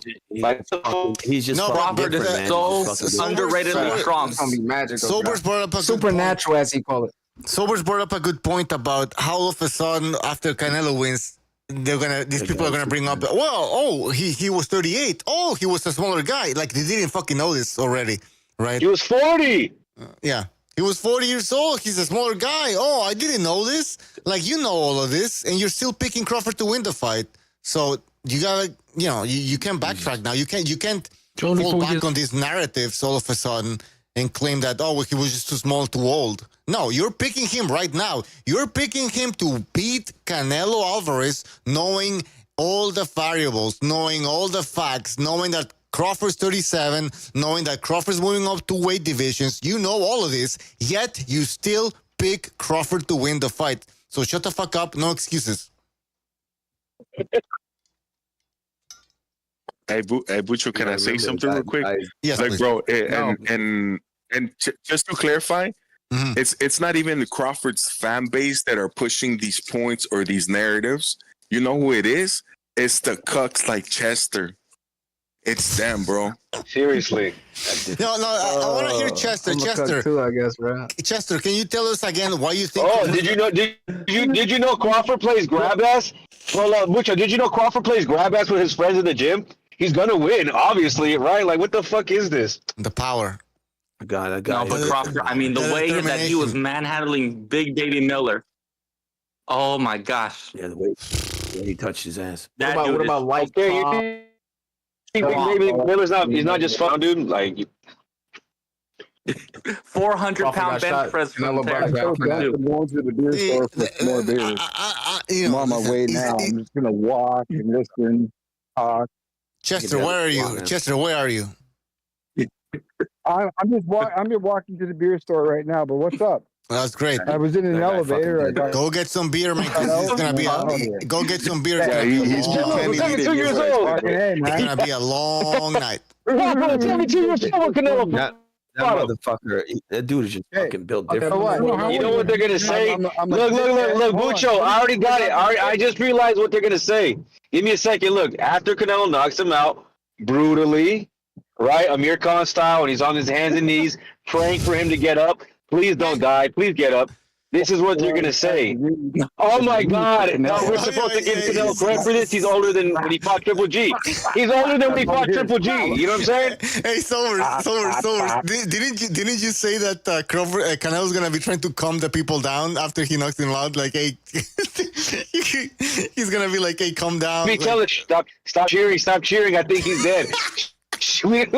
Bro. We have to make sure he gets up before we start cheering. Hold on. Canelo's kicking your mouth. Fucking loser. Canelo stops people. He doesn't knock them out. Yeah, right. He hasn't stopped anybody in a long time. Yeah, but Crawford, Crawford, I'll tell you this though. Crawford will have that dog in him in the sense that at some point he will want to get his get back, and that's when he's gonna get knocked out. He's the type of guy that I've seen the fights. He gets hit and he just got like, that mean streak. He gets hit and he's like, I gotta get you back. I gotta get back. I gotta get my get back. And he swings and he's wide open. He throws these wild hooks or haymakers. That's when Canelo's gonna fucking catch him. It's gonna be emotions that kills Crawford at the end of the day. His emotions are gonna be, yeah. But he opens up a lot. But yeah, Terrence he can opens up a lot for the. He's wide open, man. He's just gonna manhandle him. He's just gonna grab him in the clinch. He's gonna be able to clinch him whenever he wants. He's stronger than an ox. I mean, he's just strong. I mean, you see him deadlift. I don't get this. The wrestling Big Baby Miller, making him. Bucho, I don't know if I gave you my prediction, bro, but honestly, I think Crawford quits on the stool. I think Crawford quit on the stool. I don't know if I have your prediction. You have so many names, man. Is your name okay? I don't think I have you. Miklo, Vatos Locos. Miklo, Vatos Locos. Yeah, Miklo, Vatos Locos. Okay. Blood in, blood out. Blood in, blood out. What's your prediction? I got three. I got a split draw. I think Crawford quits in the stool from like rounds maybe. I think like around the 7th, 8th round, you know, moving that extra body mass, it's gonna get tiring, especially with Canelo punishing him to the body. So I think Canelo toys with him. He carries him, throughout just playing with his Chester. And I think Crawford quits on the stool like around maybe round number 9. From 6 to 9, he quits on the stool, bro. I got you. Yeah. Yeah, that makes sense. I can see that happening too, bro. If you feel like he's gonna get knocked out, like complete. Chester, if you're not talking, we're gonna go on mute because other people are talking. That's okay. I was just getting some beer, man. I told you. That's fine. Did you get some cigarettes? That's a lot of. Yeah. Well, go on, asshole. Fuck fucking Davis, you asshole. Roll up a big fat one. I like the banter in here. You're gonna suck that one again. We don't care, bro. Yeah, you do because you're calling me all kinds of names because I think Crawford's gonna beat Canelo. Like, give me a break. Because you're stupid, bro. Go on mute, bro. When no one wants to hear that shit. We don't want to hear you say thank you to the fucking to the cashier, bro. Shut the hell up. Yeah, we didn't even hear you say that. Dude, right? Well, no, you didn't even, and then you're an asshole. Wow. You didn't even say thank you. You mean keep it, bro? Are you fucking kidding me? I tipped the bitch fucking $5 on a $15 Phil. Lies. Shut your face, you loser. Lies. No, okay. $15 bill. You didn't get a beer. When it comes to All right, money, shut I this don't lying fucking worry motherfucker about up. Chester, we're just busting your balls. Please. No, but don't call me out like that. Chester, it's all banter, man. Come on. No, yeah, because you How feel about that? personally offended, right? Truth hurts, bitch. All right. No, don't talk to me. Don't come at me crooked, Raise man. your hand if you're drinking. Well, just go on mute Raise when your you're not hand. saying nothing relevant. Go on mute. Bro, I've been Chester. cordial all night with everybody. Okay, I'm gonna mute Chester. He doesn't get the point that we're fucking Good old Chester. Let's continue with my list here. Chill, Chester, chill. Let me unmute Chester. Let's go. Okay, here we go. Another point. Underestimated power. While Canelo is known for his knockout power, Crawford's punching ability is often underrated. I'm fucked up. Khan, who has sparred with Crawford, insists he hits harder than people think and could hurt Canelo if he lands cleanly. Sean Porter also backs Crawford's precision to neutralize Canelo's aggression. All right, so they think that Crawford has underrated power, basically. What the fuck, man? Sorry, that's my answer to that. Argument could be said for both fighters. That's all I can say. What I'm going to say. I'm not a fucking like that. I don't understand why we're even arguing about this shit. Really. Well, I mean, Chester, what's your prediction exactly? Let me check this shit. You know what? One time I asked on your channel, I said a hypothetical question: if Roy Jones was to quit boxing after beating John Ruiz for the heavyweight title, would he be considered one of the greatest of all time? And people couldn't answer it. Like, and no, you wouldn't be. He's like, no. Give me a break. He got beat up by that. What's that guy's name? That guy that whooped his ass and he ended up hitting him with an illegal blow. Montel Griffin. Some little finish. Montel Griffin. Yeah, Montel Griffin was beating him. He was beating his ass. Yeah, he was. I mean, he beat him every round. He was a close fight. He wasn't winning. I thought he was clear. I gotta rewatch it.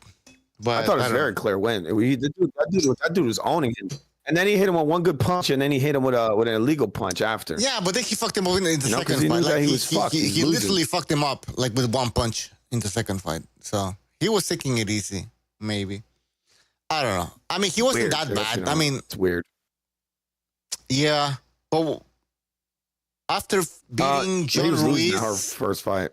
After beating, I mean, yeah, he would have been in the Hall of Fame. Well, he's in the Hall of Fame already, so I don't know. You got knocked out by Tom. Nah, he was on steroids. We can't give him credit. He's a cheat. Well, who's not on steroids? I hate cheats. John Ruiz beat Evander Holyfield twice.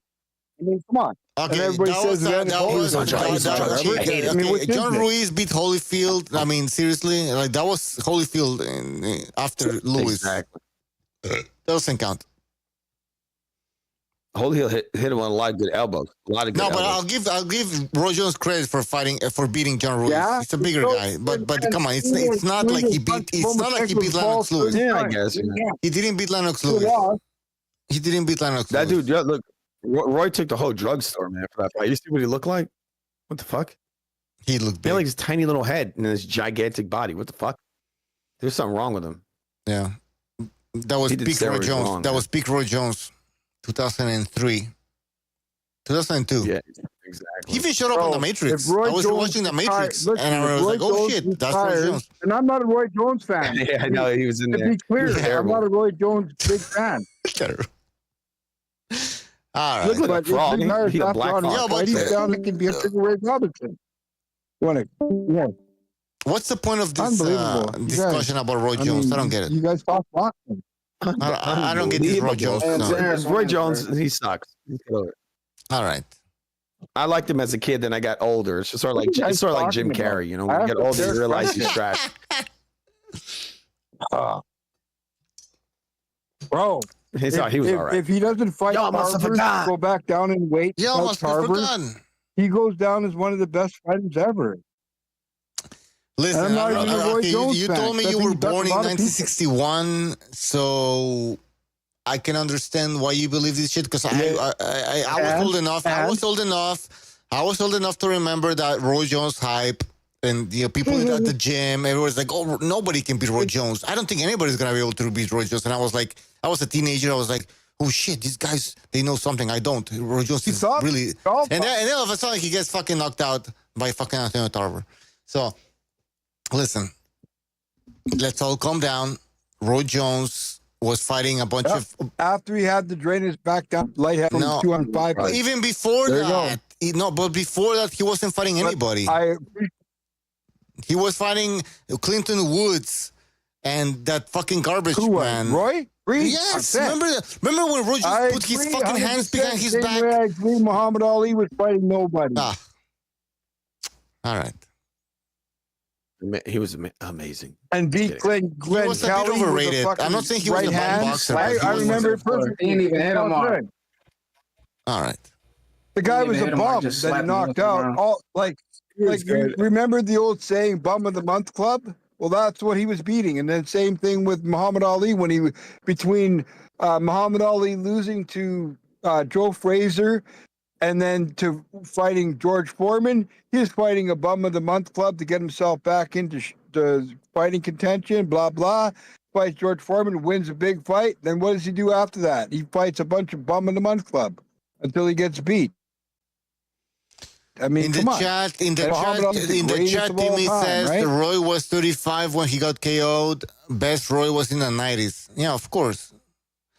But the Roy Jones in the 2000s and later, I mean, late 90s, early 2000s, that was a fake Roy Jones. I think people are missing the point of my question. It was a hypothetical. You're breaking up, Chester. You're breaking up. Like if Jones reaches after Ruiz win as the heavyweight champion of the world with one loss, where does he rank in history? All right. That's all I was asking. And everybody wants to shit on me because they think like, oh, what about this? What about all the fighters that wind up losing a bunch of fights after they're past their prime? Like, Chester, I think people are giving you Chester, listen to me. Chester, people are giving you shit for picking Crawford to win against Canelo. So? Good. Well, give me shit. Talk September 20th when I'm back on your channel saying, I told you so.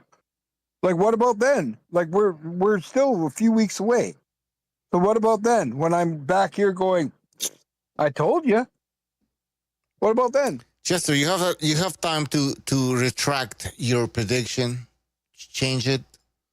This is all. Do you want to change your prediction? Conjecture. Right? Okay. No, I do not.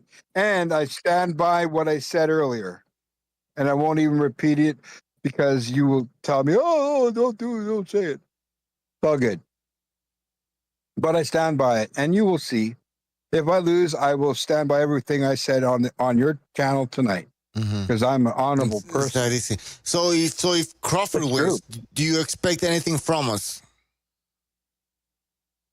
No, hell no. No, but I expect the guy who is challenging me to give you the same $25. That's the whole bet. Where is he? That was the bet. I'm up. Like, because when I'm at the casino, right, and I'm in roulette, I always bet $25 for the dealer. Because it's kind of my little way to bribe them. So that's what I do. So when I go to the casino, I bet $100. I give the dealer 25. That's what I do. I don't really give a crap. That's how I roll. All right. That's why when the guy was saying to me about something. Well, we'll see what happens. Yeah, whatever, man. It's like one of my stories. So, but like, Chester, I don't think you understand. I don't think you understand the gravity. I don't think you understand the gravity of your. Like, see, you're picking Crawford to win the fight. He's the underdog, and most of us on this channel are picking Canelo to win the fight. I got when I bet my $100. Mm-hmm. When I bet my $100, like 2.5. I think it was 2.50. Yeah, 2.5. I'm going to get $250. I know that the smart money's coming in, and now it's down to like about $1, almost even money. So who's smart? Yeah. I mean, if you win, if you lose, you're dumb as fuck, right? If you lose, you're dumb as fuck. That's the thing. I don't care. I'm a big deal. Big deal. So it are doesn't you matter swinging to me. it? I don't want to brag about what I make, so I'm not going to do that. How sure are you that Crawford's going to win? Sure, you're going to make a you're placing. Listen. Chester, placing a bet. Chester, placing a bet is fun. Everybody plays a bet for fun. Anybody can place a bet. We do it for fun. Let's see if I get it right. Let's see if I get it correct. But deep down in your heart, forget about the bets, because bets is about risking. Bro. Deep down in your heart, do you think Crawford's going to beat Canelo for real? Deep down inside. Yes, I do. Yes. Okay. That's all I want to hear. Yes, I do. Forget about the bet. Okay. And if I make money and if I lose. Because I'm from the old school and I see all the. I'm still if I lose, but I'm not going to lose. Okay. I will pay though. Okay. That's a guarantee, and everybody here watching and listening hears that. And if I'm wrong, and I come on, you're gonna be like, guys, you didn't pay your bet, and blah blah blah. No, that's not gonna happen, dude. Because I'm not like that. You don't have to pay anything. Just come in. Just come here. You don't have to pay us. It's on Johnny Boy's channel. You don't have to pay. Just come here and say I was wrong. Will, honestly, dude. I want it. You have to come here and say I was wrong. That's all we need. How many times do I come on here? I don't know. Show and said I was wrong. What's the problem? Hard. Yeah, but I'm hardly wrong though. All right. I'm just going with the little guy. And everybody hates me, and that's good. I'm going with see when you say I'm going with a little guy, it seems like you're just going with your heart, with what you wish happens. You know, I hope the underdog wins. No. I hope the little guy wins. No. Yes, that's what you said. You said that the little guy. Why did you say the little guy? What's that about? No. Yes. Bro, I don't know why, because I'm a big guy. I'm 6 feet tall and 215 pounds. So I'm worried about, I'm not. You said the little guy. You said the little guy. You said the little guy. What's this dude even talking about? Yeah. No. I did because that's what everybody else is saying. Mm-hmm. Listen. I just think, and I've been always telling people, Chester. Listen, Chester. I like you, but I think you just go. Chester. I think you're going with your feelings in this one. I think you're going with your feelings in this one, and I just advise you to be careful. Okay. Yeah, it's all good, bro. But I'm not trying to be rude to anyone. I'm just stating my opinion. And I'm giving you my opinion. You're being emotional. Rude and whatever. You're going with a little guy. You're a big guy, and you care about little people. You're a big guy, and you care about little people, and you're concerned about little Crawford. And so you want little Crawford to be okay. Remember, you want little Crawford to go back home safe and sound. Right? You want little Crawford to be okay, but I'm telling you, little Crawford is in danger. You're Bucho. Little Crawford is in danger. I'm Chester, and on September 20th, we will have the same conversation. And if I'm wrong, I will say, and I will tell you I was wrong. I have no problem with that, man. Okay. I'm telling you. Okay. Like, do I sound like somebody who has a problem with like? Okay? So that's our dude. I've been supporting your channel for like 6 years. That's so great. I appreciate that. I always give super chats. I always do the shit, and it's all good. I don't care. You know, Chet Collins. How many times do you see Chet Collins give a fucking? All right. Like, give me a break, man. Maybe we should. I got a proven track record. So I appreciate your support. I appreciate everybody's support, and I would like everybody to hit the like button, hit the like. And yeah, actually, you know what? We might do a 24-hour show. 24-hour show as we approach the big Canelo fight. What are people saying in the chat? I'm sorry to everybody that watched your stream if I came across as whatever you think that I was or whatever, but I'm just a guy with an opinion, and that's it. All right. Who else do we have in here? We have... And I love everybody. Yes. We have Doe, Braun, whatever. Jump in if you want to say anything. Let's go to the chat here. We have LL915 says Butcher will cry if Canelo loses. I won't cry. I don't give a fuck. Guerrero de la Info says, let's go. Troll See, says, that's my point. yes, go ahead. Who wants to say something? Is it Chester again? I don't know. No, I agreed with you, but I was just thinking I should start a channel. The way people hate me, I could be the bad guy. Yeah, get your own channel. Call it Chester. I call it Bad Guy Boxing. Bad Guy Boxing. That would be crazy. Something What that would you runs call with it, Chester. Pucho? I don't know, Chester yeah. The asshole? Something like that. Canelo versus the Oh, Ultimate right, Chester the Mandingo molested Warrior, boxer. September Oh, 13. that's so original. Dwayne says, just go out of Basello game for a concert. Just go out of a Basello game. I don't know. All right. Maybe we should end the show. I don't know where this is going. Sorry, Butcho. I appreciate you, and we'll see you on September 20. Guarantee you, we'll see you September 20. Why 20? It's September. For 13th is a fight. But I do follow you, so I'll see you. You should be here on September 14th. Oh, I thought it was September 19th. No. All right, my bad. It was a week away or whatever. That's okay. I'll forgive you. Okay. Don't worry. Okay. Bad. Baseball game typo. Yeah, I know. Okay. I don't watch baseball. I'm wrong anyway, right? But I was wrong about the date. I'm wrong about the result. Prediction. Too. You're wrong about everything, Chester. But it's okay. We forgive you. We don't judge. Everything? I'm wrong about everything? Wow. You're just wrong on your prediction. You're wrong on your prediction. You're wrong on your prediction. I always thought Pucho, I always thought I was a pretty decent person. I tried to conduct myself in a good manner on your show. So, I don't know. If I got it online, I'm sorry, but I didn't mean to do anything. Yeah, don't worry. People, but you're right. I get it. People don't like my prediction. I get it, man. But you know what? No one wants to. I get it.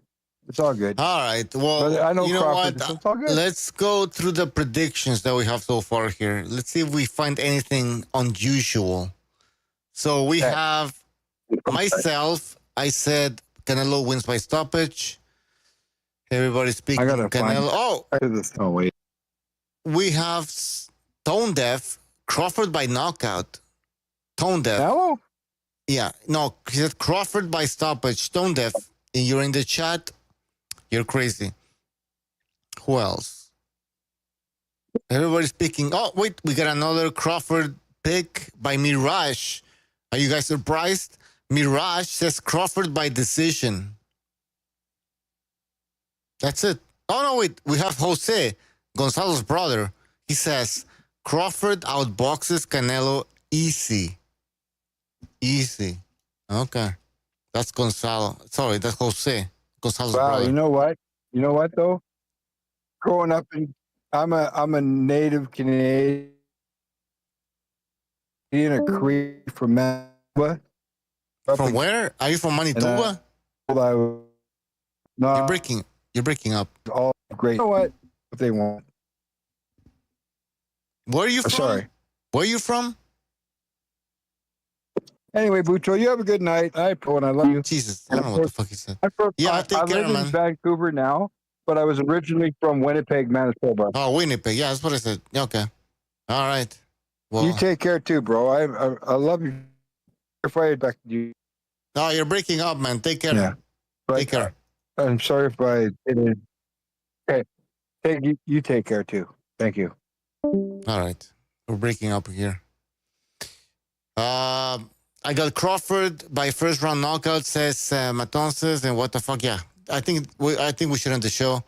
It's been how many hours? More than 3 hours. So stay tuned. We're gonna have more shit, more content. I'm working on another video, trying to put it together. But yeah, we'll see you next time. Thank you for joining us. Hey guys, hit the like, hit the like, hit the like, hit the like. Yeah, we want to have a kumite pretty soon. A kumite, we have some people that want to jump on 1 versus 1. So, you know, if you guys don't know what the kumite is, it's 1 versus 1 debates. What's good about this is obviously that it's 1 versus 1. So we don't have a bunch of people jumping in at the same time. So we're going to have a kumite, and the main topic is going to be the Canelo Crawford fight. So that's going to be coming up soon. We're going to be having a Crawford-Canelo comparative analysis. So basically, who has the best jab, who has the best foot movement, who has the best defense, who has the best IQ, fucking brain, and all that shit. Yes. Crawford. What's that? Yo, I think my OBS is fucking up because it's red. Yo, can you hear me? Yeah, I think OBS is fucking up, guys. Yo. Oh, you were cutting in and out. Yeah, it's my OBS. It's my, sorry, my Discord, not OBS. Wait. Yo, can you hear me? Yeah. Yeah, it's my Discord. It's fucking up. Go ahead. Yeah, I think Discord's fucking up. I think Vessel had Crawford as well. Vessel has... Oh, yeah. But he said robbery. But I don't know. He said robbery. Different story. But anyways, what was I saying? I forgot. Anyways, guys, stay tuned for the next BDA show. Stay tuned for more content, and especially more content as we approach September the 13th. It's going to get hot. It's going to get crazy. So, having said that, have a good night. Take care. Let's play some music.